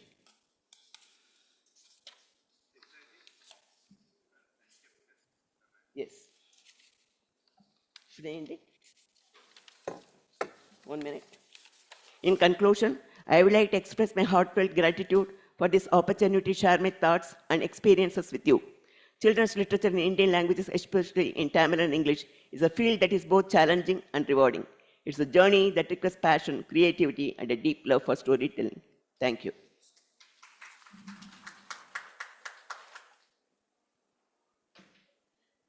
बहुत बहुत धन्यवाद. Magic is associated with children and I'm sorry, I said magic is associated with children and logic is generally associated with adults. And they say that when logic ends, magic begins. So we are in this wonderful world. भारतीय भाषाओं में बाल साहित्य, और हम सब नंदन चंपक पढ़ के बड़े हुए हैं. हमें इतनी खुशी हो रही है. हमें तब तो नहीं पता था कि कौन इसके रचयिता हैं, कौन इसके पीछे हैं. बहुत बहुत धन्यवाद चित्रा जी. चित्रा जी पिछले 10 वर्षों से बच्चों के लिए लिख रही हैं. आप एक बहुमुखी प्रतिभाशाली लेखिका हैं. आपने अंग्रेजी साहित्य और विधि की डिग्री के साथ रेलवे में अपने सफल करियर के बाद लेखन को अपनाया तथा कल्पना और जादू की दुनिया बनाई. आपने लेखन के माध्यम से बच्चों को मंत्रमुग्ध किया और आपकी कई कहानियां भी प्रकाशित हो चुकी हैं. 14 पुस्तकें कुल आपकी प्रकाशित हो चुकी हैं अब तक. मैं अब बुलाना चाहूँगी श्री देवेंद्र मेवाड़ी जी को. इनके बारे में आपको बता दें, देवेंद्र मेवाड़ी जी लगभग 5 दशकों से साहित्य और विज्ञान पर लिखने वाले प्रख्यात लेखक हैं. आपकी 30 पुस्तकें और लगभग 2500 लेख प्रकाशित हो चुके हैं. मेरे ख्याल से इस बात पे जो है हमें बहुत खुशी हो रही है. आपकी प्रमुख कृतियां हैं नाटक नाटक में विज्ञान, विज्ञान नामा, सौरमंडल की सैर, मेरी विज्ञान डायरी, दिल्ली से तुंगनाथ वाया नागनाथ आदि. आप अनेक पुरस्कारों और सम्मानों से सम्मानित हो चुके हैं, जिसमें आत्माराम पुरस्कार, विज्ञान लोकप्रिय पुरस्कार, ज्ञान प्रौद्योगिकी सम्मान और भारतेंदु हरिश्चंद्र राष्ट्रीय बाल साहित्य पुरस्कार आदि प्रमुख पुरस्कार सम्मिलित हैं. बहुत ही आदर के साथ आपको आमंत्रित करती हूँ. देवेंद्र मेवाड़ी जी कृपया आएं और अपनी बात रखें.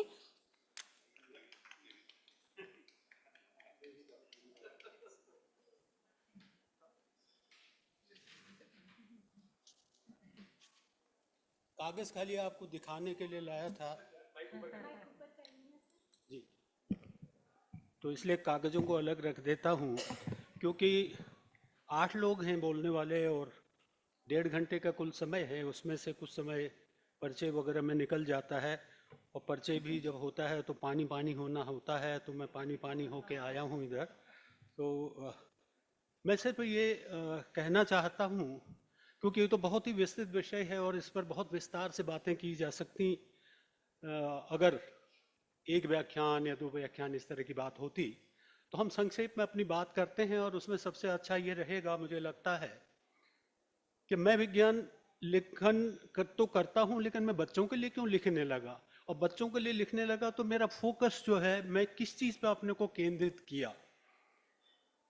जैसा कि बताया गया पहले, लगभग 58 साल हो गए हैं मैंने विज्ञान लिखना शुरू किया था, और वो साहित्य की कलम से लिखना शुरू किया ताकि लोग उसे पढ़ सकें, क्योंकि विज्ञान कहते ही डरने लगते हैं.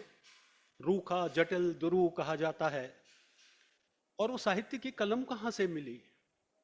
अपने गांव से, क्योंकि मैं जंगलों के बीच, प्रकृति के बीच पैदा हुआ. वहाँ अपने जानवरों के साथ जाता था. कई बार उसमें एक बार इतनी खुशबू एक झाड़ी से आ रही थी, पूछा मैंने अपने भाई से, तो उसने कहा इसका नाम बकरलदी है. बकरलदी की खुशबू इतनी अच्छी थी कि मैं सुमिंदानंद पंत की कविता गुनगुनाने लगा, और मैं जूही की कली निराला की कविता याद आने लगी, क्योंकि वो सब हम पढ़ रहे थे. तो ये लगा कि ये चीज़, एक तो पहली चीज़ ये कि मैं जानूँ ये है क्या, और दूसरा ये कि उसको कहने का एक अंदाज मैं किस तरह से बयां करूं कि उसको मेरे साथी बच्चे जो हैं वो लोग समझ सकें, बाकी लोग समझ सकें. जब बाल साहित्य का इतिहास वगैरह पढ़ने लगे तो देखा कि विदेशों में जो सारा बाल साहित्य कहलाता है वो परियों से शुरू होता है. मैं उससे भी पहले गया अपने पुरखों के पास जो कि कंदमूल फल और आखेट की तलाश में जंगल जंगल घूम रहे थे, और लौट के जब वो दिन भर की मेहनत के बाद जब गुफाओं में आते थे तो उसमें अपने बच्चों को क्या सुनाते होंगे, भाषा भी नहीं थी, कैसे वो सारे गेस्चर करके और कैसे क्या बताते होंगे, ये सब सोचता रहता था। तो बाद में परियां आई तो परियों से मुझे बड़ा आश्चर्य हुआ। हमारे जो अध्यक्ष जी हैं उन्होंने एक बहुत बड़े ज्ञान की बात बताई जो मैं कभी नहीं भूलता। वो बात ये बताई, एक बार फोन पे उन्होंने कहा, मेवाड़ी जी आपको पता है हमारे वांग्मय में, हमारे साहित्य में, प्राचीन साहित्य में कहीं भी परियां हैं ही नहीं। मैं चौंक गया, हाँ सचमुच हमारे भारतीय साहित्य में तो कहीं भी, बाल साहित्य भी लिखा गया, सब कुछ है, लेकिन उसमें कहीं भी परियां तो है ही नहीं। मैंने कहा अरे, तो ये परियां बच्चों तक सब गई, सब विदेश से आया है। तो हमारे यहाँ क्या था, हमारी यहाँ अप्सराएं थी, हमारे यहाँ अप्सराओं ने जन्म लिया, अप्सराओं की कहानियां हैं सारी सब कुछ। तो एकदम मुझे लगा कि ये तो हर जगह का, हर देश का अंतर होगा शायद इस तरह से। तो मैं विज्ञान चूंकि सबसे पहले लिख रहा था और बताया कि प्रकृति में जिस तरह से मैं वही विज्ञान लिख रहा हूं, इसलिए मैं ये बात वहां से शुरू कर रहा हूं कि जिस प्रकृति, जिन जंगलों के बीच से मैं निकल के आया, मेरी माँ कभी स्कूल नहीं गई थी, लेकिन मेरे हर सवाल का उत्तर उनके पास था, वो जवाब देती थी। मैं कहता था उनसे कि माँ अब तो हम लोग गर्म जगह की ओर चले जाएंगे प्रवास पर, और ये चिड़ियाएं क्यों चली आ रही हैं हिमालय की तरफ से, मलिया कहते थे हम उनको। सैकड़ों चिड़ियों के झुंड आते थे, हमारे गेहूं के खेतों में बैठते थे। माँ कहती थी जैसे हम घाम तापने जाएंगे ना, वैसे ये भी घाम तापने आ रही है, वहां ठंड बहुत पड़ गई है। ये तो बाद में पता लगा ये बर्ड माइग्रेशन कहलाता है, क्या है कैसे, ये सब विस्तार से, क्योंकि वो जड़ें जो है दिमाग में, जो जिज्ञासा की जड़ें थी वो बचपन से पड़ी। और जब आगे चल करके देखना शुरू किया कि हिंदी जो है, कुछ लोग 8वीं शताब्दी, कुछ 11वीं शताब्दी, 12वीं शताब्दी से कहते हैं कि वो किस तरह से दिल्ली के आसपास हिंदी, हिंदवी, हिंदुस्तानी और इस तरह से खड़ी बोली तैयार हो रही थी। तो उन्हीं दिनों एक जो है 1253 में एटा जिले के पटियाली गांव में पैदा हुआ एक सूफी कवि आगे आकर के संत निजामुद्दीन का जो है मुरीद बन गया था, और वो उन दिनों ब्रज भाषा में और तमाम पहेलियाँ और लोकगीत लिख रहा था। उसने जो पहेलियाँ लिखी, उसमें पहेली लिखी उसने कि एक थाल मोती भरा, सबके सर पर औंधा धरा, थाल वो चारों ओर फिरे, मोती फिर भी एक न गिरे। तारों भरा आकाश, तारों भरा आकाश तो ठीक, लेकिन वो आकाश में है क्या, वो क्या है जो चमक रहे हैं। कि यहाँ से विज्ञान की जिज्ञासा शुरू होती है। पहले तक के बच्चे मान लेते थे कि हाँ तारों भरा आकाश, ताली बजाई और ठीक हो गया, क्योंकि जिज्ञासा वहीं तक थी, बहुत कुछ विज्ञान हमारे जीवन में नहीं आया था तब तक। उसी की दूसरी पहेली थी कि हरी थी मन भरी थी, 9 लाख मोती जड़ी थी, राजा जी के बाग में दुशाला ओढ़ी खड़ी थी, मक्का मक्का से। अभी मैं किसी से बात कर रहा था कि मक्का तो 1498 में जब वास्को डी गामा मलाबार के तट पर आया था, उसके बाद पुर्तगाली लाए थे, तो अमीर खुसरो ने कहाँ देखा होगा 1253 और 1325 के बीच में। ये बहुत बड़ी पहेली है जो कि अमीर खुसरो छोड़ गए हैं, हमें उसका पता लगाना है, साहित्यकारों को भी और विज्ञान लिखने वालों को भी, ताकि हम अपने बच्चों को बता सकें कि इस पहेली का हल क्या है, वो उन्होंने कहाँ से लिखा। यहाँ से विज्ञान की जिज्ञासा शुरू हुई, और मेरा लेखन जो है, मेरे जो शुरू के बच्चों के लिए जो लेख लिखे थे विज्ञान जगत पत्रिका में, शुरुआती जो 2 लेख प्रकाशित हुए वो विज्ञान के थे। जान शरद ऋतु खंजन आए, ये तुलसी की पंक्ति लेके मैंने बर्ड माइग्रेशन पर लिखा था, और शीत निष्क्रियता पर, जाड़ों में जो जो जीव जंतु गायब हो जाते हैं, कहाँ छिप जाते हैं, उन पर लिखा था। वहाँ से जो यात्रा शुरू हुई बाल साहित्य की, तो धीरे धीरे मुझे लगा कि मुझे बच्चे ही नहीं, बुजुर्गों तक की पूरी कतार है जो जानते नहीं उनके बारे में। अभी 2 दिन पहले मैं एक सेमिनार में नैनीताल में था, तो एक बहुत रिटायर्ड प्रोफेसर दिखा रहे थे अपना मोबाइल, उसके पीछे उन्होंने कहा रेडिएशन रोकने के लिए एक नया आविष्कार हुआ है, और वो मुझे संयोग से मिल गया है। उनके मोबाइल के पीछे गोबर की एक चिप लगी हुई थी, वो कह रहे थे कि रेडिएशन इससे रुक जाता है। तो तर्क नहीं किया उन्होंने, रीजनिंग नहीं की उन्होंने, ये जानने की कोशिश ही नहीं की किसी विज्ञान से, किसी से पूछूं क्या रेडिएशन होता क्या है, क्या वो गोबर से रुक जाएगा। अगर गोबर से रुक जाता तो फिर ये लाखों लोग जो है हिरोशिमा नागासाकी में कहाँ मारे गए होते रेडिएशन से सारे। तो इसलिए जो है ये जिज्ञासा एक तो कि कौन चीज है, कैसे है, जो मैं बचपन से पूछता था बच्चों से, घाटियों में से कोहरा उठता था कि माँ ये क्या है, आसमान में अचानक बादल कहाँ से आ जाते हैं, वसंत आता है बुरोश खिल जाते हैं, सारे फूल इतने रंग बिरंगे क्यों खिल जाते हैं, और फूल खिलते हैं तो तभी इतनी रंग बिरंगी चिड़ियाँ आ जाती हैं, और ये सारे भौरे और सारे मधुमक्खियाँ इनके झुंड चले आते हैं, ये कौन देखता है कि ये क्यों होता है इस तरह से। तो इनके जैसा मैंने बताया माँ जी, अच्छा समय हो गया, मैं कह रहा था बहुत कम समय है, तो मैंने एक ही मंत्र एक मैं याद रखता हूँ लिखने से पहले, कि जब भी लिखने लगता हूँ तो इस दिल्ली के एक बहुत पुराने शायर हुए हैं एस देहलवी का एक शेर जिसको मैं मंत्र मानता हूँ, उसको मन में रखता हूँ और तब बच्चों के लिए लिखता हूँ, और वो मंत्र है, अपना कहा तुम आप ही समझे तो क्या समझे, मजा कहने का जब है एक कहे और दूसरा समझे। ये इसको मान करके चलता हूँ, और ये बात करने के लिए मैंने एक अध्यक्ष जी जानते हैं कि ये एक केंद्रीय चरित्र रचा है जो मेरी तमाम किताबों में मेरे लेखन में आ रहा है, उसका नाम है देवीदा। वो देवीदा बच्चों का दोस्त है, विज्ञान जानता है और वो बच्चों को बच्चों की भाषा में बताता है। बाकी बातें बाद में कभी होंगी। धन्यवाद, नमस्कार।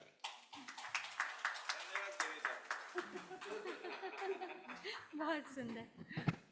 अच्छा, बाल साहित्य रचने वाले भी जो है बालक की तरह ही होते हैं ना, है ना, बिल्कुल निर्मल कोमल। सचमुच में एक बार आया था कि रामायण के 7 सोपान है, तो सबसे पहले कांड तो बाल कांड है, तो उसकी व्याख्या में बताया गया कि भाई बच्चों जैसे बनोगे तब तो एंट्री होगी ना राम की लाइफ में। तो निर्मल मंजन सो मोहि पावा, मोहि कपट छल छिद्र न भावा। अब कपट छल छिद्र किस में नहीं है, बच्चों में नहीं है और बाल मन में नहीं है ना। तो बहुत सुंदर। अच्छा, आपकी बात, आपने फेरी टेल्स की बात की, तो एल्बर्ट आइंस्टाइन ने एक बार कहा था, if you want your children to be intelligent read them fairy tales, if you want them to be more intelligent read them more fairy tales. और हम ये सोच रहे थे कि जैसे सर विष्णु शर्मा जी जो पंचतंत्र की कहानियां हैं कि वो 4-5 वो निकम्मे राजकुमार थे, राजा कहता था इनको तो कुछ समझ नहीं आता, ये राजपाट कहाँ संभालेंगे, तो वो उनको ले गए और कहानियों के माध्यम से ही इनकॉर्पोरेटेड विजडम इनटू देम। तो मेरे ख्याल से पंचतंत्र, हितोपदेश, जातक तो कालजयी कृतियां हैं, लेकिन बच्चों और बड़ों को दोनों को लुभाती हैं, तो उनको भी कहा जा सकता है, बाल साहित्य का हिस्सा माना जा सकता है। हमारी अगली जो स्पीकर हैं वो है मधु पंत जी। मधु पंत जी किसी भी परिचय की मोहताज नहीं है, फिर भी आपको बता दें कि राष्ट्रीय बाल भवन की पूर्व निदेशक रह चुकी हैं। आप 4 दशकों से अधिक समय से बच्चों की शैक्षिक और विकासात्मक और रचनात्मक गतिविधियों से जुड़ी हुई हैं। आपकी प्रकाशित कृतियों में आधुनिक हिंदी कवयित्रियों के प्रेम गीत, चाय की कहानी, teaching science through the environment, वृक्ष हमारे मित्र, मेरी किताब, बड़ा अनोखा घर है पेड़, इंटरनेट एक जादुई चिराग आदि शामिल हैं। आपको निपुण होसो क्योटो पुरस्कार जापान से मिल चुका है, बाल मित्र पुरस्कार, बाल किशोर साहित्य आदि सम्मान आदि से आप सम्मानित हैं। बहुत ही आदर के साथ आपको आमंत्रित करती हूँ अपनी बात प्रस्तुत करने के लिए श्रीमती मधु पंत जी।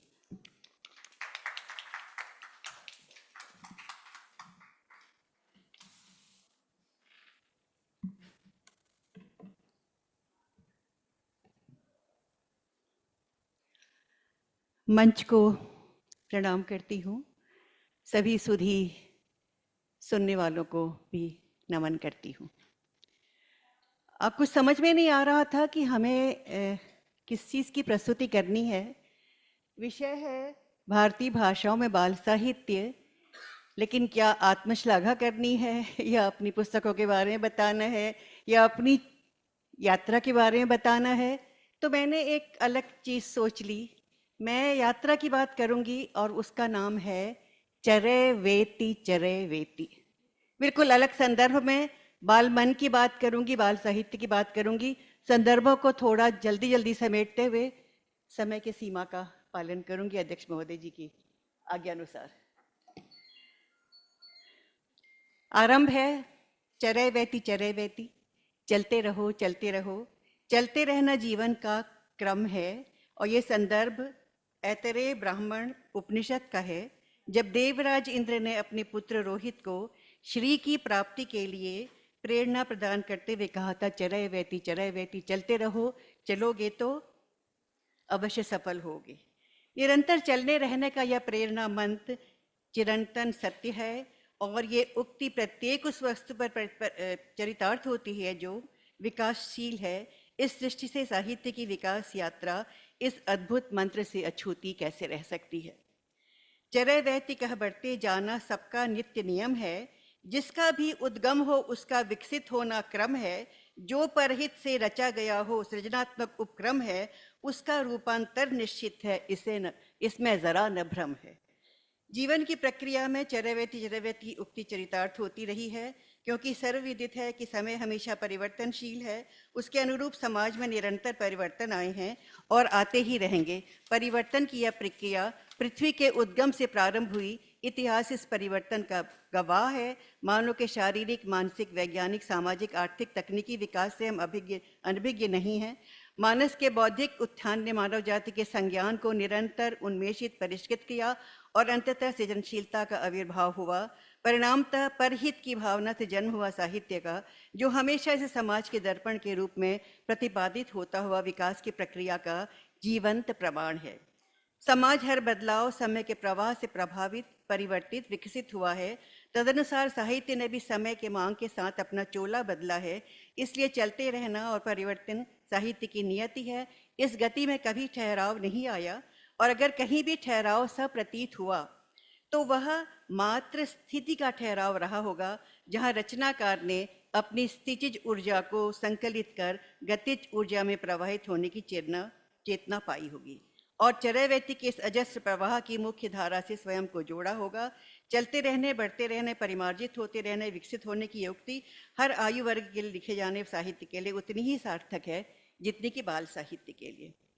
बाल साहित्य उस कल्पनाशील, अभिनव, सोच युक्त, जिज्ञासु, मौलिक, संवेदनशील, खोजी, रचनात्मक, कौतुकप्रिय, विनोदप्रिय, कौतूहलप्रिय, निर्मल, तरल, सजग, निर्विकार मन के लिए रचा जाने वाला साहित्य है, जो साहित्य के विभिन्न विधाओं द्वारा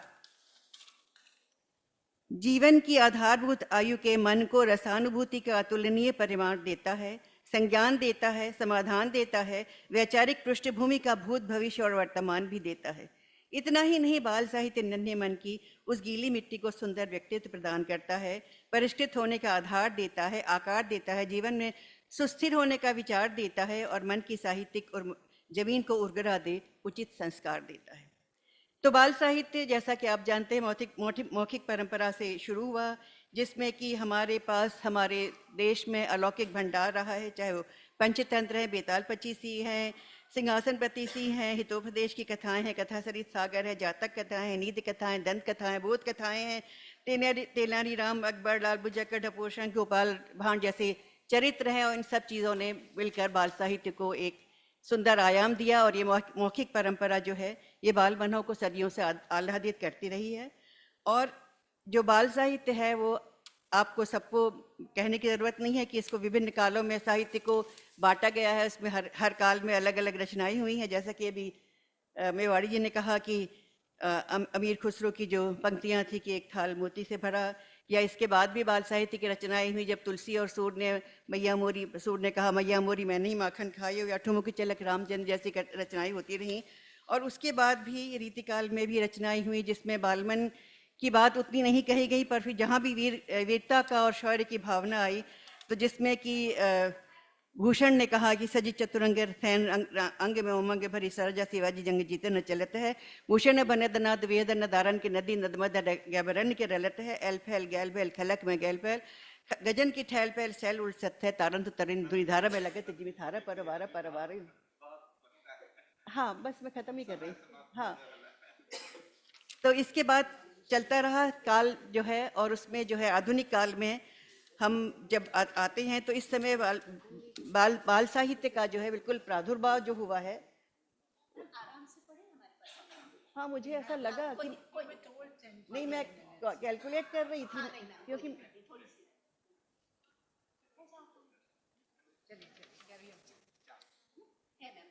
ठीक है, आपका बहुत ही वेल रिसर्च पेपर है, बहुत अच्छी शोध है, आराम से। तो आधुनिक काल का साहित्य वह जब गद्य लेखन का प्रादुर्भाव हुआ, लेखन की सभी विधाएं आईं, कविता, कहानी, उपन्यास, आलोचना, निबंध, आत्मकथ्य, नाटक, पत्रकारिता, सब कुछ आरंभ हुआ। और इसमें जब इस काल में जब मुख्य गतिविधियों में बौद्धिक प्रेम हुआ, प्रतीकात्मक उपमानों का प्रयोग हुआ, तत्कालीन राजनीतिक गतिविधियों से भी विषय उभरे, कालांतर में औद्योगिक विकास, सूचना क्रांति, ज्ञान के विस्फोट को उसने बाल साहित्य को एक वैश्विक रूप प्रदान कर दिया।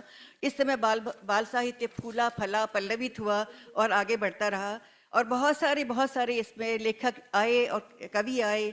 अगर नाम लेने चलें तो भारतेंदु हरिश्चंद्र से प्रेमचंद, मैथिली शरण गुप्त, माखनलाल चतुर्वेदी, महादेवी वर्मा, सूर्यकांत त्रिपाठी, रामधारी सिंह दिनकर, जिनकी हट कर बैठा चांद एक दिन माता से ये बोला, सिलवा दो माँ मुझे उनका मोटा एक झिंगोला। तो इस प्रकार के सारे चलते रहे। फिर नागार्जुन हैं, मुक्ति बोध हैं, भवानी प्रसाद मिश्र, निरंकार देव सेवक हैं, सोहनलाल द्विवेदी हैं। और इस मतलब हर उसमें कहीं हास्य रस की फुहार है, कहीं वात्सल्य रस की फुहार है। इसको लेते हुए इस चरैवेत्य की अंतहीन यात्रा में बाल साहित्य प्रशस्त हुआ, उसे गौरव मिला। न केवल बहुआय बल्कि बहुउद्देश्य और बहुजन हिताय भी बन गया। और बाल साहित्य के विस्तार ने जब नन्हे मनों को उद्वेलित किया तो उसके संदर्भ में बच्चों की कल्पना को पंख देता है बाल साहित्य, चिंतन के क्षितिज को विस्तार देता है बाल साहित्य, जीवन जीने की कला में निखार देता है बाल साहित्य, आधुनिक समय में वैज्ञानिक विचार देता है बाल साहित्य। और तभी अनुभद्रा कृतवो यंतु विश्वतः अर्थात शुभ विचार को हर दिशा से आने दो वाली स्थिति में जो एक ऋग्वेद का मंत्र है, ज्ञान का विस्फोट हुआ। इस समय हमारे सामने बैठे हुए बहुत सारे दिग्गज, सारे लेखक, हमारे अध्यक्ष महोदय सहित सब लोगों ने अपनी अपनी लेखनी से अपने अपने विचारों को बच्चों के समक्ष प्रस्तुत किया। इसी समय हरिश्चंद्र देवसरे जी का साहित्य आए, जयप्रकाश भाटी जी भी साथ में आए, दोनों पत्रिकाओं के संपादक थे, दोनों ने इसको प्रस्फुटित किया। जहाँ परिकथाएं आई हैं, विज्ञान कथा, यथार्थ की कथाएं भी आईं। और एक विज्ञान कथा की, एक विज्ञान साहित्य की भी एक नई दृष्टि आई, जहाँ प्रेक्षण, सर्वेक्षण, अवलोकन करने की दृष्टि है, जिसमें जिज्ञासा का समाधान खोजने की तुष्टि है, तर्कपूर्ण विश्लेषण द्वारा परिणाम की सहज पुष्टि है, साहित्य के आनंद की रसानुभूति व तुष्टि है। तो इस प्रकार से साहित्य के भंडार को सब साहित्यकारों ने लगातार भरा है। और हमारा बाल मन जो है चरैवेत्य के प्रभाव में भरता चला जा रहा है। और इस चरैवेत्य के प्रवाह में उस बाल मन को समझने के लिए मैं कुछ 1 मिनट का समय लूंगी। और मैं विलियम वर्ड्सवर्थ की कविता याद कर रही हूँ, जब वो अपने बचपन के दिनों को याद करते हुए कहते हैं, There was a time when meadow, grove and stream, the earth and every common sight to me did seem, apparelled in celestial light, the glory and freshness of a dream. It's now not as it had been of yore, turn wheresoever I may, by night or day, the things which I have seen, now I can see no more. भावानुवाद है, एक समय था जब खेत खलिहान, नदी, झरना, मैदान, धरा और धरती का हर रूप दिखलाई पड़ता था अनुपम अनूप, सब कुछ स्वप्निल नजर आता था, सुनहरे प्रकाश से जगमगाता था। आज वह सब न जाने कहाँ विलुप्त हो गया, कल के सपने सजाने क्यों सुप्त हो गया। आज रात दिन में जहाँ भी नजर दौड़ाता हूँ, कल किसी दृष्टि क्यों नहीं पाता हूँ। बाल मन आज भी वैसा ही है, निर्मल, तरल, सरल, निश्चल, उज्जवल, पारदर्शी, कल्पना से ओतप्रोत, रचनात्मकता से भरपूर, खोजी और निरंतर क्यों, कैसे, कहाँ, कब की दुनिया में खोया हुआ। इसके पहले की जीवन की कटुताएं उस नन्हे मन को क्षत करें, उसके बचपन को हमें संवारना है, सहेजना है, निखारना है, सुनियोजित करना है। आज के बचपन में जो अंतर आया है वह है मासूम मन आंखें खोलते ही स्वयं को तकनीक के अथाह सागर में भरा पाता है। ज्ञान के विस्फोट ने उसे बचपन में ही बोनजाई बना डाला है और सूचना क्रांति ने विभ्रम पैदा कर दिया है। पहल हमें करनी होगी, हमें अर्थात रचनाकारों को और प्रकाशकों को चरैवेति कहकर हमें स्वयं को भी प्रभावान बनाना होगा, स्वयं को बालमन के अनुरूप ढालना होगा, तकनीकों से रूबरू होना होगा और अपनी सृजनशीलता को पंख देने होंगे ताकि हम नन्ही चेतना को झंकृत कर सकें।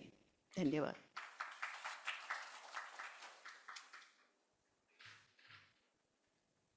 धन्यवाद मैम, बहुत बहुत धन्यवाद। और सचमुच में आपका धन्यवाद, क्योंकि एक बच्चे की तरह इन्होंने अपने आप को ढाल लिया। पहले जल्दी बोल रही थी, फिर हमने कहा समय है, तो फिर उन्होंने विस्तार कर दिया। देखो ये ना आप देखो छोटे बच्चे जो होते हैं ना, वो कभी आप कभी उनसे गुस्सा जब होते हैं या ऐसे दिखाते हैं उनको कुछ भी किसी भी तरह से, 2 मिनट बाद वही बच्चा आके आपको प्यार करता है। और कोई दिक्कत नहीं है सर, आप भी तो, हम बाल मन तो हमने कहा ना, आप कोई दिक्कत नहीं है ना। ये सब अपने परिवार का मामला है। आजकल मित्रों ऐसा स्ट्रेस, इतना तनाव बढ़ गया है विश्व में कि अब एक नया ट्रेंड उभर कर आया है कि बच्चों की कलरिंग बुक्स हैं, लेकिन उन्हें कौन इस्तेमाल करता है? एडल्ट्स। कि इसमें वो चित्र बने होते हैं, इसमें आप रंग भरिए, इससे आपका तनाव दूर होगा। और एक शोध ने बताया कि बच्चे क्यों खुश होते हैं? क्योंकि वो वर्तमान में रहते हैं, उनके लिए कोई भूत तो है ही नहीं, भविष्य का भी उन्हें बोध नहीं, तो वो उस तरह की स्थिति में रहने को योग कहते हैं। अब योग में प्राणायाम कहते हैं, उसमें पता है सबसे पहले ब्रीदिंग जब सिखाई जाती है तो क्या कहते हैं कि एक छोटा बच्चा सो रहा है तो आप देखेंगे कि जब वो सांस लेता है तो उसकी छोटी सी टम्मी ऊपर जाती है, जब सांस निकालता है तो फिर वो नीचे जाती है, कि ब्रीद लाइक अ बेबी। यानी कि हम इस तनाव के दौर में ब्रीदिंग हमारी उल्टी हो गई है। यहाँ तक ये भी चैलेंजेस है। अब अपनी नेक्स्ट स्पीकर के बारे में बता दूं, मीनाक्षी जी हमारे साथ हैं। Meenakshi Bharat is a writer, translator, reviewer, critic, and a teacher. She is a published translator and author of academic works and short fiction for both children and adults. She has served the cause of literatures and languages as the president of the International Federation of Modern Languages and Literatures, UNESCO, bureau member of the International Council of Philosophy and the Human Sciences, UNESCO, and the treasurer of the Indian Association for the Study of Australia. Meenakshi ji, I welcome you and request you to please present your paper. 10 to 12 minutes, easily. 10 to 12 minutes. Thank you. Thank you. I must begin actually with by thanking and commending the Sahitya Academy for, yeah, oh, I'm tall. Yeah, I sure am. Sorry. Is it okay? Yeah. Okay, so I'd begin by thanking the Sahitya Academy for convening this session and many other sessions on children's literature, a field that has been constantly slighted and in the past. Many years ago, and I'm going to actually, it's going to be a mix of my personal experience as well as some kind of a resume of some kind of taking into account what is happening in the contemporary world of writing for children in English in India. Many years ago when I had been, and I'm going to read the paper simply because I think it'll be faster, otherwise I'll meander. Many years ago, when I'd been approached by Cambridge professor Victor Watson to run my eye through the India section for the Cambridge Guide to Children's Books in English, I had been appalled to find only 2 names, and they were Salman Rushdie and Anita Desai. To make matters worse, these 2 illustrious writers had only 1 book each at that time for children. Rushdie with his Harun and the Sea of Stories, and Desai with the Village by the Sea. My protest drew a grudging invitation to contribute 25 entries to this encyclopedia. My research showed that this number was too meager to represent what was happening in India. And because finally I had a long list of writers, I had a long list of illustrators. However, I was also forced to realize something, and that was that we still weren't a significant presence in the world of children's literature. Since then, things have changed dramatically. This is 25 years ago I'm talking about. Though foreign English books still rule the market, today the scene of children's writing in India has a color that could not have been envisaged a quarter of a century ago. This evident evolution has characteristics that it shares with world literature in the language, of course, but there is much that is specific to the Indian scene.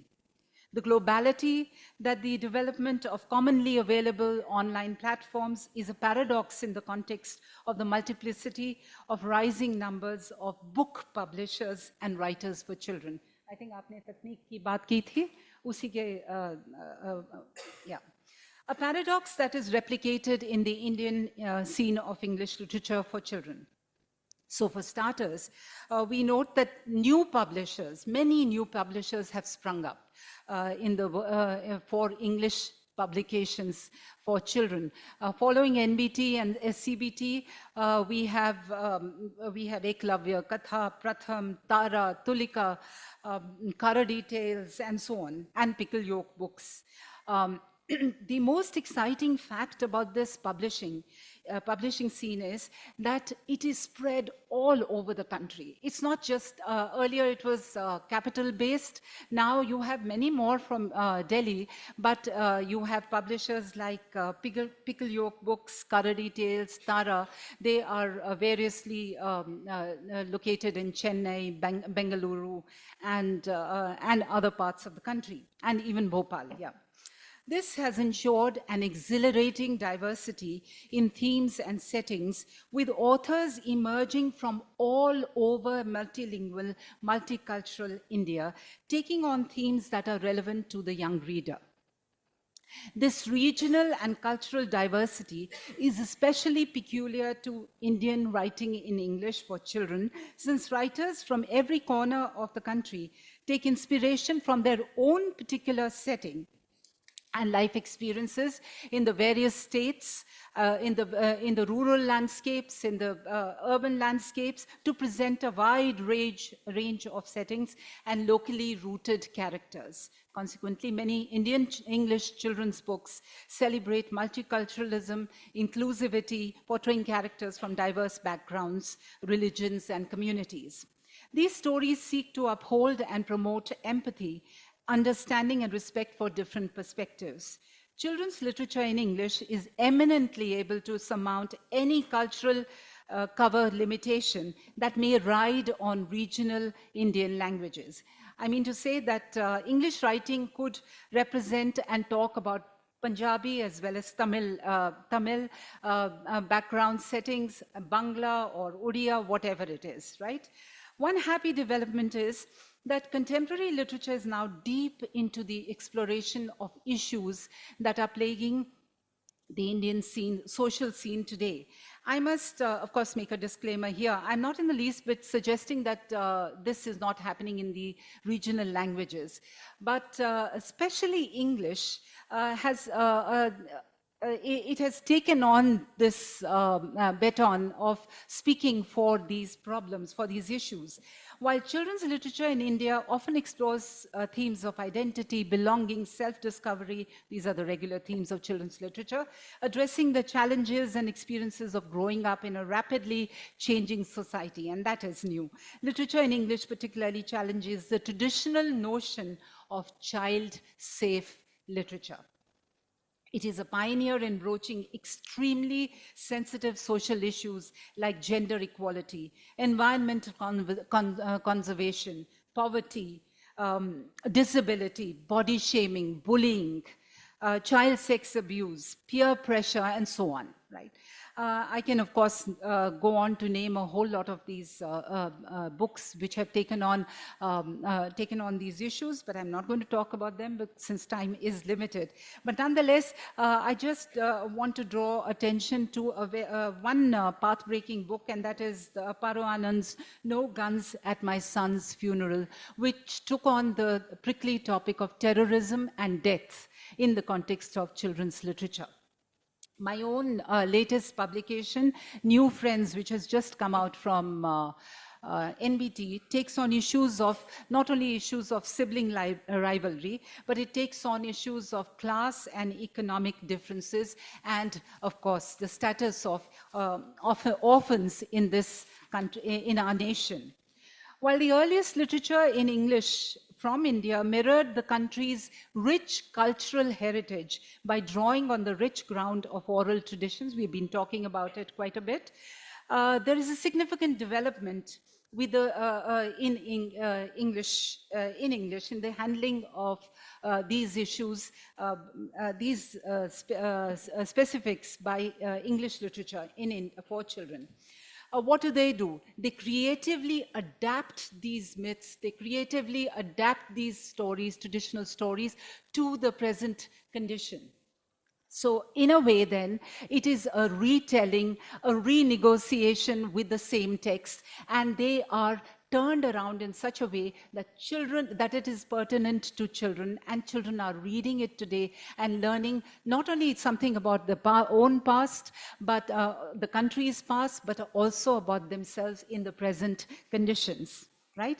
So apart from this, what we've talked about it a little bit, but new genres have come into being, and they are most available in the English language. And what are they? Graphic novels and comics. With the advent of technology, interactive and digital books have come into being. And here, of course, you just have to think of the Karadi Tales, who pioneered audiobooks, and you have Story Weaver by Pratham, who actually have gone into this space on a multilingual basis, but English is a significant part of it, where translations are happening, where renegotiations are happening. Following the birth of new publication houses that I've mentioned, we also witness the rise of a new generation, the emergence of a new generation of writers. And these include, these, of course, they are as diverse with diverse perspectives. These include writers from marginalized communities, as well as child writers themselves. And the recent writers initiative, Yuva Writers Initiative by the NBT, with which I was associated in a deep measure, is a case in point. The stories by these children challenge stereotypes, they break barriers, and they amplify underrepresented represented voices. A necessary aspect of English writing, writing's literary publication, is that it is more often than not associated, deeply embedded in the process of translation. And I think that makes English writing for children very, very relevant, because it takes into account the multilinguality of our nation. NBT, for example, is committed to bringing out translations in multiple Indian languages. And so my English, I submit my stories in English. I do the Hindi translation myself, but subsequently they're translated into all the other languages, the 15, 16 languages that they're publishing in. And moreover, some texts actually come out as bilingual texts. And where these bilingual texts are concerned, it is a point to note that most of them include English as one of the languages. So English and Tamil, English and Bangla, English and Hindi, and so on. Another notable development, which is actually has come from the West, but I'm very happy that the English scene has embraced this, is that we are getting age-specific publications. Meaning you're writing for 7-year-olds, you're writing for 14-year-olds, you're going to have... Bas, khatam hone wala. It is only this much. Yeah. So the public, in addition, how is children's writing being popularized? You have public book readings, institutions and book clubs for children have come into being. Book fairs especially showcase books for children, and it's a point to note that the children's publisher, NBT, is the host for our book fair that you just had in Delhi. English children's publishers also try many innovative ways of publication. So they publish on handmade paper, they publish on cloth, fabric, silk, sometimes cotton or whatever, right?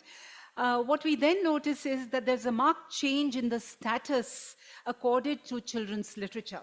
It may not be enough, but the institution and conferment of awards for quality children's publication in English is one indicator.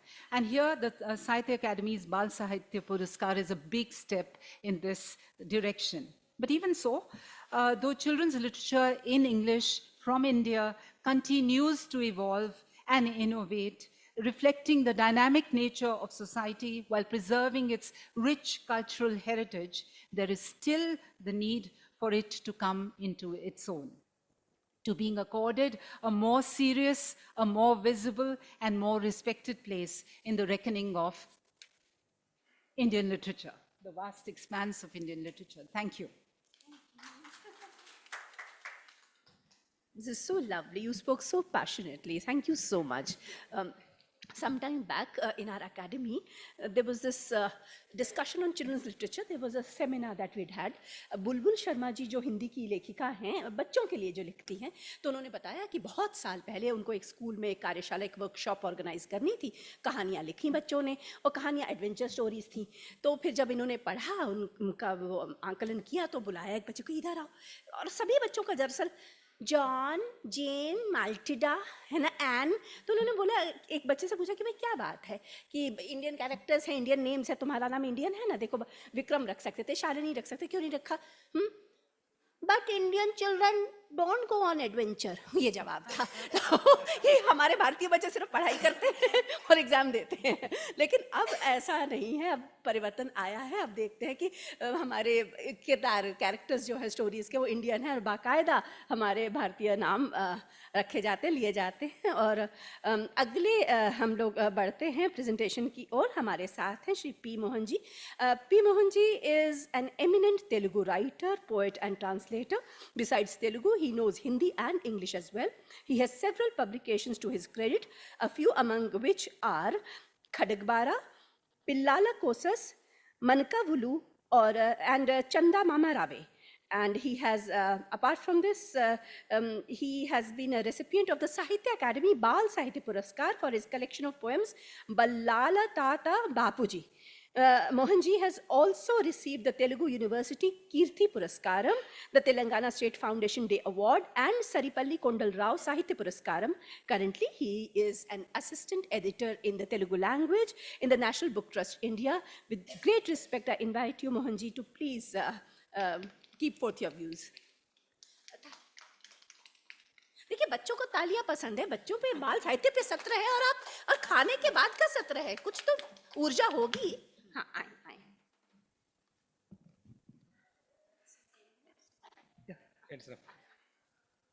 Sabhaku Namaskaram. On the eve of 70 years of Sahitya Academy celebrations, I feel honored by this opportunity to have this privilege and also to be witness the 70 years journey of Sahitya Academy. Telugu is my mother tongue. It has an exclusive place as the most spoken languages after Hindi. Besides, it is one of the oldest and classical languages recognized by the Government of India. I would like to discuss about few aspects and issues related to Telugu children literature. I think the same reflects in all other Indian languages also. Khalil Gibran says, children come through you, but not your children. Yes, children live in their world, in their world of their imagination. Their world has no limits and limitations. It has no place for lies. If we look at the world with children's eye, we came to know how beautiful their world is. If we ignore children and children literature, the future of the race and the country is nothing but a void. Children are children everywhere, whether kids are from India or whether kids are from Bangladesh. Their imagination, their thoughts, and their hopes will remain the same. Observing the pre-independence situation on the Telugu soil and before that, means centuries ago, Palkuriki Somanada, he lived between 1160 to 1240. His poems from Basava Purana in those days reflects the present, it's children literature also. In the same way, Vemana Shataka and Potana, I would like to say that in 11th and 12th centuries area also we have children literature, but the form is different. Then in addition to this, the stories of children devotees and their magical power, respect to religious texts were taught as children literature in olden days. The stories of the Panchatantra book were popular in Telugu in the early days and introduced through Sanskrit literature. We have songs like Chandamama Rave, Jo Chutananda Jojo Mukunda, Rara Paramananda Rama Govinda, sung by Talapaka Annamaya. Listen to this song to introduce you to sweetness of my Telugu language renowned as the Italian of the East. Jo Achyutananda Jojo Mukunda, Rave Paramananda Rama Govinda, jo jo. When I was 2-3 years old, my mother used to sing that. "Lololololai, ఎడవాకు ఎడవాకు ఎర్రి పాపన్న ఏడిస్తే నీ కళ్ళ నీలాలు గారు నీలాలు గారితేనే చూడలేను పాలైన గారవే బంగారు కళ్ళు." So in the same way, I would like to short it for 10 minutes only. Like all Indian languages, the seeds of modern children literature in Telugu began with the English education system in the early 19th century. English medium education replaced Oriental education and soon became a strong medium. The children literature that we see today, a diversified genre, has entered slowly and replaced the traditional Panchatantra, Bharata, Bhagavata stories, fairy tales, folk stories, Kashi Majli Katalu, which is familiar in Telugu, and Tenali Ramakrishna stories, Vittu stories of Paramanandaya, and Maryada Ramanna stories. At this point, Telugu children literature is an exclusive branch including poetry, fiction, and novels also. In 1819, Rauputi Gurupudi Shastri, he started in Vivekavardhini Patrika, in Vikrama Kadalu into Telugu text in Chennapatnam, it's called now Chennai.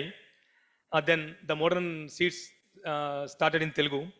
And in the same way, later came to Panchatantra in 1884. Janavinodini magazine and other magazines also given a good place for children literature. Then the children literature was emerged as a part in the Telugu children literature also. One thing to note it is that all the children literature from 1906 to 1940 was mainly moral teachings in Telugu. Religious stories, fairy tales, and stories of gods for children during this period. Around 1930 to 40, Telugu lyrics started in the modern way. Chinta Dikshitulu and others started in their style, and later it's also started as a Sahitya Vidhi in Telugu.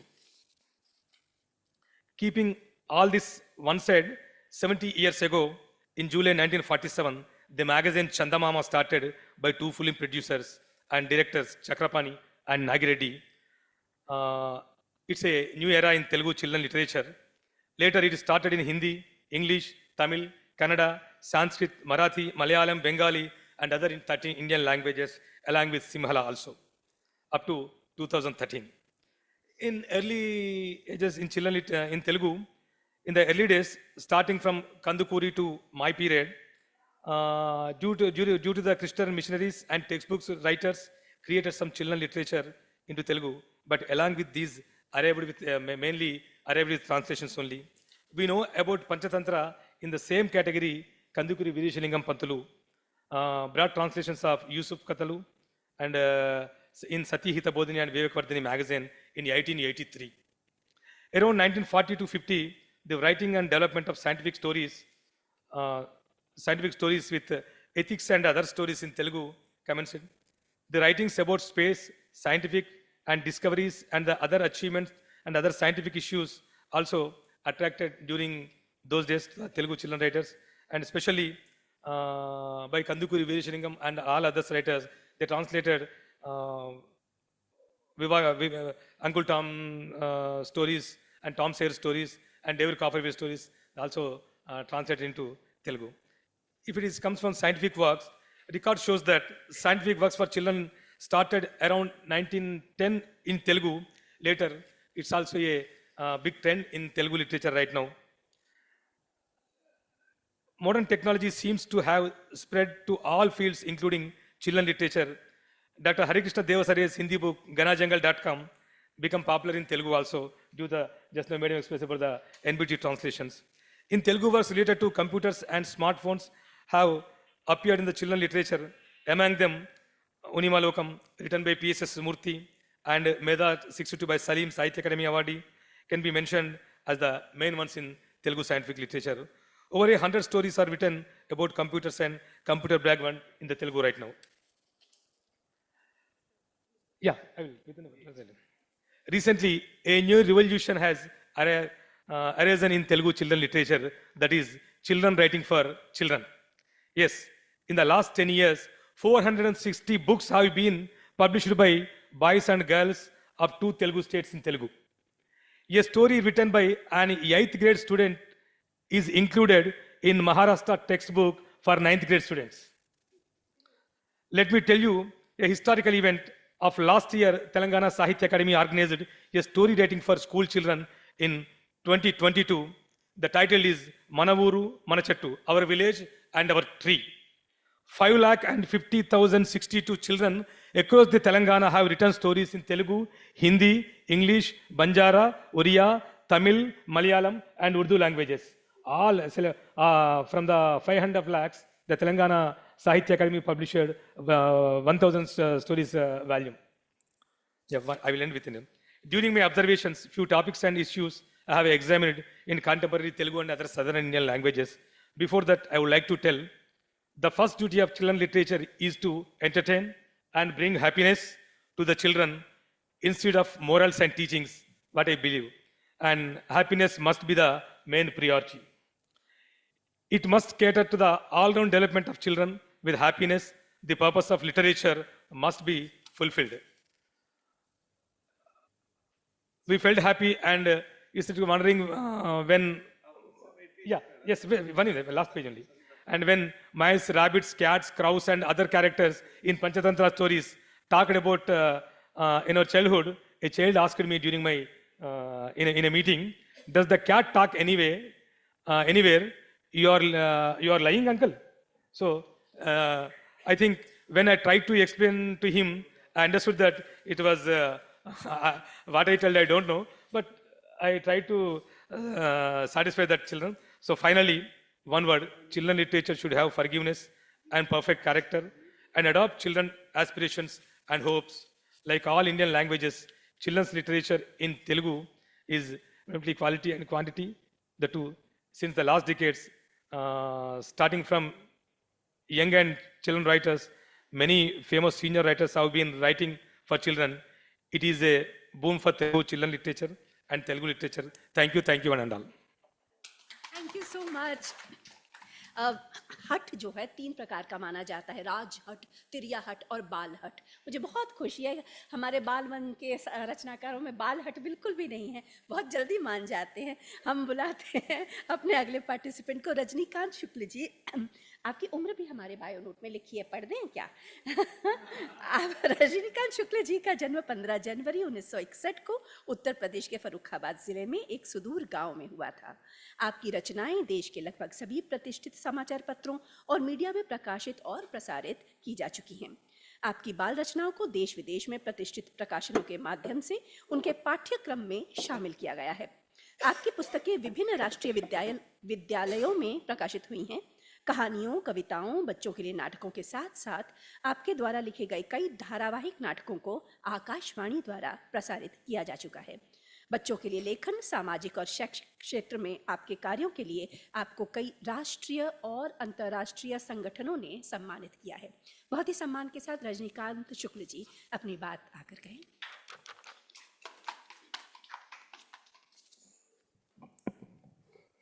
नमस्कार, आप सभी लोगों को बैठे हुए जो हमारे मंच पे हैं और जो सुनने वाले सुधी श्रोता हैं, सभी को साक्षी मान के आज के विषय भारतीय भाषाओं में बाल साहित्य पर मैं अपनी बात रखना चाहूँगा। हमारा देश आर्थिक, भौगोलिक, सांस्कृतिक, भाषाई विविधताओं वाला देश है, ये हम सभी जानते हैं।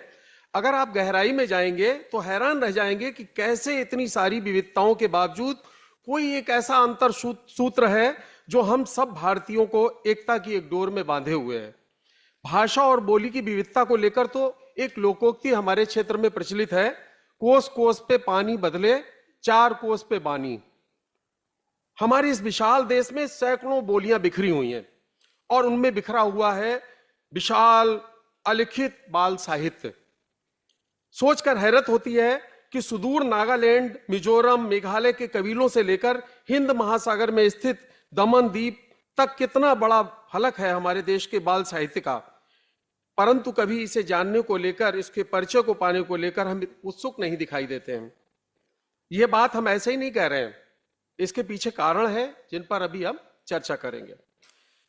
इसे देखकर ऐसा लगता है कभी कभी कि जैसे ये सारा बाल साहित्य है वो समृद्धि विरासत का हिस्सा, यह हमारा न होकर किसी दूसरे देश की, अनजान देश की बात कर रहे हो। मैंने कहीं पढ़ा था कि आप उसी से मोहब्बत और नफरत कर सकते हैं जिससे आप अच्छी तरह से परिचित हों। हम अपने देश के बच्चों को पढ़ाए जाने वाले, उनके लिए लिखे जाने वाले बाल साहित्य से परिचित नहीं हैं।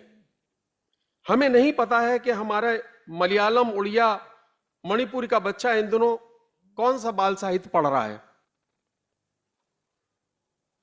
उदासीनता का आलम यह है कि आजादी के इतने वर्षों के बीत जाने के बाद भी आज भी राष्ट्रीय स्तर पर कोई हमारी समकालीन भारतीय बाल साहित्य करके कोई मैगजीन नहीं है।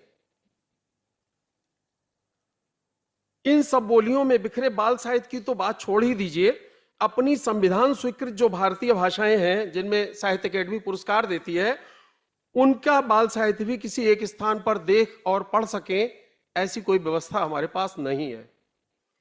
भारतीय साहित्य की राष्ट्रीय संस्था साहित्य अकेडमी ने देश आजाद होने के 6 दशक के बाद पहली बार राष्ट्रीय स्तर पर वर्ष 2010 से भारतीय भाषाओं में बाल साहित्यकारों को पुरस्कार देना अवश्य शुरू किया है। लेकिन मात्र पुरस्कार देने से बाल साहित्य का भला होने वाला नहीं है। ये पेड़ों के पत्तियों को चमकाने जैसी बात है, लेकिन बाल साहित्य के बारे में अगर हमें चिंता करनी है तो हमें उसकी जड़ों में पानी देना होगा। पत्तों से काम नहीं चलेगा। अनेक बार मैं पत्र लिखकर अकादमी का ध्यान इस ओर आकृष्ट कर चुका हूं। समकालीन भारतीय बाल साहित्य जैसी पत्रिका के लिए हमें अभी कितनी प्रतीक्षा करनी पड़ेगी, कह नहीं सकते। मुझे लगता है कि अगर वर्ष 2010 से, जब से साहित्य अकेडमी ने बाल साहित्यकारों को पुरस्कार देना शुरू किया, तो बाल साहित्य पुरस्कार प्राप्त सारी पुस्तकें जो 24 भाषाओं में दिया जाता है और उनकी हिंदी सहित सभी संविधान स्वीकृत भारतीय भाषाओं में उनका अनुवाद करके साहित्य अकेडमी ने प्रकाशित किया होता, तो हमारे पास 24 गुणा 24 यानी 576 और एक साल में हो गया ये, और 14 साल जो अभी तक हुए हैं तो 8064 भारतीय बाल साहित्य की पुस्तकें हमारे पास होती, हमारे बच्चों के हाथों में होती हैं, जो हम देख सकते हैं कि भाई हमारे देश का जो भारतीय बाल साहित्य है वो क्या है। राष्ट्रीय स्तर पर राष्ट्रीय पुस्तक न्यास ने वर्ष 1993 में राष्ट्रीय बाल साहित्य केंद्र अवश्य खोला। राष्ट्रीय शिक्षा नीति में उसकी संस्तुति भी की गई थी। इस मंच से राष्ट्रीय स्तर पर भारतीय भाषाओं को लेकर बहुत काम किए जाने की संभावनाएं थीं, मगर अफसोस कि वो भी नहीं हो पाया। यद्यपि राष्ट्रीय पुस्तक न्यास और भारतीय भाषाओं के बाल साहित्य की पुस्तकें प्रकाशित करता है, साहित्य अकेडमी भी प्रकाशित करता है, सीबीटी भी प्रकाशित, कई सारी संस्थाएं प्रकाशित करती हैं, मगर वास्तविक रूप से विभिन्न भारतीय भाषाओं के बाल साहित्यकों की आपसी संगोष्ठियां, आपसी अनुवाद, भारतीय और विदेशी बाल साहित्य की नवीनतम पुस्तकें, उन पर चर्चा और आपसी मेल मिलाप तो अभी दूर की कौड़ी लग रहा है। राष्ट्रीय बाल भवन नई दिल्ली में हमारे बीच में बैठी हुई हैं मधुपंत जी। इनके समय में एक समय व्यक्तिगत रुचि लेकर इन्होंने इस दिशा में हरिकृष्ण देवसरी जी के साथ मिलकर काफी काम किया इस दिशा में।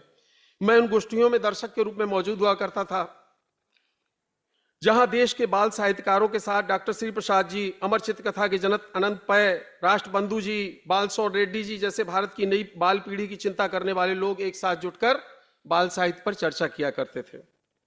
कितने अफसोस की बात है कि बच्चों की शिक्षा का बजट देश में सबसे ज्यादा अधिक खर्च करने वाली हमारी राजधानी दिल्ली की सरकार भी बच्चों के लिए एक नियमित बाल पत्रिका भी नहीं निकाल पा रही है। इससे लगता है कि बच्चे हमारी प्राथमिकता में नहीं हैं। सोचना पड़ता है क्या इसलिए कि वे वोटर नहीं है। देश में हुई वर्ष 2011 की जनगणना के अनुसार 0 से 18 साल के बच्चों की संख्या 45 करोड़ है। यही बच्चे हमारे कल के भारत के नागरिक होने जा रहे हैं। हालांकि यह संख्या तब से बढ़कर अभी काफी अधिक हो चुकी होगी। इतनी बड़ी संख्या को संस्कारित करने के लिए हमारे पास कोई ठोस योजना नहीं है। गत दिनों बाल साहित्यकार सुशील शुक्ल जी से बात करने पर पता चला कि बच्चों के लिए काम करने वाला एक तारा संगठन आगामी 3 वर्ष में भारत की 42 भाषाओं की पुस्तकों को अनुवाद करके हिंदी में लाने की योजना बना रहा है। फिलहाल 8 भाषाओं में उनका काम शुरू भी हो चुका है। वे पिछले 3 वर्ष से अनुवाद पर 30,000 से लेकर 50,000 रुपए तक की प्रतिमाह की फेलोशिप भी दे रहे हैं। हालांकि ये काम राष्ट्रीय पुस्तक न्यास, साहित्य अकेडमी और राष्ट्रीय बाल भवन जैसी बच्चों के लिए सर्वांगीण विकास को सुनिश्चित करने वाली संस्थाओं को लागू करना चाहिए था। मेरी राय में इस कार्य के महत्व को देखते हुए इसे किसी अन्य संस्थान से न कराकर एक स्वतंत्र संस्थान इसके लिए गठित किया जाना चाहिए। और आप लोगों के माध्यम से भारत सरकार द्वारा मैं इस विषय में राष्ट्रीय स्तर पर बाल साहित्य एकेडमी को स्थापित करने का एक सुझाव देना चाहूंगा, ताकि हमारे देश के इन 50 करोड़ से भी अधिक 0 से 18 साल की उम्र के बच्चों को, जो देश में भविष्य के नागरिक होने जा रहे हैं, उनके सर्वांगीण विकास को उपयुक्त मंच मिल सके। पर्याप्त संख्या में भारतीय भाषाओं में आपसी अनुवाद में से बाल साहित्यकारों के सम्मिलन से हमारी राष्ट्रीय एकता के तंतु मजबूत हो सके। यहां मुझे अपने प्रिय लेखक मुंशी प्रेमचंद का एक सुझाव याद आता है। वे कहते थे, भारतीय व्यापारियों और अरब के सिपाहियों के आपसी संवाद से बहुत प्यारी भाषा उर्दू का जन्म हुआ। तो हमारी भारतीय भाषाओं के आपसी संवाद से मिलकर हमारी जो सार्वदेशिक भाषा एक बनेगी, हिंदी का जो स्वरूप बनेगा, वो कितना प्यारा हो जाएगा, इसकी हम सिर्फ कल्पना ही कर सकते हैं। बस जरूरत है इस दिशा में पहल करने की, आगे बढ़ने की, एक मंच देने की। धन्यवाद।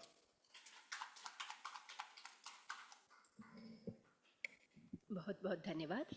आगे बढ़ते हैं अपने अगले वक्ता की ओर। ऋषिराज जी हमारे साथ हैं। ऋषिराज जी दिल्ली मेट्रो रेल कॉरपोरेशन में मुख्य महाप्रबंधक के पद पर कार्यरत हैं। आपकी 25 कृतियां प्रकाशित हो चुकी हैं। आपकी प्रमुख कृतियों में कैलाश दर्शन, कुछ यादें, कुछ बातें, अतुल्य भारत की खोज, देशभक्ति के पावन तीर्थ तथा एक भारतीय की जापान यात्रा शामिल हैं, जिसके लिए आपको भारत सरकार के पर्यटन मंत्रालय द्वारा राहुल सांस्कृतिक पुरस्कार से भी सम्मानित किया जा चुका है। आपने 218 लघु फिल्में भी बनाई हैं, 218 लघु फिल्में भी बनाई हैं, जो आपके YouTube channel exploring India with Rishi पर उपलब्ध हैं। ऋषि जी, बहुत ही सम्मान के साथ आपको आमंत्रित करते हैं, आए अपनी बात रखें।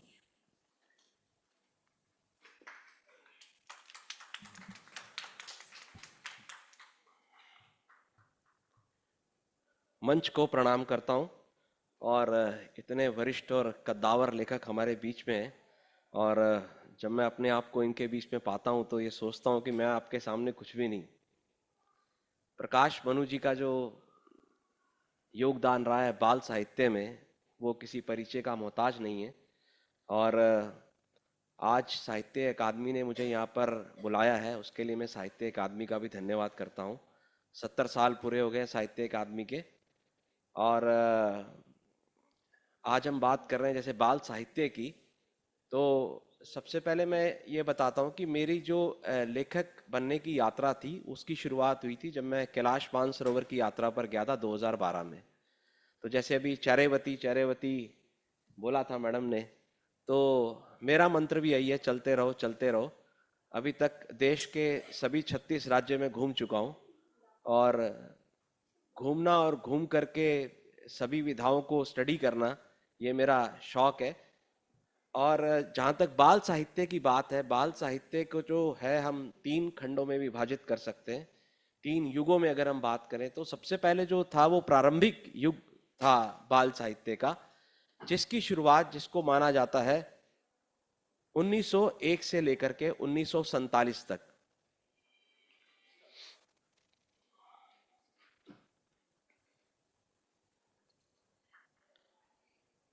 तो बाल साहित्य का जो सबसे पहला युग हम मानते हैं, वैसे तो बाल साहित्य का इतिहास बहुत प्राचीन है, लेकिन आधुनिक युग की बात करें तो बाल साहित्य को 3 युगों में हमने विभाजित किया हुआ है। सबसे पहले प्रारंभिक युग है, जो कि 1901 से लेकर 1947 तक माना जाता है। उसके बाद गौरव युग है, जो 1948 से लेकर 1980 के मध्य माना जाता है।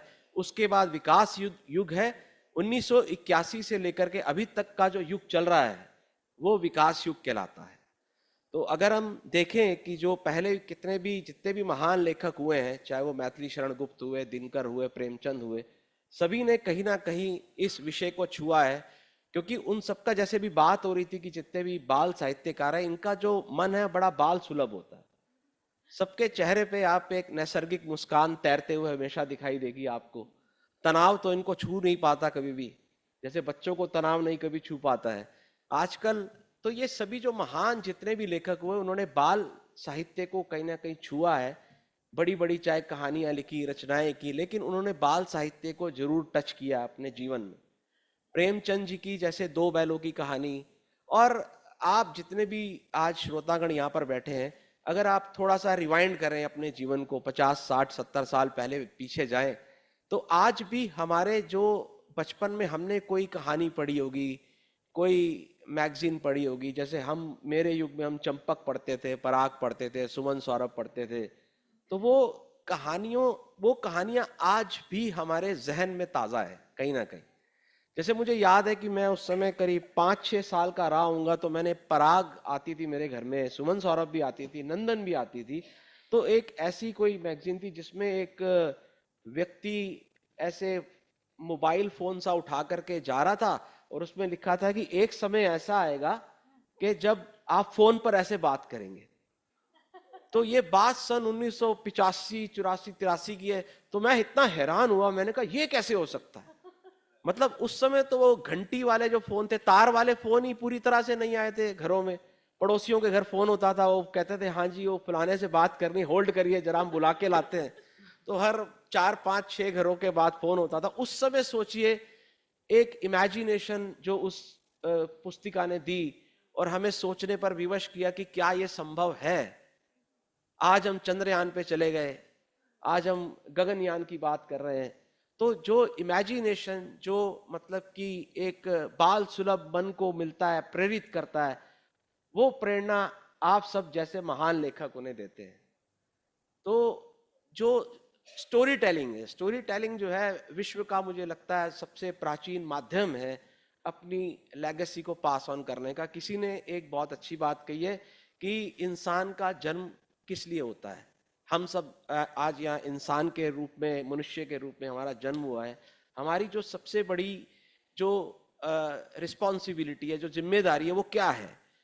वो सबसे बड़ी जिम्मेदारी है कि जो लेगेसी हमें पास ऑन हुई है, उस लेगेसी को हमें अगली जनरेशन को पास ऑन करना है। आप मानते हैं इस बात को? तो ये जो काम हमें करना है, उसके लिए थोड़ा हमें डीप में जाना पड़ेगा। आप सब तो कर ही रहे हैं, तो श्रोतागणों से भी मैं कहूंगा कि आप यहाँ से एक प्रण लेके जाएं कि आप बच्चों को कहानियां सुनाएंगे, उनके बाल मन को, मतलब आज जिस तरह से वो चल रहा है ना, फोमो एक करके एक है, फियर ऑफ मिसिंग आउट, मुझे ये भी पता होना चाहिए, मुझे ट्विटर पे ये भी देखना है, वो हेडलाइन कहीं मिस ना हो जाए। तो आज का युवा तो उससे ग्रस्त है बहुत ज्यादा, फोमो से। तो लेकिन बच्चों को आजकल क्या हो गया कि हम कोई भी बात होती है, बच्चे के हाथ में मोबाइल पकड़ा देते हैं, लो मोबाइल ले लो। बच्चा 8वीं क्लास में आता नहीं, उसको मोबाइल दे देते हैं। तो मोबाइल एक बहुत बड़ी बीमारी है, ठीक है, कुछ ज्ञान भी देता है, लेकिन उसकी शुरुआत भी कहीं ना कहीं हमारे से होती है। आज अगर हम पुस्तक पढ़ने का प्रयास बच्चों के साथ बैठ करके करेंगे, तो बच्चा भी पहले मोबाइल से पहले पुस्तक उठाएगा। तो ये शुरुआत भी हमें करनी है। और जहाँ तक बात है कि आज भी मैं देखता हूँ, आज भी पीछे एक बड़ी रिसेंट में बड़ी रोचक स्टडी एक आई कि ये वर्ल्ड बुक फेयर जब हुआ अभी हमारा, तो वहाँ पर मैं किसी स्टॉल पर गया, तो वहाँ पर पता चला कि जो एडल्ट्स थे 30-35 साल के, वो पुराने एडिशन खोज रहे थे। मुझे टिंकल चाहिए तब की, मुझे वो चाहिए। क्यों चाहिए भाई? अरे वो हम बच्चे थे ना, तो हम पढ़ते थे, हमें वो, मतलब अभी भी वो लोग उन कहानियों को ढूंढ रहे हैं। मतलब आप सोचिए कितना गहरा प्रभाव पड़ता है हमारे मन के ऊपर इन कहानियों का। अगर हम एक पॉजिटिव समाज की रचना करना चाहते हैं, एक समृद्ध देश का निर्माण करना चाहते हैं, तो ये जो चिल्ड्रन लिटरेचर है, उसकी बहुत बड़ी एक महत्वपूर्ण भूमिका है। तो ये सब बातें हैं जो मैं आज आपके साथ करना चाहता था। और 2010 में जिस तरह से साहित्य अकादमी ने बाल पुरस्कार साहित्य में स्टार्ट किए, तो मेरे ख्याल से जैसा भी है रजनीकांत जी, देर आए दुरुस्त आए, चलिए कम से कम शुरुआत हुई। एक आप ये मानिए कि एक बहुत बढ़िया शुरुआत हुई है। और जिस तरह से ये लोग एफर्ट कर रहे हैं कि जैसे कि नेशनल बुक ट्रस्ट एफर्ट कर रहा है, नेशनल बुक ट्रस्ट ने पीछे परमवीर चक्र सीरीज पे कुछ कॉमिक्स लॉन्च की थी, और कौन सी वाली? हाँ, 5 किताब आया था, जिसमें वो शैतान सिंह थे और जो यंगेस्ट हमारे पीवीसी थे, सेकंड लेफ्टिनेंट।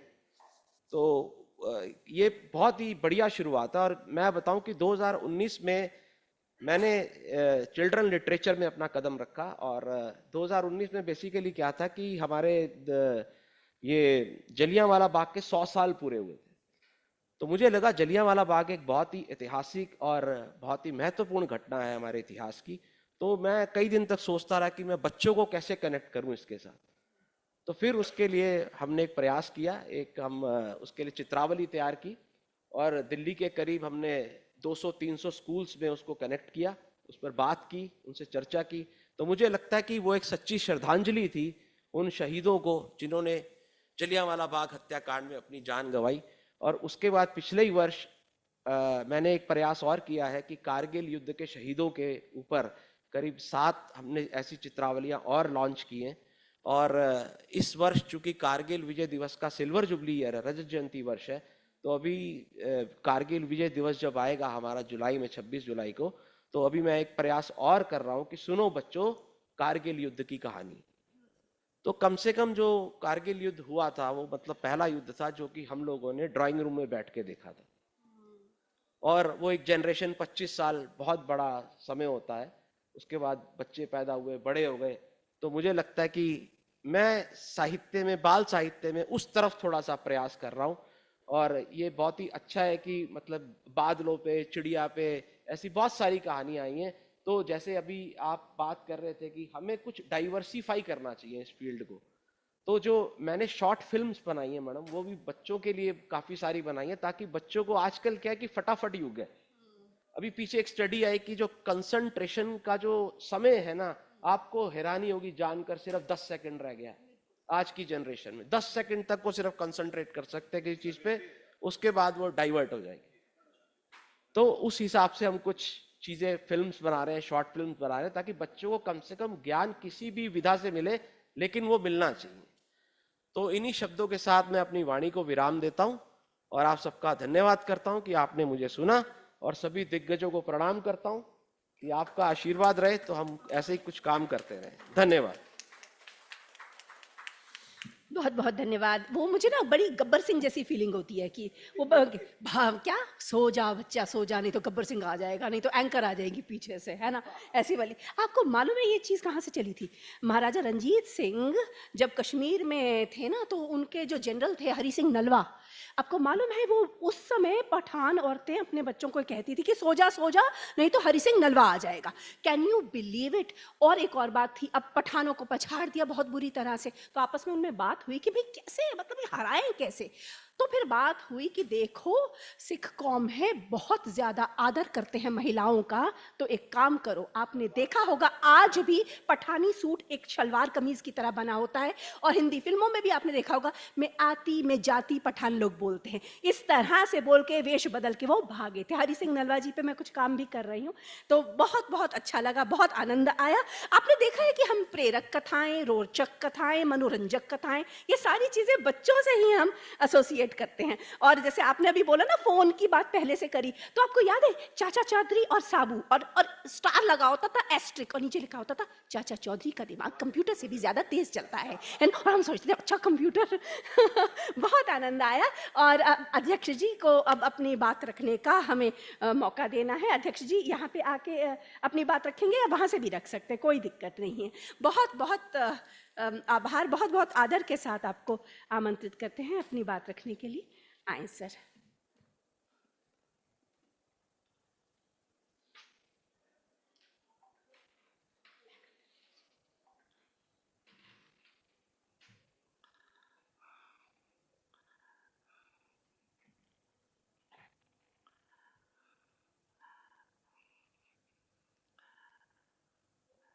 मित्रों, बड़ी ही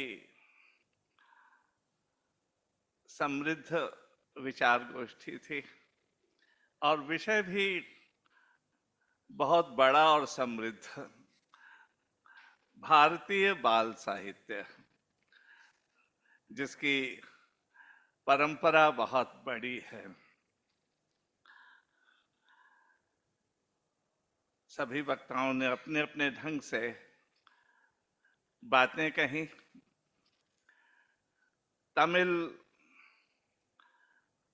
के बाल साहित्य पर, तेलुगु के बाल साहित्य पर, अंग्रेजी के बाल साहित्य पर,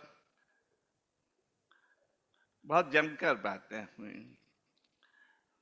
मधुपंत जी ने बाल साहित्य की व्यापक पृष्ठभूमि को लेकर के बहुत सारी अनूठी बातें कही,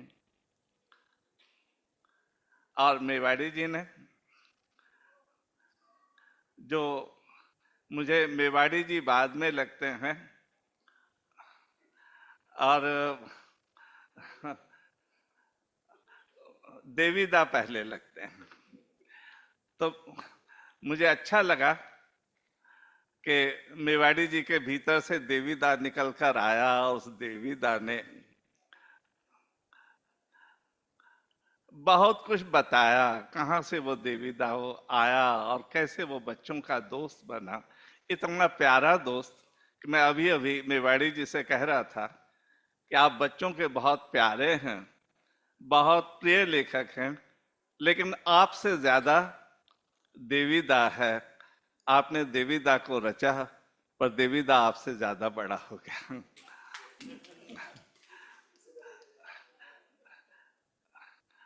रजनीकांत जी ने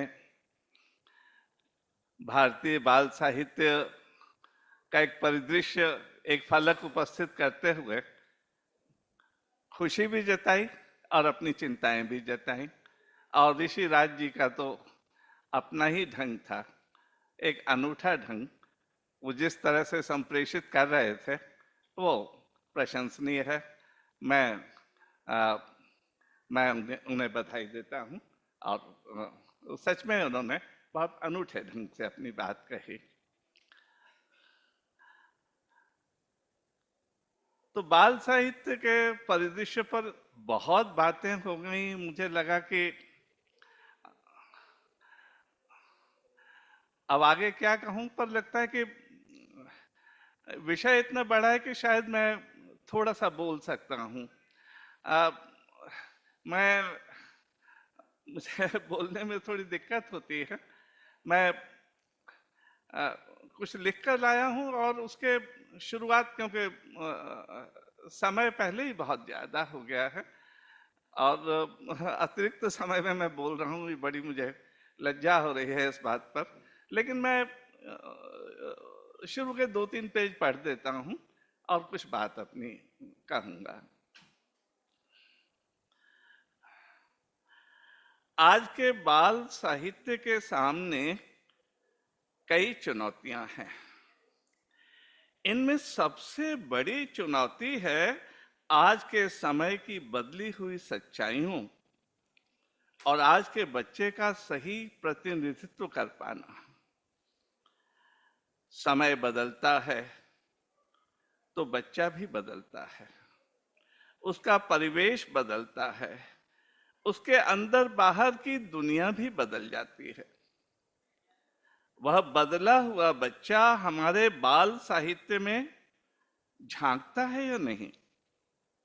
उसकी ठीक ठीक वही छवि हम अपनी कविता, कहानी, उपन्यास और नाटकों में ला पाते हैं या नहीं?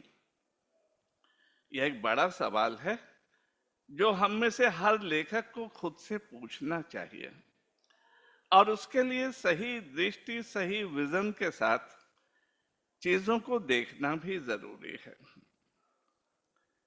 फिर एक बड़ी चुनौती बाल साहित्य के आत्म साक्षात्कार की भी है कि जो कुछ हमने अब तक लिखा या बाल साहित्य के रूप में प्रस्तुत किया, वह सही मायने में आज का मौजूद बाल साहित्य है भी या नहीं, और अगर नहीं तो उसमें कौन सी बड़ी कमी या कमजोरी है जिस पर सबसे पहले खुद हम ही को ध्यान देने और उसे दुरुस्त करने की जरूरत है। हम उसमें क्या और अच्छा और बेहतर कर सकते हैं? जो लिखा गया या लिखा जा रहा है उससे अलग और उम्दा हम क्या कर सकते हैं? उसमें वो बात कैसे पैदा कर सकते हैं कि बच्चा एक बार हमारी रचना पढ़ना शुरू करे तो जब तक खत्म न कर ले उसे चैन न पड़े। उसमें उसे अपनी समूची दुनिया और अपने सवालों के जवाब मिल जाएं और जीवन की नई नई दिशाएं उसके आगे खुलें। जीवन जीने और कुछ कर गुजरने का एक नया उत्साह, एक नई उमंग उसमें पैदा हो। हम बाल साहित्यकार हैं, तो इन चुनौतियों का अपने अपने तय हमें सामना करना ही पड़ेगा। पर इसके साथ ही बाल साहित्य को एक बड़े फलक पर देखने की चुनौती भी हमारे सामने है, जिसमें बालक और बाल साहित्य का एक बड़ा और व्यापक परिदृश्य हमारे सामने आता है। सोचने और काम करने की नई दिशाएं खुलती हैं, यहां तक कि मन में कुछ नया और असाधारण लिख पाने के नए सपने भी जगमगाते हैं।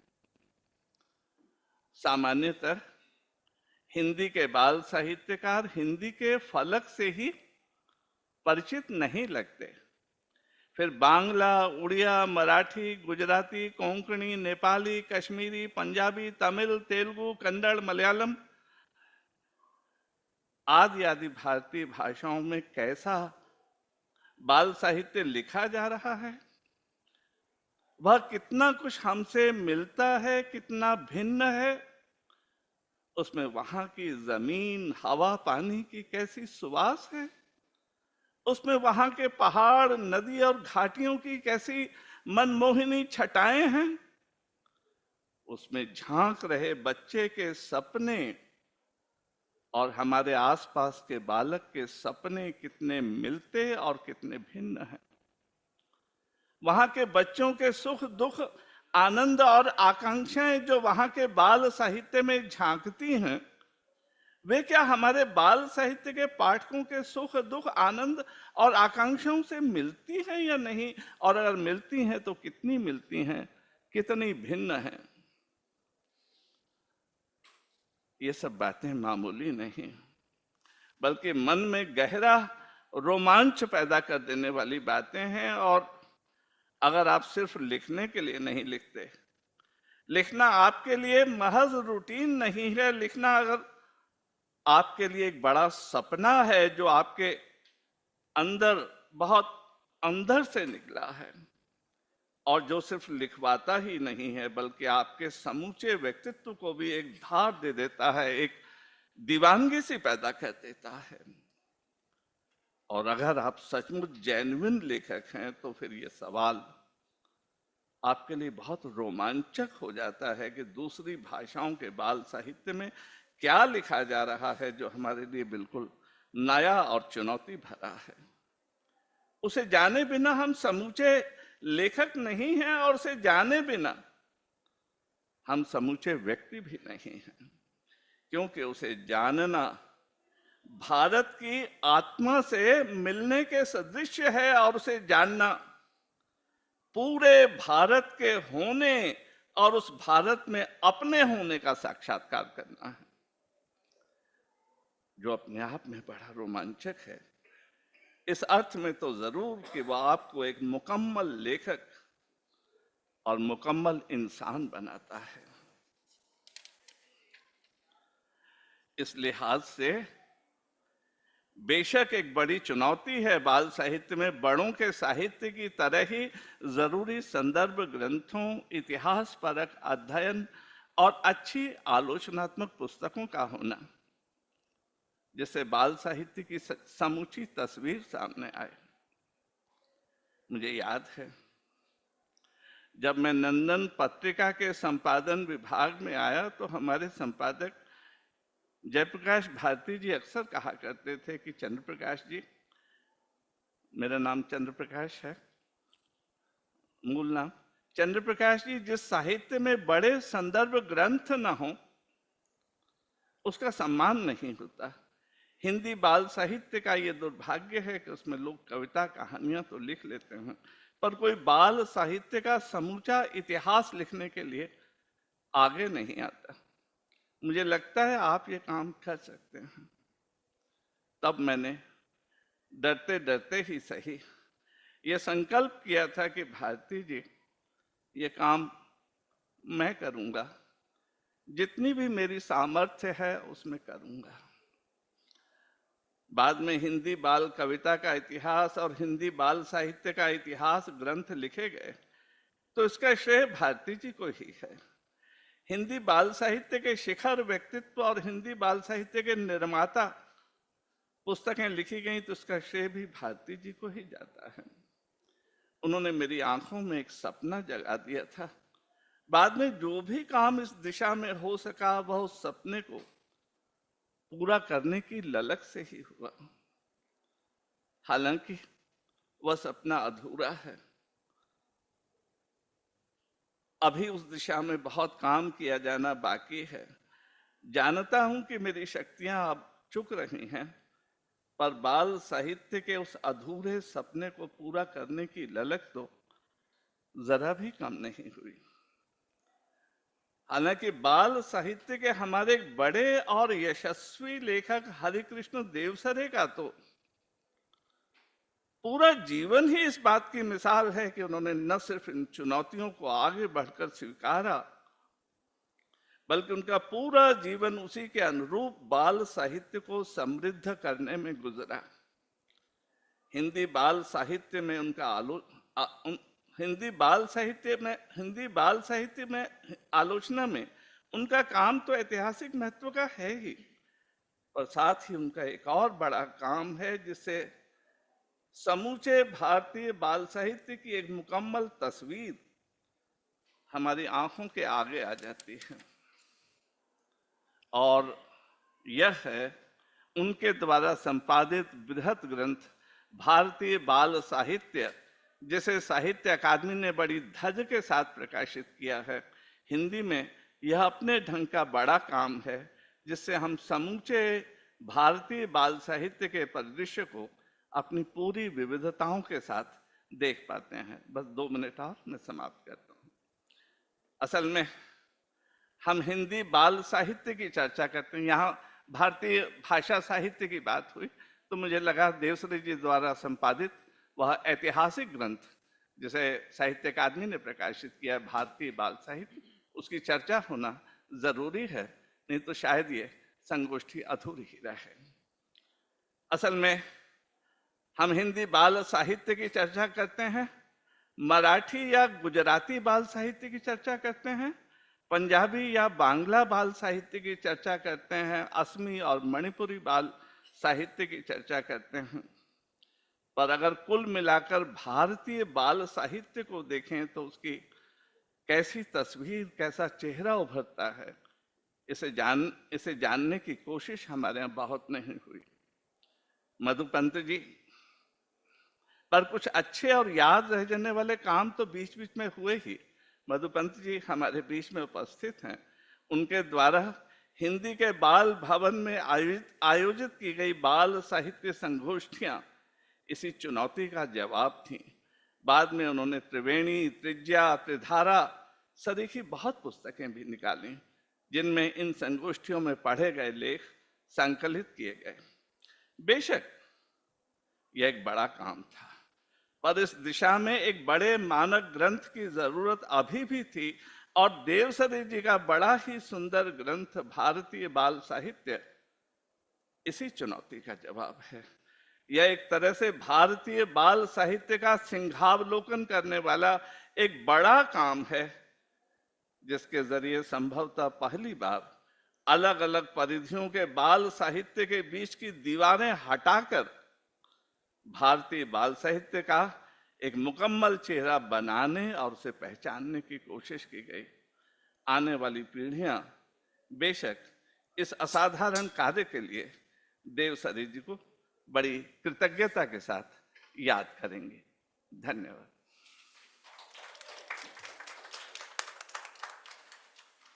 बहुत बहुत धन्यवाद सर, इतने प्रेरक शब्द, इतनी सुंदर संगोष्ठी, आप सभी ने यहाँ पे शिरकत की, आप सभी का बहुत बहुत धन्यवाद। अब मैं मंच पर आमंत्रित हमारे सभी लेखकों को, रचनाकारों को कहूँगी कि मंच के अग्रभाग पर आए। हमारे ऑफिशियल फोटोग्राफर आ चुके हैं। ये सत्र यहीं समाप्त होता है। बहुत बहुत नमस्कार। 4:30 बजे फिर से हम यहाँ पे एक कहानी की एक सत्र है वो शुरू करेंगे। आए सभी लोग, आए नीचे। साहित्य अकादमी की ओर से मैं रूमी मलिक अपनी वाणी को विराम देती हूँ। नमस्कार।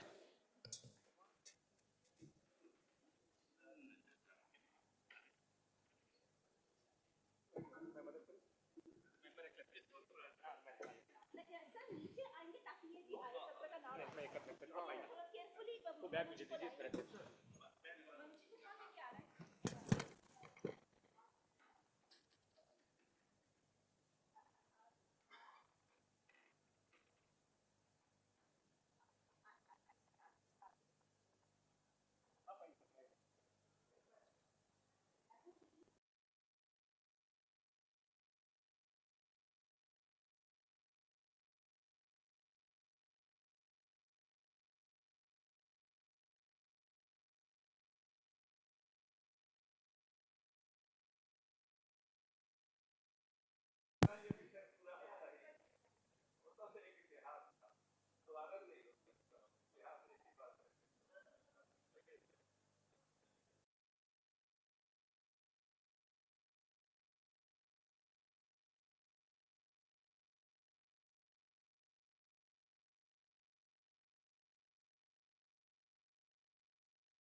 अक्षत कोई मोबाइल तो नहीं रह गया सरकार यहाँ पे?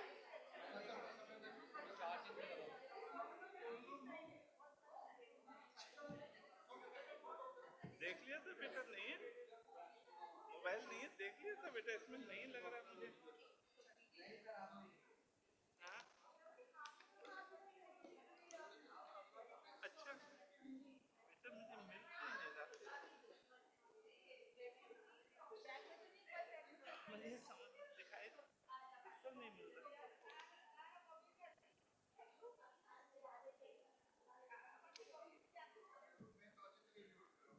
किसी को दे दिया क्या आपने?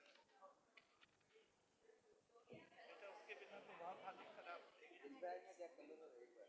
हाँ? बतन देखो बेटा, तुम देख लो बेटा, मेरी तो बहुत बुरी हालत हो जाएगी। देखो बेटा। हाँ? ओहो, मिल गई। ये अभी आपके हाथ में नहीं दिया ना। अच्छा चलो चलो ठीक। ओ इस जेब में था, कोई दिक्कत नहीं। चलो ठीक है, चलो इसी में डाल दो। हे भगवान, मेरे तो प्राण निकल गए, क्योंकि घर भी नहीं पहुंच सकता था।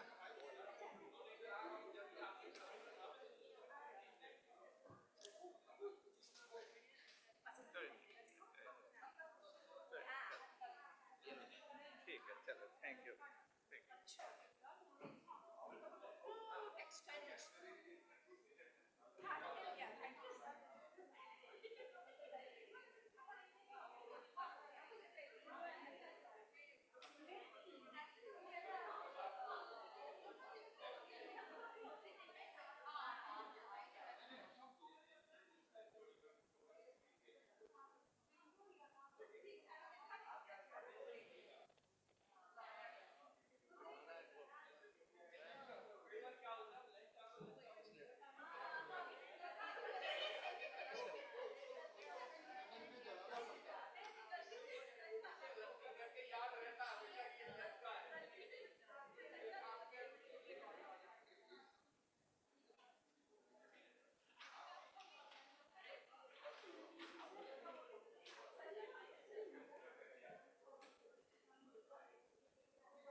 कैमरा या and this is being live stream.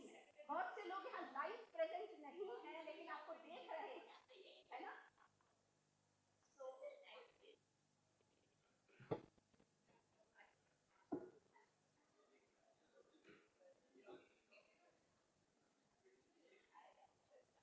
We have to close the door.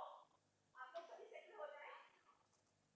सब लोग बैठे बैठे आपस में बात न करें, इंदु जी प्लीज आगे आ जाए।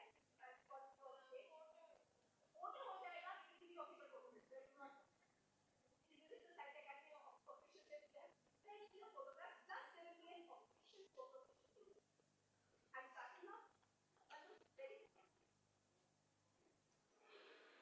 Namaskar. Sahitya Academy extends a very warm welcome to all of you on the occasion of Sahityotsav 2024. This year is special as we complete 70 years of our existence. 70 years is a long time, and if you hear in any bhasha of the world, they generally relegate you to old age or budhapa. But there's this very beautiful word in our Sanskriti, in our culture, which is called वृद्धावस्था। वो अवस्था जब हम उत्तरोत्तर वृद्धि की ओर बढ़ते हैं। Isn't that fascinating? And I welcome you all to this session called Knitting India, Bharat को जोड़ना कहानी पाठ। This is a बहुभाषी story reading, short story reading, for which our अध्यक्ष, for which our chair is Ma'am Ajit Kaur ji. With a lot of respect and admiration for you, ma'am, may I please request Ma'am Ajit Kaur ji to come up on stage and take her place. Meanwhile, we should accord a warm welcome to ma'am. I'll also come.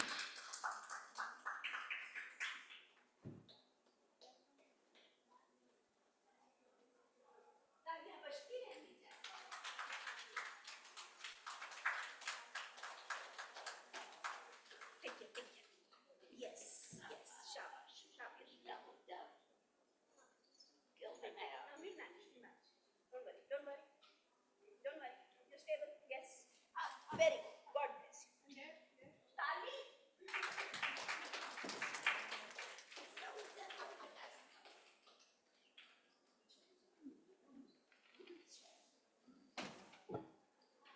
And this is Ma'am's badge. Shall we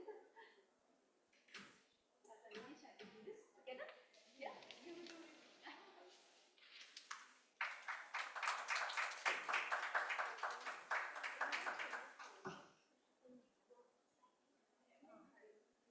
And now I request the chair. I'll also request our other delegates to be here. We'll do this later, and I'll manage. Yeah. So I request Manjula Sthana ji, Indu Menon ji, Subhranshu Panda ji, Abdus Samad ji to please take their place on the stage. Please come, and a very, very warm welcome to each one of you. Indu ji, you'll have to do me a favor. You'll have to pull the mic forward. Okay, sure. And now I request the Honorable Chair to please keep forth her views. Srimati Ajit Kaur ji, much respected, needs no introduction. पूरा जीवन समर्पित किया है लेखन को। इतनी सुंदर भाषा, इतनी प्यारी अभिव्यक्ति, हम सब इनसे बहुत मुतासिर हैं. We are all very impressed and influenced by her, and it's really an honor to be breathing the same air as Srimati Ajit Kaur ji. A very warm welcome, ma'am. बहुत आदर और सम्मान के साथ आमंत्रित करती हूँ आपको अपने विचार प्रस्तुत करने के लिए. Ma'am, you may please read. अब मैंने बोलना है. She can hold. If you want, she can hold, or you can do this. If you can manage, ये रखना. नहीं, मुझे दूसरा चश्मा लेना. मुझे पानी दो. हाँ, पानी दो.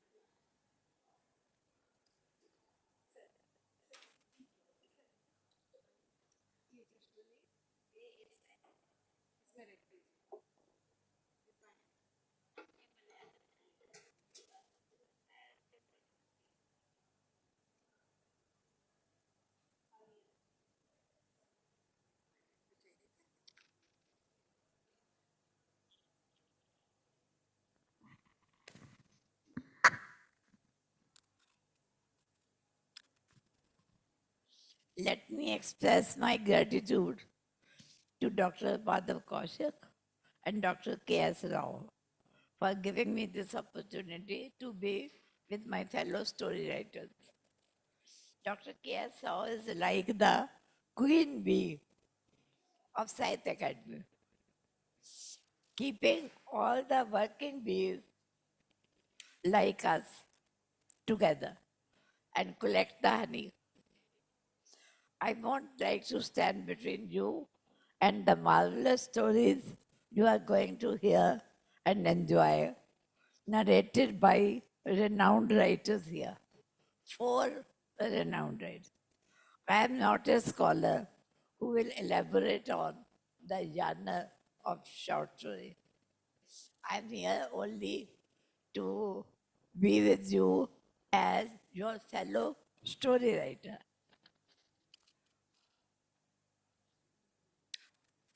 Sorry.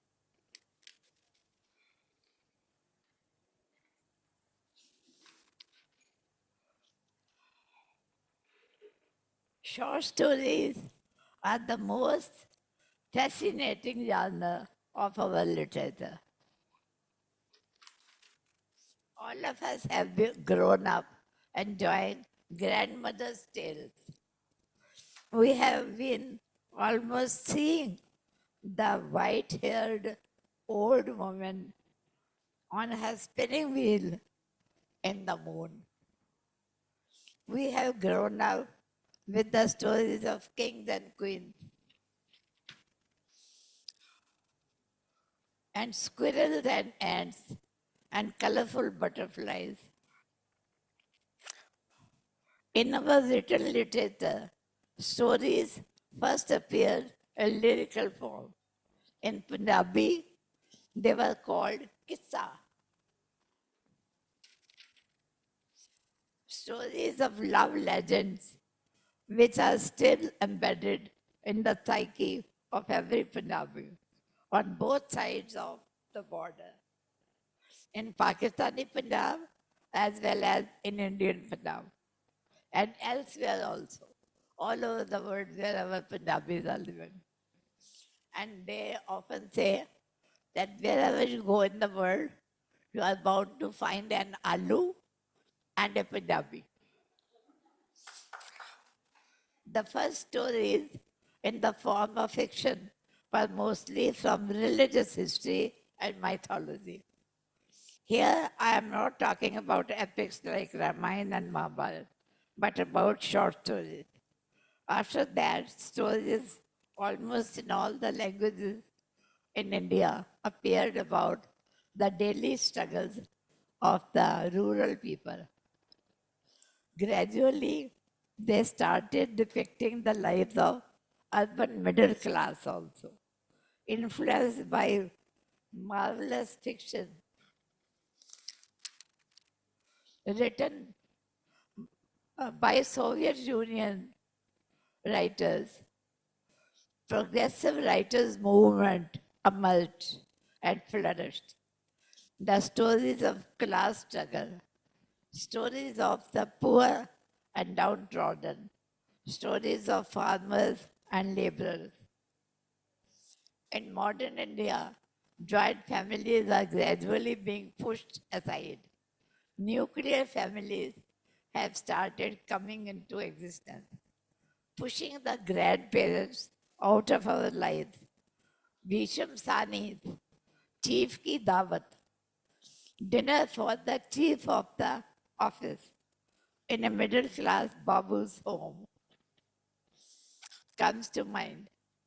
The big officer is coming home for dinner, and the whole family is worried where to tuck away the old shabby mother, where the chief couldn't see her. In the South, matrimonial society gave birth to different style of stories, where women emerged as powerful members of the family. In the North, the man is the lord and master of the family. It led to psychological twists and the marital clashes. Stories of man-woman relationship also took an important space in fiction. particularly since Manto. Manto was very big writer in undivided India, living in Lahore. After partition, he didn't migrate. He kept living in Lahore. The stories of partition of 1947 squeezed our souls and caused unbearable fear. Who can ever forget Manto's Toba Take Singh, Koldo, Thanda Gosht, or Gulzar's Ravi Par? These days, there are many powerful writers writing in all the languages. We read them in translation and get fascinated. Mahashweta Devi was the queen of Bangla fiction. M.T. Vasudevan Nair is the king of Malayalam fiction, right? I am more familiar with Punjabi, Hindi, and Urdu. The great story writers of India are Munshi Premchand, Krishna Sopti, Uday Prakash, Bhisham Sani, Nirmal Verma, Kishan Baldev Vaid, Shekhar Joshi, Chitra Mudgal, Asghar Vidahat, Rahi Masoom Raza, Alok Balla, Pratibha Ray, Mirdula Gar, Geetanjali Shiri, and several others.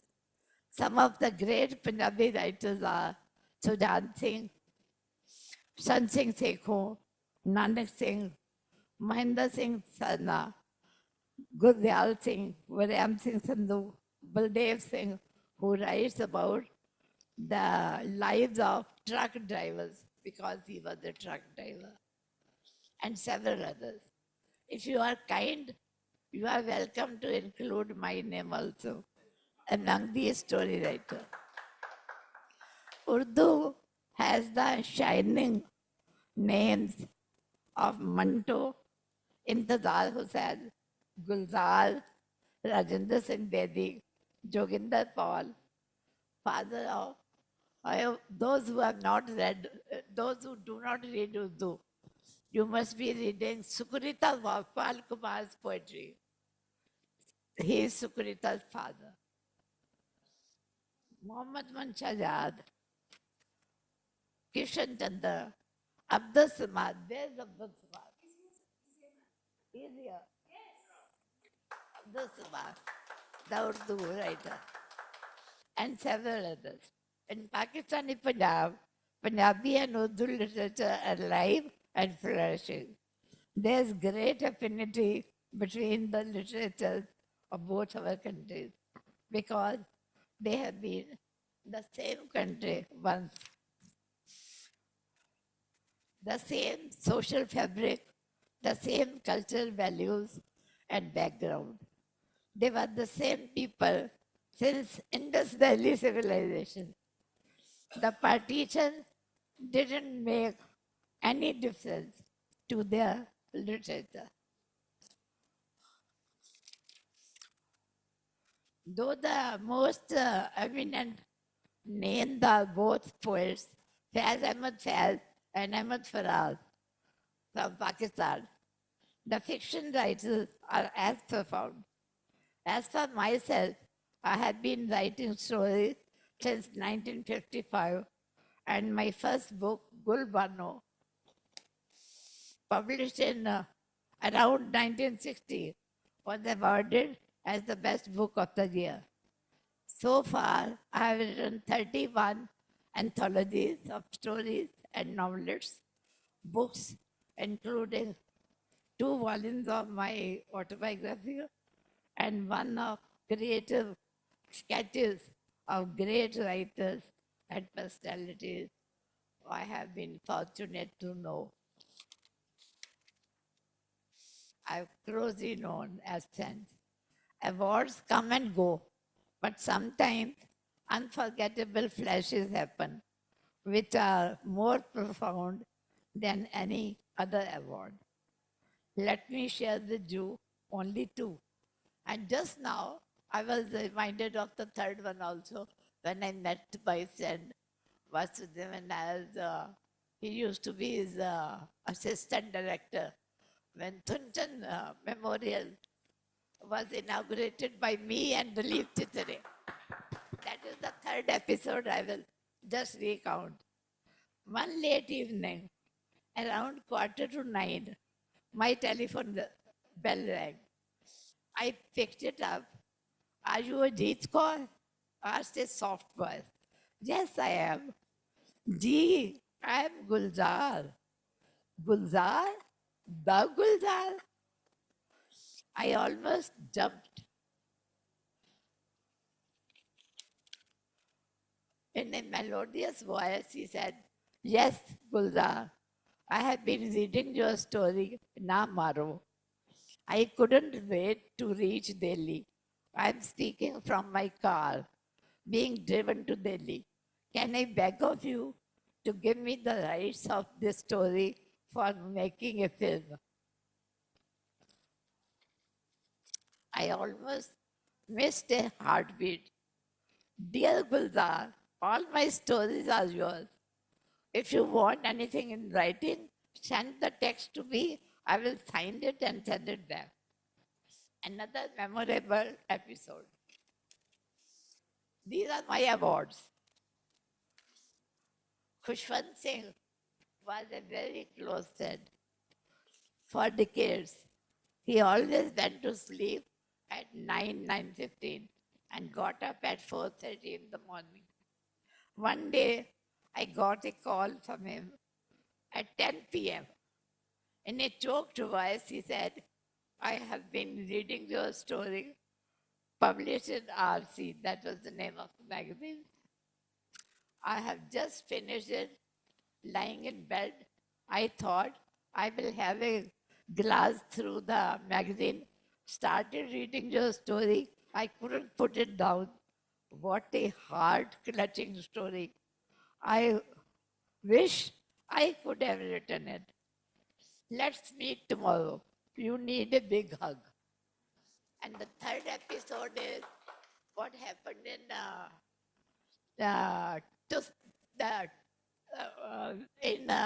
when they inaugurated the Thunchan Memorial in Tissur. The memorial was built brick by brick by M.T. Vasudev Nair. The government started it, they left it. And then M.T. Vasudev Nair picked it up. He's as foolish as I am. And he sold all the money that he was earning through films. He used to buy houses, bungalows. He sold 15 bungalows to build Thunchan Memorial. The 16th bungalow was sold to a friend of his who said, I don't have enough money, let us share it. Whenever you come to Titsur, you come to my house and stay here. Okay. So he took us also to have dinner in his house. On the way, there was a market. So I went there, I said, MT, can I find a nice chunni for my daughter of white cotton with the golden border? And they said that there are no chunnis, there are only mundus, which men wear. What is the length? 2 yards and quarter of a yard. I said, no, I want 2.5 yards. The girl said, are you Ajit Kaur? I said, yes. She said, I have all the cuttings of your serialized book, which is being published in Mathrubhumi. So your photograph is also published there. So if you come tomorrow, I'll find out 2.5 yards chunnis. So the next day, she had found 18 2.5 yard chunnis from all the market. She went around, saw all the stores, and picked up the chunnis. I bought all the 18. So these are the awards you get.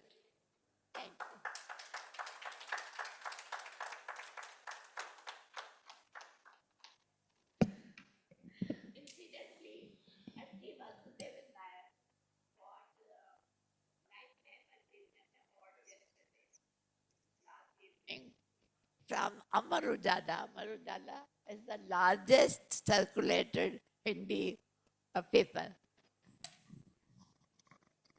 Ma'am, thank you so much. Ajit Kaur ji is a national treasure. She is so precious to us. She did this book called Neela Kumhar, and she wrote to me an email that, I want you to translate it. So I am an editor and a translator also with the Academy. Somehow it so happened that ma'am didn't remember, and there were other people who translated. So she's committed her next book, Pakistan Nama, to me. And we come from the same belt, the Northwest Frontier Province, and it's a delight to read you. It's so very wonderful, and I'm really, really honored to read out a few lines about you. You just heard Srimati Ajit Kaur ji. She is an eminent Punjabi fiction writer, she is the spirit behind the foundation of SARC Writers and Literature in 1987, and the Academy of Fine Arts and Literature, which she founded in 1977. She is the author of 28 collections of short stories, novelettes, and novels, 9 translations of fiction and poetry, over 20 edited works, and numerous articles as an accredited journalist. Her books in English translation are The Other Woman, Leftovers, Pebbles in a Tin Drum, Dead End, and Water Weaver. She writes in Punjabi, but is widely translated into several Indian and foreign languages. She is the recipient of the Sahitya Akademi Award and the Padma Shri in 2006. Thank you so much, ma'am. Now I request you to please tell us the name of the first speaker of the evening. As you said, you would... She writes in Malayalam. I invite her to narrate her story. We'll manage. All right, so Indu Menon, we have Indu Menon with us. She's an eminent Malayalam writer and scholar. She's a lecturer in anthropology and sociology at Kirtads. हम लोग बात नहीं करेंगे, है ना? हम लोग सुनेंगे. She has 2 novels, 6 short story collections, a memoir, and a poetry collection to her credit. Her books are widely acclaimed, and many of them have been included in various universities' syllabi.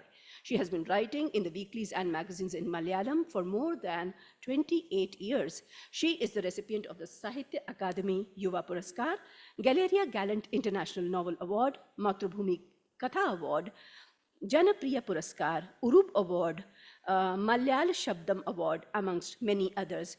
Indu Menon ji, we extend you a very warm welcome. बहुत ही आदर के साथ आपको आमंत्रित करते हैं, मंच पर आएं, अपनी बात रखें.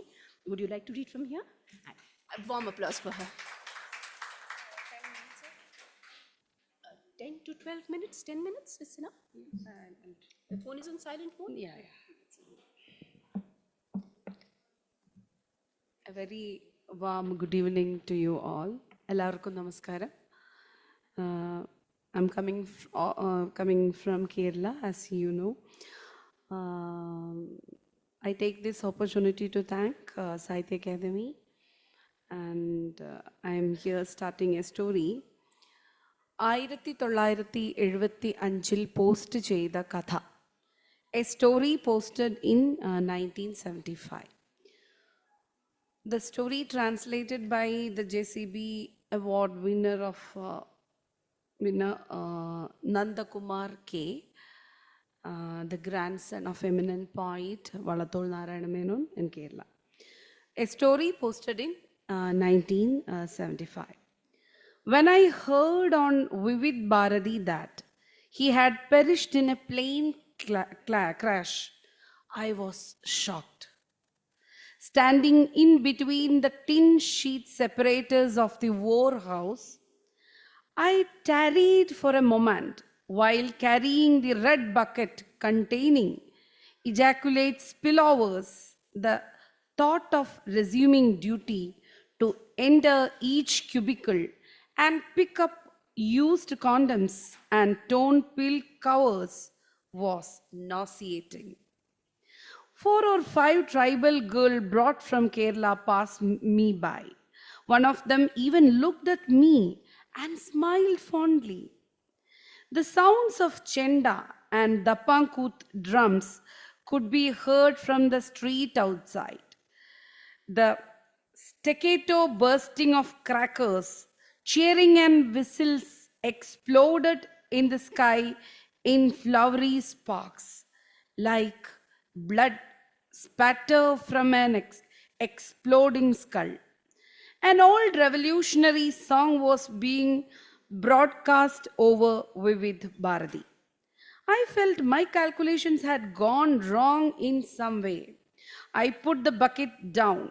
One warm evening, 3 years ago, in my 19th year, that bucket had become a part of me, a gift from the government to those who had been vasectomized. After selling fruit basket during the day, I would make dosas on my push cart by night. I whipped and poured the butter onto the roasting hot tawa. A company of 40 soldiers have arrived in our village. They kept drumming on their gun barrels as if a solution of darkness had been mixed and poured into it. My Petromax got extinguished. I lit 2 or 3 small wick lanterns. Give us dosha. One of the soldiers ordered. What your name, boy? Gulam Nabi. I served mint chutney on his plate. I was aware what was going to happen in my village. In the previous week, I had seen the soldiers swinging their baton, making lati charge at Bavali and Madoga, and curfew lighting street lamps of silence in the night there. Gulu, don't worry. They won't come here. Indiraji is a good-hearted woman. Muni comforted me. Thu, good-hearted. The stinging response came from Chungudadu. You know nothing of the backstories, my daughter. He chided Muni. I watched her face turn pink and her lips turning powdery. What happened in the case of Bir Horse? Look at the Khasi's problem. You are blaming the government without reason. Muni, don't think that the Adivasis' problem alone are India's problem. Each and every one in this country needs justice. Chungudadu was panting. Emergency can't be justified only because it has brought the Adivasis' problems into the fore. Chungudadu, not so loud. I warned him. I was afraid that the brick walls and doors plank had ears. I knew that the boundary between patriotism and treason in India was very thin. In the summer heat, the village was festering like a wound on which vinegar has been poured. A summer song meandered in between the bamboo grooves, humming its tune. Our lodge was at the edge of the town, standing in the midst of towering peepal and neem trees like a headfy obelisk. The building demarcated the boundary between the town and the village. On the same day, I was included in the group that collected paddy seeds for Professor Ramananda Iyer's Institute. On the other days, I went to the village and collected jamun dripping with juices that caused purple strains, rambutans that resembled the sweet drools of babies and fleshy guas, and peddled them in town on the bamboo's handcraft. The emergency interfered with my trade too. Gangs of soldiers used to take away the fruit baskets by force. Others forbade me from shouting rambutan loudly. The curfew made the women stay indoors. Even the laughter of the children who used to shout in anticipation of hearing my cart's bell had fallen silent. They peered with fearful eye from behind the thick curtain blanketing the window panes. Neither Chungudadu nor I had the will or capacity to starve. Along with Muni, I went around the fields gathering grains that had fallen on the ground. Do you know India has the largest number of rice varieties in the world? More than 25,000. Would you believe it? Munni imparted her unsolicited knowledge. The paddy grains had matured and turned yellow in the heat. Some of the pregnant stalks stood tired, with their heads bowed. In that heat, shielded by the haystack, I had kissed Munni on her left eyelid. We believed that by the time of summer was over, our seed collection would be complete and hoped that our village would have green paddy sprouting in all the fields. And the following summers, I would wed Muni. I request you, absolutely not done. आप बात नहीं कर सकते हैं, बात करेंगे तो बाहर जाएंगे जी। फोन पे भी बात न करें, जैसे मैंने पहले भी हिदायत दी थी। Who is talking? Let me know.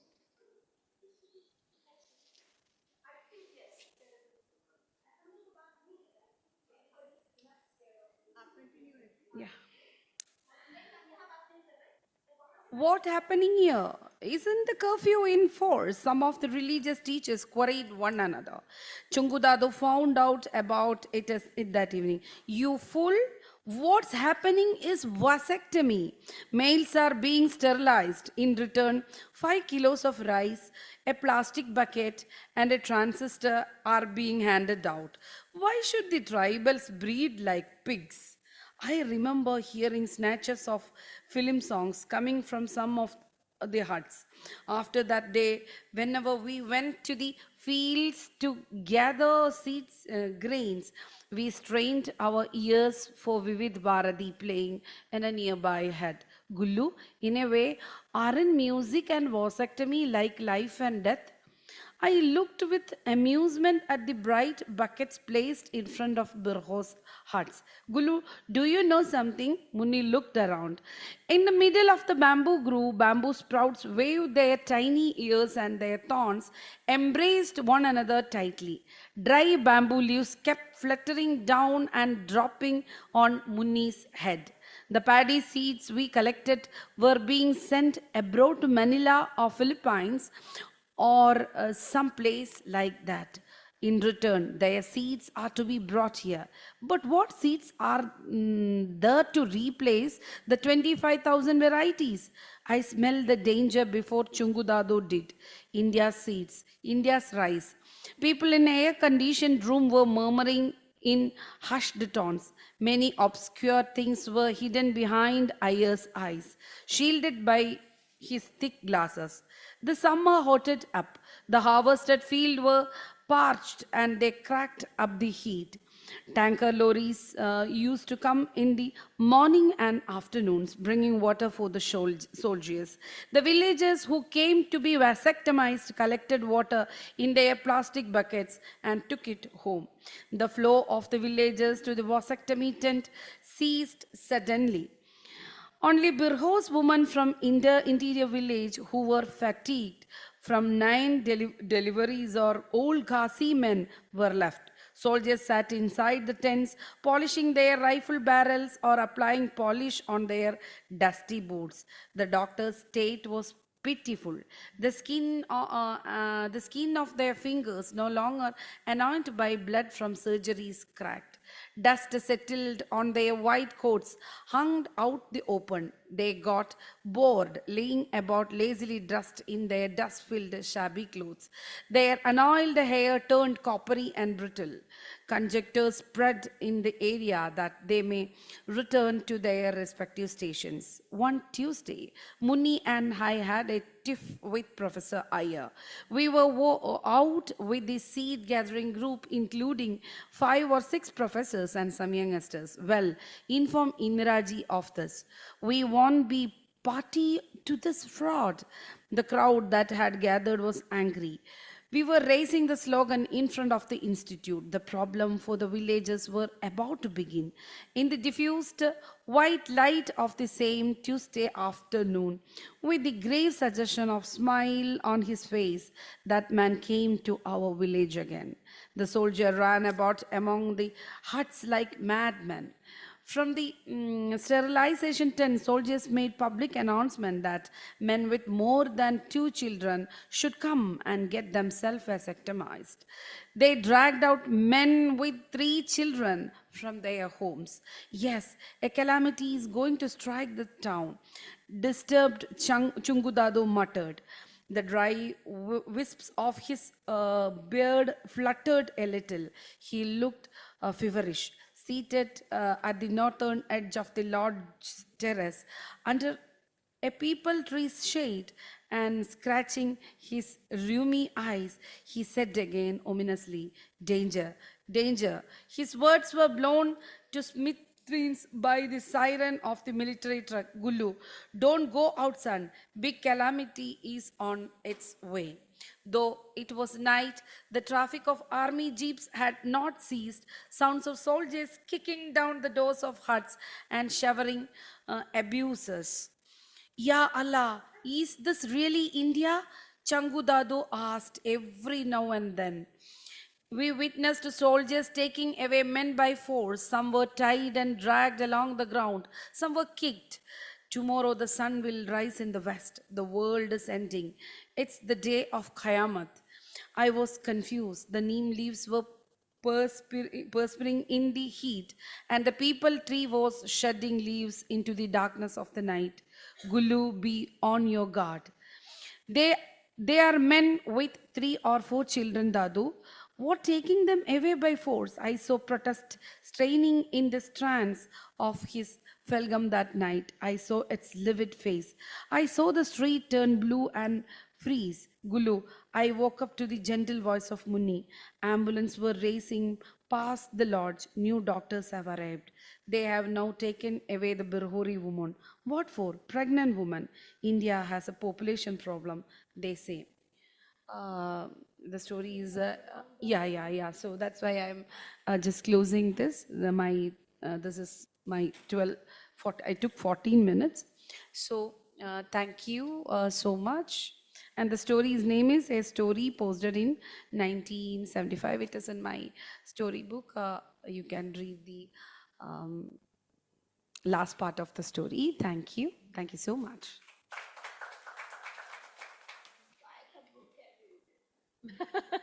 Yes, certainly.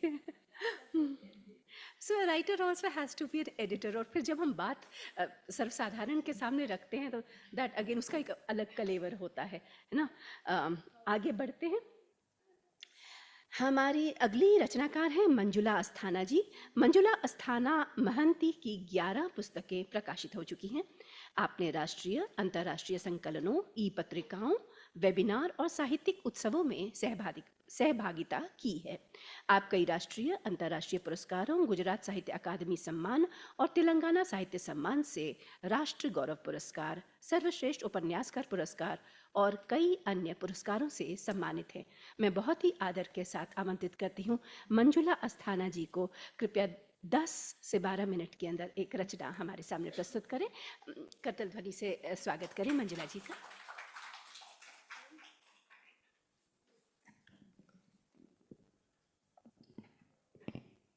सर्वप्रथम मैं साहित्य अकादमी का बहुत बहुत धन्यवाद प्रस्तुत करना चाहती हूँ, जिन्होंने इस रंगारंग कार्यक्रम में मुझे भी कुछ प्रस्तुत करने का अवसर प्रदान किया. और मेरे सभी सहभागी मित्रों को मैं बहुत बहुत शुभकामनाएं देती हूँ. और साथ ही उपस्थित सभी मित्रों को, सदस्यों को मेरी ओर से सप्रेम नमस्कार. मेरा कहानी का शीर्षक है आज का सच.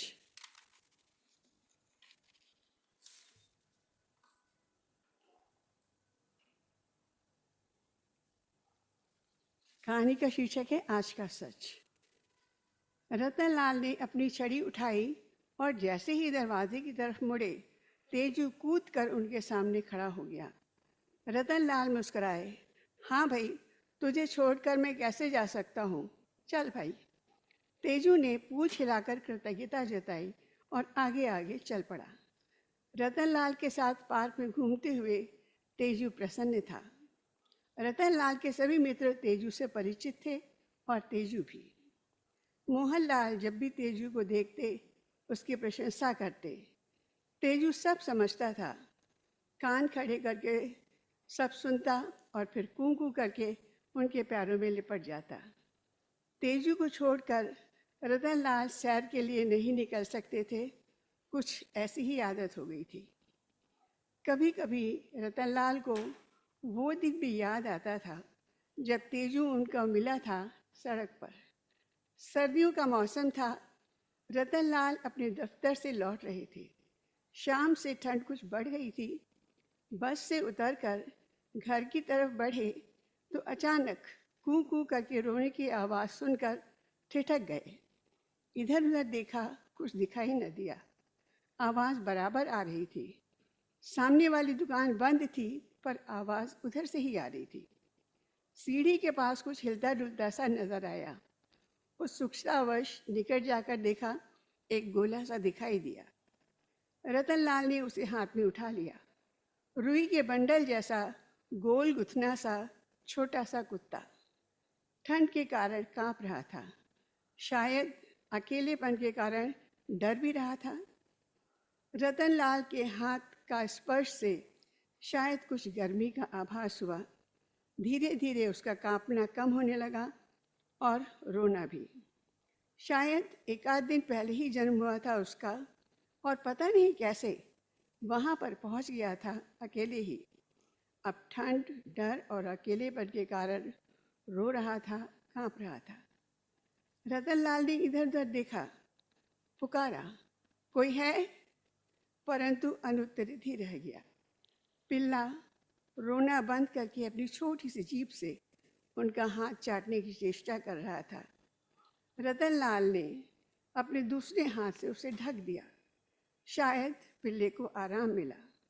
सर्दी के मौसम में अधिकतर सभी लोग शाम से ही घर के दरवाजे बंद करके अंदर ही बैठे रहते हैं। कोई नजर नहीं आया। रतनलाल के मन में दया उठी, इसको यहीं छोड़ दिया तो ठंड से ठिठुर कर मर जाएगा। अब करें क्या? कुछ देर विचार करके रतनलाल पिल्ले को घर ले आए। बस घर में घुसते ही हंगामा मच गया। कहाँ से लाए? किसका है? बिना पूछे क्यों लाए? कोई आके झगड़ा करेगा तो? जाओ वापस छोड़ के आओ। सबकी बातों का रतनलाल ने एक ही उत्तर दिया, जो होगा देखा जाएगा। मासूम सा है, इसकी जान तो बच जाएगी। शीघ्र ही सारी आपत्ति और प्रश्नों की भरमार समाप्त हो गई। हल्के भूरे रंग का वो पिल्ला किसी अच्छी ब्रीड का था। रुई के गोले की तरह घर भर में लुढ़कता फिरता था। देखते ही देखते सबकी आंखों का तारा बन गया। कब पिल्ले से तेजू बन गया, पता ही नहीं चला। रतनलाल ने डॉक्टर को दिखाकर टीके वीके लगवा दिए और इस प्रकार तेजू विधिवत घर का सदस्य बन गया। घर के सदस्यों के नाम पर रतनलाल और उनका पुत्र राकेश ही रह गए थे। पत्नी का देहांत हो चुका था। कुछ समय पहले बेटी मीरा का विवाह करवा चुके थे। समय का स्वभाव है चलते रहना, सो बीतता गया। रतनलाल अब अवकाश प्राप्त कर चुके थे और घर में ही रहते थे। राकेश को दिल्ली में बहुत अच्छी नौकरी मिल गई थी। रतनलाल चाहते थे कि राकेश उनके ही पास रहे, किंतु राकेश अच्छी नौकरी का लोभ संवरण नहीं कर पाया। राकेश के जाने के बाद रतनलाल अकेले रह गए। रतनलाल को बहुत धक्का लगा। वे जब भी चुपचाप उदास होकर बैठते, तेजू आकर उनके पैर के चाटने लगता था। कभी कभी दोनों हाथ उनकी गोद में रखकर खड़ा हो जाता और उनका मुंह चाटने लगता। रतनलाल हंसकर कह देते, हाँ मैं जानता हूँ तू मुझे बहुत प्यार करता है, मेरा ख्याल रखता है। तो तेजू जोर जोर से अंदर बाहर भाग भाग कर अपनी प्रसन्नता जाहिर करता। इसी बीच एक महत्वपूर्ण घटना घटी। राकेश ने अपनी पसंद की लड़की से वहीं पर शादी कर ली। रतनलाल को बहुत आघात पहुंचा। उनकी बेटी मीरा आई थी बस 2 दिन के लिए। पिता को काफी समझाया बुझाया। लगभग 1 महीने के बाद राकेश अपनी पत्नी रेखा के साथ पिता से मिलने आया। रतनलाल बहुत क्रोधित थे, पर उन दोनों ने जल्दी ही पिता को मना लिया। पर रतनलाल उनके साथ गए नहीं। जिस घर के साथ इतना अपनापन था, इतनी स्मृतियां थीं, कैसे छोड़ देते। 1 वर्ष बाद ही राकेश के पुत्र का जन्म हुआ। इस बार रतनलाल रुक नहीं सके, जाना ही पड़ा। राकेश का घर द्वार, रेखा का अपनत्व भरा व्यवहार देखकर वे प्रसन्न हुए, परंतु शीघ्र ही उन्हें अपने घर की याद सताने लगी। तेजू को पेट केयर सेंटर में रख कर गए थे। बार बार लगने लगा, वो जाने कैसा होगा। वापस आ गए। तेजू को भी घर ले आए। रतनलाल को देखकर तेजू बहुत रोया। उनके ऊपर कूद कूद कर बहुत प्यार किया, मुंह चाटा। इतने दिन अकेले रहने के सारे दर्द को बयान कर डाला। अच्छा अच्छा, अब तुझे छोड़कर कहीं नहीं जाऊंगा। इस बार गलती हो गई, मुझे भी तेरी बहुत याद आई। रतनलाल ने तेजू को सीने से लगा लिया। दोनों की आंखों से आंसू बहने लगे। समय आगे बढ़ने लगा। राकेश कभी कभार 1-2 दिन के लिए आकर देख जाता था। फोन पर बात हो जाती थी। रतनलाल का स्वास्थ्य गिर रहा था। अब पैरों के घुटनों में बहुत दर्द रहता था। चलना फिरना भी दूभर हो गया था। राकेश ने आकर डॉक्टर को दिखाया था और उसी की राय पर चलने फिरने की सुविधा के लिए एक व्हील चेयर लाकर पिता को दे दी। रतनलाल साथ जाने को तैयार नहीं थे। कदाचित राकेश की व्यस्तता भी बढ़ गई थी। काफी दिनों तक फोन भी नहीं आता था। रतनलाल को अब अकेलापन बहुत सताने लगा। तबीयत भी अधिक खराब रहने लगी। तेजू दिन रात उनके पैरों के पास बैठा रहता था। इसके अलावा वो मासूम करता भी क्या। रतनलाल सुबह सैर को नहीं जा पाते थे। मित्र घर पर ही मिलने आ जाते थे तो वे प्रसन्न हो जाते थे। धीरे धीरे रतनलाल की तबीयत बहुत ज़्यादा खराब हो गई। एक दिन तो उन्हें लगा कि दिल का दौरा पड़ रहा है। सीना दबाए जोर जोर से सांसें ले रहे थे। तेजू ने देखा तो तुरंत उसके कान खड़े हो गए। पैर गोद में रखकर रतनलाल का मुंह चाटने लगा। रतनलाल पीड़ा से तड़पते हुए भी मुस्कुराकर बोले, मैं ठीक हूँ पगले। तेजू तीव्रता से बाहर की ओर दौड़ा, पर जल्दी ही वापस आ गया। रतनलाल का बुरा हाल था। दर्द से बेहाल होकर हाँफ रहे थे। तेजू ने इधर उधर देखा, फिर दौड़कर व्हील चेयर को धक्का मारने लगा। धीरे धीरे खिसक कर व्हील चेयर बिस्तर के पास आ गई। तेजू रतनलाल का कुर्ता मुंह से पकड़कर खींचने लगा। रतनलाल ने अधखुली आंखों से व्हील चेयर और तेजू को देखा। वे समझ गए। जैसे तैसे करके खिसक खिसक कर वे व्हील चेयर पर बैठ तो गए, पर फिर जैसे होश न रहा।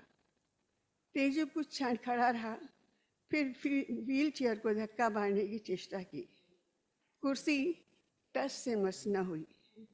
उसके पश्चात तेजू ने मुंह से धक्का मारा। व्हील चेयर आगे की तरफ खिसक गई। उसके बाद तो लगातार मुंह से धक्का मारते हुए तेजू व्हील चेयर को दरवाजे के बाहर तक ले आया और जोर जोर से भौंकने लगा। तेजू की आवाज़ सुनकर उनके पड़ोसी मोहनलाल बाहर निकल आए और रतनलाल की हालत देखकर घबरा गए। तुरंत एम्बुलेंस के लिए फ़ोन किया। तभी उन्होंने तेजू की ओर ध्यान दिया। व्हील चेयर में मुंह से धक्का मारते मारते उसका मुंह लहूलुहान हो चुका था। अब तक उनके और मित्र भी आ गए थे। वे रतनलाल को अस्पताल ले गए। तेजू ने एम्बुलेंस को जाते हुए देखा। उसकी आंखों में संतोष की नमी तैर आई। मोहनलाल ने मुड़कर देखा। उनके अधरों पर मुस्कान खेल गई। तुझे जाने नहीं दूंगा तेजू। लौट कर रतनलाल पूछेगा तो मैं क्या उत्तर दूंगा। कहते हुए तेजू को लेकर तेजी से डॉक्टर के पास दौड़े। बस इतना, धन्यवाद।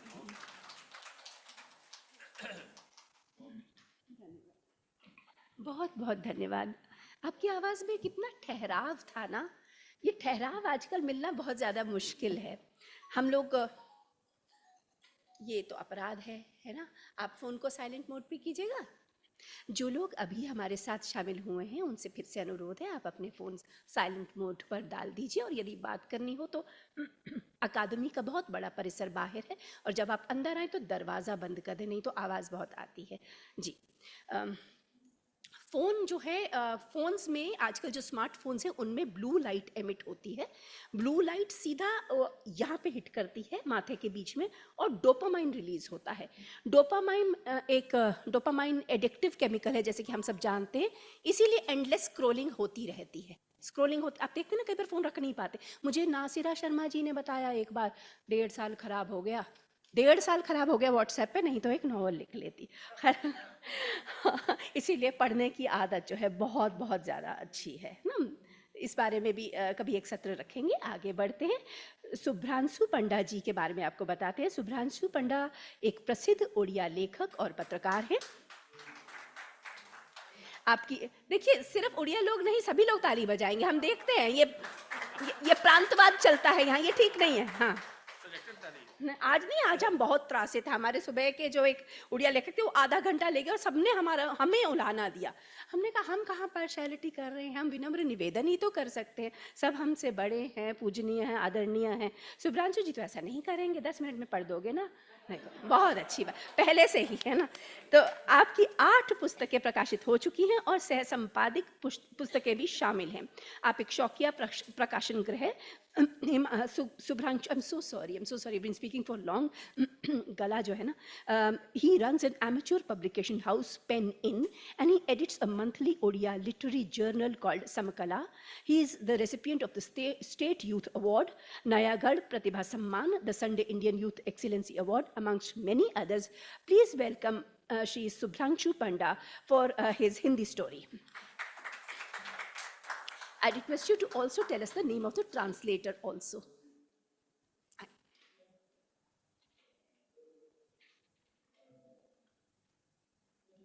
पहले पढ़ लें, फिर दे दें। अच्छा पहले से।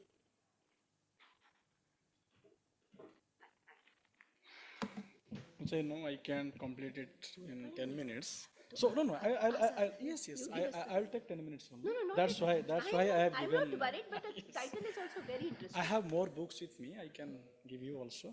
तो हम इसके बाद में discuss करेंगे। Yes. Not now. Let me take this opportunity to thank Sahitya Academy for inviting me to this event. Respected Chair, almost after 16 years I am meeting you. It is SARC Poetry Meet in 2008. I was one of the participants and you were there. So it's again a great moment for me to meet you. Yes.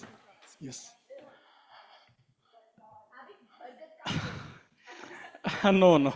I am a Lilliput in front of my fellow authors, respected Chair, and you all. Welcome you all. I must thank my translator, Narayan Das Mawatwalji, for translating this Odia story into Hindi. Before starting my story, let me tell you a few words about this short story. The name of my story is Budha Raja. Budha Raja is a tribal deity. So this story illustrates the plight and predicament of the Poharia tribal community in Odisha, in one of the border district of Odisha. So it was published in 2022 in one of our well-known Odia magazine, Katha. तो मोर गल्पर शीर्षक बुढ़ा रजा।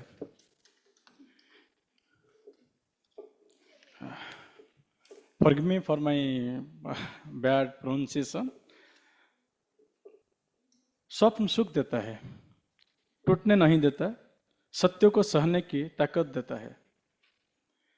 स्वप्न का संसार भी अजब संसार है।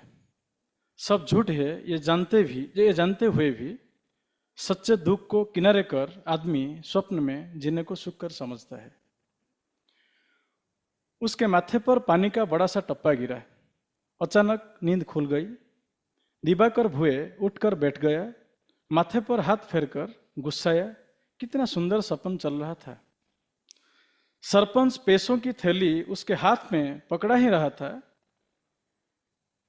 इस बैरन बारिश ने सब गड़बड़ कर दी। सालों से जिसकी बाट जोह रहा था, भले ही सच में न हो, मगर स्वप्न में तो वो बस मिलने ही वाला था और बारिश को यह भी सहन नहीं गया। सुबह की सरसरी हवा चल रही थी। पास की झाड़ी से बगुलों का एक झुंड उड़ गया। उनकी किचरी-मिचरी आवाज दिवाकर को बहुत ही कर्कश लग रही थी। सड़क के ऊपर काला सा बादल मंडरा रहा था। पूर्व के आकाश में हल्की सी धुंध छूटने लगी थी, मगर सूर्य देवता अभी तक ऊपर नहीं आए थे। दिवाकर कम से कम एक घड़ी नींद और ले ही लेता। पास में ही भुवन पहरिया चित होकर सोया हुआ था और मुंह खोलकर खर्राटे मार रहा था। पर सुभाष कमर कहाँ गया? भुवन के बगल में ही तो सोया था। वह गमछा तो पीछा पड़ा है, मगर सुभाष नहीं है। दिवाकर भुए ने चारों ओर नजर दौड़ाई। यह क्या, इतनी भोर से सुभाष जाल समेट रहा है। दिवाकर दौड़ा। सुभाष पर क्या भूत सवार है? सुबह सुबह ही तो मछलियां जाल में फंसती है। सूर्योदय के बाद ही तो वे लोग जाल समेटते हैं। बारिश हो तो भी कोई बात नहीं, बारिश के साथ भला जाल का क्या संपर्क? मगर इस समय जाल समेटने के क्या कारण है? सुभाष जैसे चतुर आदमी के दिमाग में भला यह क्या बात आई? यह सोचकर दिवाकर दौड़ पड़ा। पानी के पास पहुंचने के बाद ही उसे सही बात पता चली। नदी में पानी का स्तर बढ़ रहा था। शायद इसलिए सुभाष हड़बड़ी में जाल को समेट रहा है। दिवाकर ने भी हाथ बंटाया। जाल में बड़ी मछलियां तो बिल्कुल ही नहीं थी। हाँ, कुछ छोटी मोटी मछलियां छटपट रही थी। उनको पहले ही मालूम था बारिश के दिन में ऐसे ही पानी चढ़ता है और फिर पानी उतर भी जाता है और उन्हें अचानक जाल समेटना होता है। मगर पानी बढ़ने के बाद कई दिनों तक जाल में अच्छी मछलियां फंसती है। केवल नुआपड़ा जिला नहीं, पास के बलांगीर जिले और पड़ोसी छत्तीसगढ़ में भी इन तिखाली मछलियों का बड़ी मांग है। उन्हें मछली लेकर बाहर कहीं जाना भी नहीं पड़ता। सुबह सुबह महाजन आकर तिखाली से मछली उठा लेते हैं। पिछले कुछ सालों से मछली का व्यापार कम हुआ है, मगर उनके पास और कोई दूसरा चारा भी तो नहीं। नदी में बांध बनने के बाद मछलियां कम आ रही है। फिर महीने भर में पानी की काफी चढ़ा है और 2-3 हाथ पानी चढ़ा तो इस टापू का डूबना तय है। एक बार तो बारिश के दिनों में उन्होंने जाल समेटा और गांव की तरफ भागे थे। जब वे लौटे तो जाल पानी में बह चुका था। बस इस डर से आज जल्दबाजी में डाल समेट रहे हैं। सुभाष और दिवाकर जब जाल समेटने लगे तो दूर से घूं घूं की आवाज सुनाई देने लगी। दिवाकर ने उस तरफ कान किया। यह तो बाढ़ के पानी की आवाज है। सुभाष ने पश्चिम दिशा में नजर दौड़ाई। दूर से उसे हल्का सा दिखाई दिया। लहरों के साथ मटमैले रंग का पानी बढ़ता चला आ रहा है। पानी का शोर और तेज होने लगा। दोनों ऊपर की तरफ दौड़ पड़े। तब तक भुवन पहरिया खर्राटे भर रहा था। छिटपुट बारिश आरंभ हो चुकी थी। तेज गति से आ रहे पानी की घूं घूं की आवाज से कहीं अधिक कर्कश लग रही थी भुवन के खराटे की आवाज। सुभाष चिल्ला उठा। दिवाकर ने भुवन के पैर में एक लात कसकर मारी। हड़बड़ा कर भुवन उठ बैठा। पानी का स्तर बढ़ने लगा था। वे लोग जिस छोटे से टापू पर थे उसके चारों तरफ पानी भर चुका था। गांव लौटने का रास्ता बंद हो चुका था। यह नदी गर्मी के दिनों में पूरी तरह सूख जाती है और बारिश के कारण कमर तक का पानी है और उसे पार कर ही ये लोग टापू में आते हैं। टापू के उस तरफ गहरी खाई सी है जहां दूसरे स्थान के मुकाबले ज्यादा मछली मिलता है। अचानक इतना पानी कहां से आया? लगता है जरूर ऊपर के हिस्से में बारिश हुई होगी। भुवन खुद ही प्रश्न करने लगा और उत्तर भी खुद ही दे रहा था। सुभाष का पूर्वानुमान था यहां भी बारिश होगी। अब जहां टापू सा दिखाई दे रहा है, कभी वह इलाका पहरियाओं का गांव हुआ करता था। देवबहाल अभी भी यहाँ एक आधा टूटे हुए घर दिखाई दे जाते हैं जिनकी छप्पर उड़ चुके हैं। टापू ज्यादा ऊंचा नहीं है। टापू पर बांस का एक झुरमट है जिसे बूढ़ा राजा देवता का आस्थान माना जाता है। पास ही एक ऊंचा घना सा साल का पेड़ है। यहाँ सा बांस बहुत ही ठोस हुआ करता है। एक एक बांस से 20-30 टोकरी बन जाती है। लेकिन बूढ़ा राजा का स्थान होने के कारण झांकर ने यहाँ से एक भी बांस ना काटने की हिदायत दे रखी थी। बांस के नजदीक है साल के इस विशाल पेड़ को काटने के लिए भूअर्जन कार्यालय के क्लर्क ने कितनी जुगाड़ लगाई थी, मगर गांव वालों ने ऐसा होने नहीं दिया। आदिवासी पहरिया संप्रदाय का परिचय है यह बांस का झुरमुट। स्वतंत्रता से पहले इस जनजाति को आदिवासी की मान्यता मिली थी, मगर अब यह उड़ीसा के अन्य पिछड़े वर्ग में शामिल है। पड़ोसी राज्य छत्तीसगढ़ में इनके नाते रिश्तेदार आदिवासियों की सुविधा का लाभ उठा रहे हैं, पर यहाँ ये लोग वंचित है। पहले यह सारा इलाका बांस के पेड़ों से भरा हुआ था, अब सब साफ हो चुका है। बांस के लिए लोगों को बहुत दूर तक जाना होता है। बूढ़ा राजा की कृपा से अभी तक अक्षत बचा हुआ है बांस का झुरमुटा। आसपास के इलाके में इतने लंबे घने और अक्षत बांस का झुरमुटा देखने को नहीं मिलता। इसलिए यह इलाका छोड़ जाने के बाद भी गांव के लोग बांस के झुरमुटों को बचा कर रखे हैं और बचा हुआ रहा है बूढ़ा राजा देवता का यह स्थान। लगभग आधे घंटे का रास्ता पार करने के बाद छत्तीसगढ़ आ जाते हैं। आदिवासी मान्यता न मिलने पर पहरिया संप्रदाय छत्तीसगढ़ चले जाने की धमकी देते आ रहे हैं, लेकिन आज तक उसने ऐसा नहीं किया। मानो यह बूढ़ा राजा उन्हें ऐसा करने से रोका हुआ है। अदृष्ट के साथ अत्यधिक भावावेग कई बार आपदा का कारण बन जाते हैं, मगर फिर भी उसके बंधन से मानव इतनी सहजता से कहाँ छूट पाते हैं। जल स्तर बढ़ रहा है। पहले अगर थोड़ी हिम्मत जुटाई होती तो शायद वे लोग पानी पार कर बांध के ऊपर पहुंच गए होते। जाल समेटते समेटते और भुवन के पास आकर उसे नींद से उठने के बीच वह समय भी हाथ से निकल गया। बाढ़ की पानी आने के लिए उतना ही समय काफी था। जल स्तर और बढ़ने लगा। अपने पूरे जीवन काल में इन लोगों ने कभी भी इतनी जल्दी जल स्तर को इतना बढ़ता हुआ नहीं देखा था। देखते ही देखते उनके पैरों तक पानी आ चुका था। अब मात्र आधे घंटे में जितना पानी ऊपर चढ़ा है उतना कभी नहीं बढ़ा। लगातार बारिश में भी गांव से 10 फीट तक नीचे ही जलस्तर रहता है, लेकिन बांध बनने के बाद पहली बार उन्होंने जलस्तर का ऐसा बढ़ावा देखा है। शायद तभी सरकार ने यहाँ से उनको गांव को हटाए जाने का निर्देश दिया था। टापू पर जहां वे लोग सोए थे वहां अब बिलन भरा पानी जम चुका था। पुराने घर के पायदान तक पानी आ चुका था। उनके देखते ही देखते कांच सा साफ पानी मटमेला हो चुका था। दिवाकर ने अनुमान लगाया पानी और बढ़ेगा। चलो टूटे हुए घर के चबूतर पे चढ़ जाते हैं, भुवन बोला। सुभाष ने कहा ना ना, साल के पेड़ पर चढ़ना होगा। भुवन पूछा पेड़ पर क्यों चढ़ेंगे? सुभाष ने कहा अगर पानी चबूतर पर आ गया और पानी में तेज बहाव रहा तब तो डूबना तो निश्चित है। पेड़ तक जाने का रास्ता भी नहीं मिलेगा, दिवाकर भुवन ने कहा। Okay, let me go to the last part of the story. Yes. This story is based on 4 or 5 true incidents happened around that dam. It is already functional now. So the tribal community Paharia, they are they are staying there around that dam. So I have written this story about that tribal Paharia tribal community, and they are not treated as tribal in Odisha, but they are treated as tribal in Chhattisgarh. They are OBC in Odisha. They are trying to get that tribal status again. So they have lost their alimony, everything to chit fund and other things. So many things are there. I will give you the copy of my book and you can read it.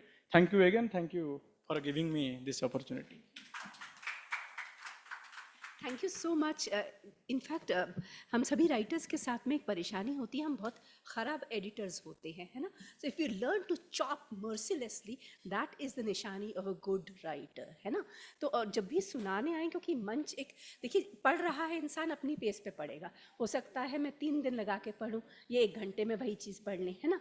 लेकिन जब हम किसी से बात करें एक audience के लिए, तो हमें समा भी बांधना है, आवाज़ भी हो, ड्रामा हो, इंटोनेशन हो, वो सब, और आपने जो थोड़ी सी बात अभी अंग्रेजी में कही वो बहुत सारे लोगों ने बहुत अच्छी तरह उसे ग्रहण किया।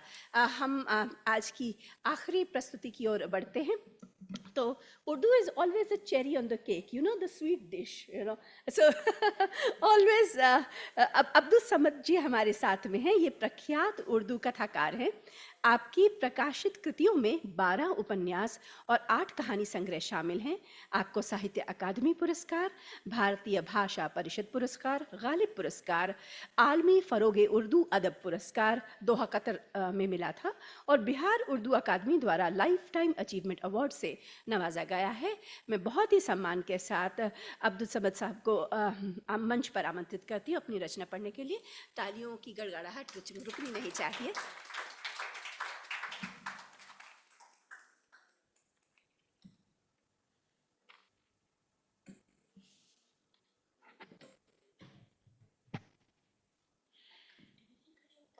ठीक है। आज इस बावकार महफिल की सदर और भारतीय साहित्य का एक बहुत बड़ा नाम अजीत कौर जी, डाइस पर बैठे हुए हमारे सभी मोअज़्ज़िज़ अफ़साना-निगार, इस प्रोग्राम को कंपेयर करने वाली हमारी छोटी बहन डॉक्टर मलिक और इस बावकार हॉल में तशरीफ़ फरमा सभी साहित्य प्रेमी। साहित्य अकादमी से मेरा संबंध लगभग 35 बरस का है। मुझे सन 1990 में साहित्य अकादमी अवार्ड मिला था। उस वक्त मैं जवान था। आज मैं बूढ़ा हो गया हूँ, आज भी ये रिश्ता इससे बरकरार है। साहित्य अकादमी ने मुझे कभी अपने परिवार से बाहर नहीं समझा। इसका पूरा जो है श्रेय जाता है हमारे आज के सेक्रेटरी के श्रीनिवास राव को। वो कभी भूलते नहीं हैं। हालांकि मैं अभी गिर गया हूँ, पैर मेरा टूट गया है, बहुत मुश्किल से चलना फिरना हो रहा है, लेकिन उनका इसरार था कि नहीं आप आइए। आना पड़ा मुझे बाहर कैफ। तो मैं ज़्यादा आपके और अफसाने के बीच में दीवार नहीं बनना चाहता हूँ। अफसाने का मौजू है टॉपिक। कई दिनों से उसे महसूस हो रहा था कि उसके जहन की स्लेट बिल्कुल सपाट हो गई है, उस पर जैसे सफ़ेदी सी फिर गई है। पहले पहल तो उसे अपना वहम समझा और उसे अहमियत नहीं दी, मगर जब लगातार उसका जहन एक सुनसान वीराना बना रहा तो उसे तशवीश हुई, यह क्या बात हो गई? क्या उसे कोई बीमारी लाहक हो गई है? मगर ऐसी बीमारी का तो उसे कभी नाम भी नहीं सुना था। उसका इलाज किस तबीब के पास था भी या नहीं? और किसी ने उसके मुंह से ऐसी बीमारी का सुनकर उसके अक्ल व शऊर ही पर सवालिया निशान लगा दिया। तब यह उसका जहनी था जो दुनिया भर के ख्यालात, तसव्वुरात और नित्य नए आइडियाज से भरा रहता था। हर जहार तरफ से उनकी ऐसी आमद होती थी कि कभी कभी वो परेशान हो उठता। खुशकिस्मती से उसके पास उसकी निकासी का एक कुदरती रास्ता वदियत हुआ था, जिसका वो भरपूर फ़ायदा भी उठाता था। सफ़े करतास पर इस कदर हुनरमंदी और कामिल फनकारी से इन ख्यालात को अल्फाज की सूरत देता कि एक दुनिया उसके कलम की ताकत और हुर्मत का लोहा मानने पर मजबूर हो जाती थी। इस काम के लिए उसे कोई जल्दी नहीं होती थी। ऐसा भी नहीं था कि कोई आइडिया उसके जहन में आया और उसे फ़ौरन उसे फनकारी का रूप दे दिया, मगर वो उस आइडिया को देर तक ज़िंदगी के मुख्तलिफ गोशों और समाज से जोड़ने की कोशिश करता, ताकि वो सिर्फ एक लूंड मुंड आइडिया ही नहीं रह जाए, बल्कि एक ऐसा नमूना बन जाए कि लोग उसे अपनी ज़िंदगियों का एक नागुज़ीर हिस्सा तस्लीम करने पर मजबूर हो जाएं। उसने अपने तसव्वुरात और ख्यालात का कलम से ऐसा रिश्ता कायम कर रखा था, एक तरह से इस मैदान में उसकी हुक्मरानी कायम हो गई थी। उसने अपने हुनर का खूब फ़ायदा भी उठाया। उसने इस मैदान में ऐसे ऐसे शाहकार दिए कि किसी नई तख्लीक के सामने आते ही लोग समझ जाते कि वो ज़रूर अपने पिछले कदम से आगे बढ़ा होगा। मुख्तसर ये कि एक अरसे तक इस मैदान में उसका डंका बजता रहा। लाशौरी तौर पर यह बात उसके जहन में बैठ गई थी कि यह सूरत हाल हमेशा बरकरार रहेगी। वैसे कभी कभी उसको अपने एक दरीना दोस्त की नसीहत ज़रूर याद आती कि अपने जहन को कभी मुअत्तल नहीं होने देना, उसे हमेशा मुतहर्रिक रखना। और यह तहर्रुक सिर्फ लिखते रहने से ही आता है। जब कभी कभार उस पर जहनी सुस्ती तारी हो जाती तो उसे फ़ौरन अपने दोस्त की बात याद आ जाती और वो अपनी सुस्ती को फ़ौरन झटक देता। मगर अब जो सूरत हाल दरपेश थी वो तो काफ़ी तशवीशनाक थी। पहले कभी कभार ऐसा हो जाता था तो वो फौरन अपने रंग में आ जाता था, मगर अब के तो उसका जहन सपाट का सपाट ही रहा। हजार कोशिशों के बाद भी उसमें एक हल्की सी रमक पैदा नहीं हो सकी। उसे एहसास हुआ कि ये सूरत हाल बरकरार रही तब तो वो आसमान से ज़मीन पर आ जाएगा। अभी वो बुलंदी पर है, वहाँ से कहीं सिफर पर ना आ जाए, फिर तो वो कहीं का नहीं रह जाएगा। उसकी ज़िंदगी की सारी कमाई, सारी पूंजी यही तो थी। उसने ज़िंदगी भर और कोई काम ही नहीं किया था। उसका किसी और तरफ रुझान पैदा नहीं हुआ था। यूँ उसके सामने बहुत से ऐसे मौके आए थे जिनसे वो फ़ायदा उठा सकता था और दुनियावी एतबार से बहुत कामयाब बन जाता, मगर उसकी जो तरजीहात थी वो कुछ और ही थी और वो उन पर सख्ती से अमल पैरा भी था। उसे बसद शौक़ अपने सारे रास्ते बंद कर दिए थे और वो अपनी करनी पर बहुत मुतमईन भी था। अब उसकी ज़िंदगी का कौन सा मुकाम आ गया था कि वो अपने आप को बिल्कुल बेदस्त उपा महसूस कर रहा था। ऐसा लग रहा था कि उसका सब कुछ लूट गया और वो लून मुन खड़ा रह गया। वो जानता था कि अब वो अपनी ज़िंदगी के आखिरी पड़ाव पर है और जब दुनिया से रुखसत होगा तो अपने पीछे वो अजीम सरमाया छोड़ जाएगा जो उसकी ज़िंदगी भर की कमाई है। लेकिन ये तो बात की बात है, उसके पीछे लोग उसके बारे में क्या कहेंगे, क्या सोचेंगे, क्या करेंगे, सब देखने के लिए वो मौजूद तो नहीं होगा। उसका असल मसला तो अभी उसकी मौजूदगी का है। सांसों की आमदरफ रहते हुए वो अपने आप को मुर्दा कैसे तस्लीम कर सकता है। उसकी तशवीश बढ़ती जा रही थी। सारी कोशिशों, फिक्रमंदियों और तगदो के बाद भी जहन की स्लेट की सफ़ेदी में कोई फ़र्क नहीं आया, बल्कि शायद उसमें पुख्तगी ही आ रही थी। उसे सोचा इस हालत में उसके लिए ज़िंदा रहना मुमकिन है क्या? वो अपने हाथों ज़िंदगी को ख़त्म भी नहीं कर सकता था। इस तरह तो उस पर हमेशा के लिए बुज़दिली का ठप्पा लग जाएगा। पता नहीं इस सिलसिले में क्या क्या कहानियाँ गढ़ी जाएं। नहीं, वो यूँ मर के हमेशा के लिए मर जाना कभी पसंद नहीं करेगा। तो फिर अचानक उसे वो याद आया जिसके बारे में मशहूर था कि वो अकल की पुड़ियाएँ तकसीम करता है और जिनके अकल के ताले फिर कभी न खुल सकें तो उसके पास दूसरी तरकीबें भी होती हैं। उसे इन बातों पर कभी एतबार नहीं किया था, बल्कि वो तो इन बातों को झूठ पर मुबनी करार देता। जो लोग उसके चमत्कार का जिक्र करते थे उनका वो मज़ाका उड़ाता था और इन चीज़ों को फरेब करार देता था। दूसरी लम्हे वो अपनी सोच में बहस शर्मिंदा हुआ। क्या वो वाकई इतना कमज़ोर हो गया है? उसे उसका सहारा लेने का ख्याल आ गया। आखिर उसका ख्याल ही उसे क्यों आया? वो अपने जहन, अपनी तख्लीकी बदियत, अपने कलम की हुर्मत को तमाम चीज़ों से मुकद्दम समझता था और उसके सामने किसी चीज़ को अहमियत नहीं देता था, ना वो उनके लिए कभी किसी समझौते पर राज़ी होता था। आज वो इतना बेबस और लाचार हो गया कि उसे तिनके का सहारा लेने का ख्याल आ गया। उसे अपनी बेचारी पर रोना सा गया। आखिर किस जुर्म में कोई नामालूम ताकत उसे फना की तरफ धकेल रही है? ऐसा कर नहीं था तो उसके जहन को शुरू ही से सपाट बना देना था। उसकी उम्र के भी, उससे बड़े भी, उससे छोटे भी बेशुमार लोग चाहे सुकून की ज़िंदगी गुजारते हैं। उनके अंदर रोशनी की लो इब्तदाई से धीमी रही। उनके लिए खाना पीना, पैसा कमाना, मौज मस्ती करना ही ज़िंदगी ठहरी। उन्हें किसी किस्म की कोई दिक्कत नहीं। उनके जहनों के स्लेट पर पहले भी कुछ नहीं था, और सफ़ेदी भी पड़ गई तो उसके लिए उन्हें क्या परेशानी? बल्कि यह उनके हक़ में और बेहतरी है कि पहले अगर उनके स्लेट पर आड़ी तिरछी लकीरें उभरती भी होंगी तो वो उनसे हमेशा के लिए छुटकारा ही मिल गया। रावी अब उनके लिए चैन ही चैन लिखता है। उसे उन्हें इस कदर मुतमईन और सुकून की ज़िंदगी बसर करते देख कर बहुत रश्क आता। आज वो भी उनकी सफ़ में खड़ा था तो कितना अच्छा होता। उसे मजबूती से तय कर लिया कि वो इतना भी नहीं टूट सकता कि अपनी स्लेट पर हुफ लाने के लिए वो उसके या किसी और के पास जाए। उस ज़िंदगी की किताब में ये बाब लिखा ही था तो वो उसे मिटा तो नहीं सकता। उसे अपने आप को हालात की धार पर छोड़ देने का फैसला किया। लेकिन वो हरगिज़ नहीं जानता था कि हालात की धार इतनी संगदिल हो जाएगी कि उसकी मर्जी के खिलाफ आखिरकार उसके दर पर ले ही आएगी। वो उसे देख के यूँ मुस्कुराया जैसे वो उसका मुंतज़िर था। उसकी मुस्कुराहट ने उसके अंदर सुबकी की चुभन सी घोंप दी। उसकी ज़िंदगी गुम हो गई, उसकी ज़बान गुम हो गई। उसने बड़ी शफ़क़त से उसके कंधे पर हाथ रखा। कोई बात नहीं, तुम्हारे जैसे बंदों के साथ कभी कभी ऐसा होता है। बड़ी मुश्किल से उसकी ज़बान सैदा हुआ, लेकिन यह तो मेरे लिए मर जाने के मुतरादिफ है। उसने संजीदगी से पूछा, और जो तुमने अपनी तहरीरी सरमाया का ढेर लगा दिया है? एक लम्हा के लिए उसकी ज़बान फिर गंग हो गई। फिर दूसरी लम्हा उसने महसूस किया कि खामोश रहना बुज़दिली के मुतरादिफ होगा। क्या मैं अपने ढेर की मज़ार का मुजाविर बन जाऊं? क्या मैं अपने ढेर की मज़ार का मुजाबिर बन जाऊं? वो मुस्कुराया, तुम्हारा जो प्रॉब्लम है वो दरअसल तो कोई प्रॉब्लम है ही नहीं, ये सब सोच का फतूर है। सिर्फ यह है कि तुम्हारे अंदर के तेज घोड़े ज़रा सुस्त पड़ गए हैं और तुम उन्हें चाबुक लगाने से माजूर हो गए हो, इसीलिए तुम्हारी ये कैफियत हुई है। वो कुछ समझा नहीं, उसका मुंह तकता रहा। आखिर वो बोला, अरे भाई, सिर्फ अंदरूनी सिलेट से काम नहीं चलता, आखिर तुम्हारी आंखें तो बरकरार हैं ना, अब वो देखती भी होंगी, तुम्हारी सोच तो बंद नहीं हुई, तभी तो तुम इतने परेशान हो, तुम्हारी फिक्र को अभी जंग नहीं लगा। वो बोलता ही रहा, फिर उसे अचानक महसूस हुआ उसकी तारीकी दूर हो रही है, रोशनी की रमक सी उसके अंदर चमक उठी है।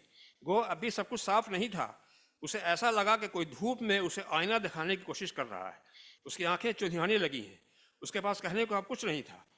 यूँ भी उसकी पटारी में ज़्यादा सवालात थे भी नहीं, बस एक ही सवाल ने तो उसे चारों तरफ से जकड़ रखा था, जिसे पीछा छुड़ाने की तगदू में वो लगा हुआ था। वो आगे यूँ गया हुआ, दरअसल तुम्हारी बाहरी सोच और देखने वाली निगाहें थक गई हैं, जिसे तुम घबरा गए हो। तुम्हारे अंदर का सरमाया तो अभी भी महफूज है। तुम अपनी अंदरूनी आंखें खोलो और अपनी सोच को ज़रा जुम्बिश दो, तुम्हें सब कुछ दिखाई देने लगेगा। उसकी ज़बान से बहुत देर के बाद जैसे अदा हुआ, लेकिन ये हुआ क्यों कर? जवाब फौरन मिला, यूँ कि तुमने अपने आप पर निगाहें नहीं डाली, तुम तो खुद एक ऐसा मौजू है जिसका कोई खात्मा ही नहीं होता। और उसको मुंह तकता रह गया। उसे महसूस हुआ कि जवाब किसी कहीं और से नहीं, उसके अंदर से निकला है। शुक्रिया।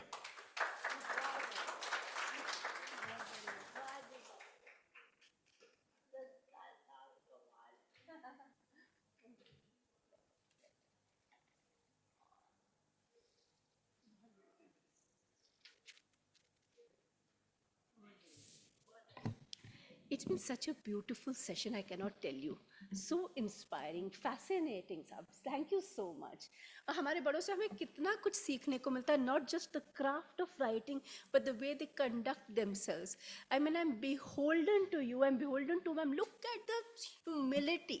We all have a lot to learn, पर समय की फिर से मर्यादा है. मुझे कुछ कुछ बातें कहनी है, आपको धन्यवाद ज्ञापन करना है, आपको ये बताना है कि इस सत्र के बाद हम लोग समृद्ध, हम आप है हमारे साथ में, हमारे ऑफिशियल फोटोग्राफर्स हैं, लेकिन आज हम यहीं पे खड़े हो जाएंगे, नीचे नहीं आएंगे। हमारे 2 सदस्यों को थोड़ी दिक्कत है, ठीक है, हम एक ऑफिशियल फोटोग्राफ लेंगे। उसके बाद मुझे श्रीमती अजीत कौर जी से कहना है, I request the chair to formally close the session by a vote of thanks.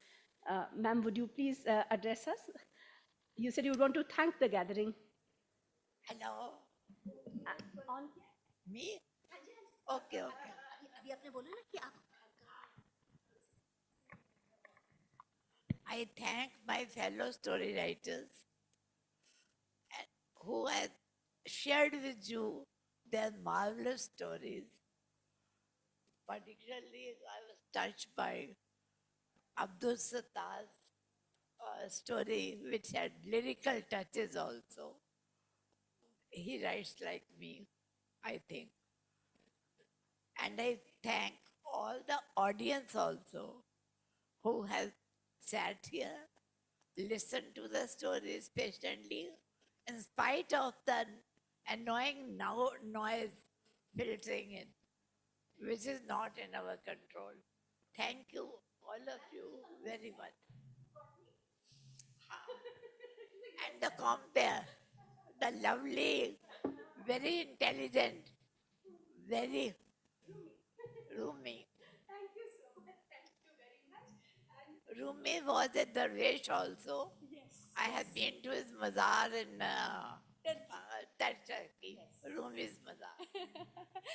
इन्हीं शब्दों के साथ आप सबका बहुत बहुत शुक्रिया. साहित्य अकादमी की ओर से मैं रूमी मलिक अपनी वाणी को विराम देती हूँ और अभी हम सभी रचनाकारों से विनम्र निवेदन करते हैं कि मंच के आगे के भाग पर आ जाएं एक ऑफिशियल ग्रुप फोटोग्राफ के लिए. आप सभी से एक और निवेदन है, संगीत नाटक अकादमी यहीं पीछे मेघदूत थिएटर में हमारी साहित्य अकादमी राजस्थानी फोक म्यूजिक का कार्यक्रम अरेंज किया है. सेक्रेटरी साहब अभी आए थे. Doctor Rao has requested all of you to move there to the Meghdoot theatre. Cultural programme होता है साहित्य अकादमी की ओर से हर शाम और अभी भी होगा. बहुत बहुत धन्यवाद. नमस्कार. कल मिलते हैं सुबह 10 बजे.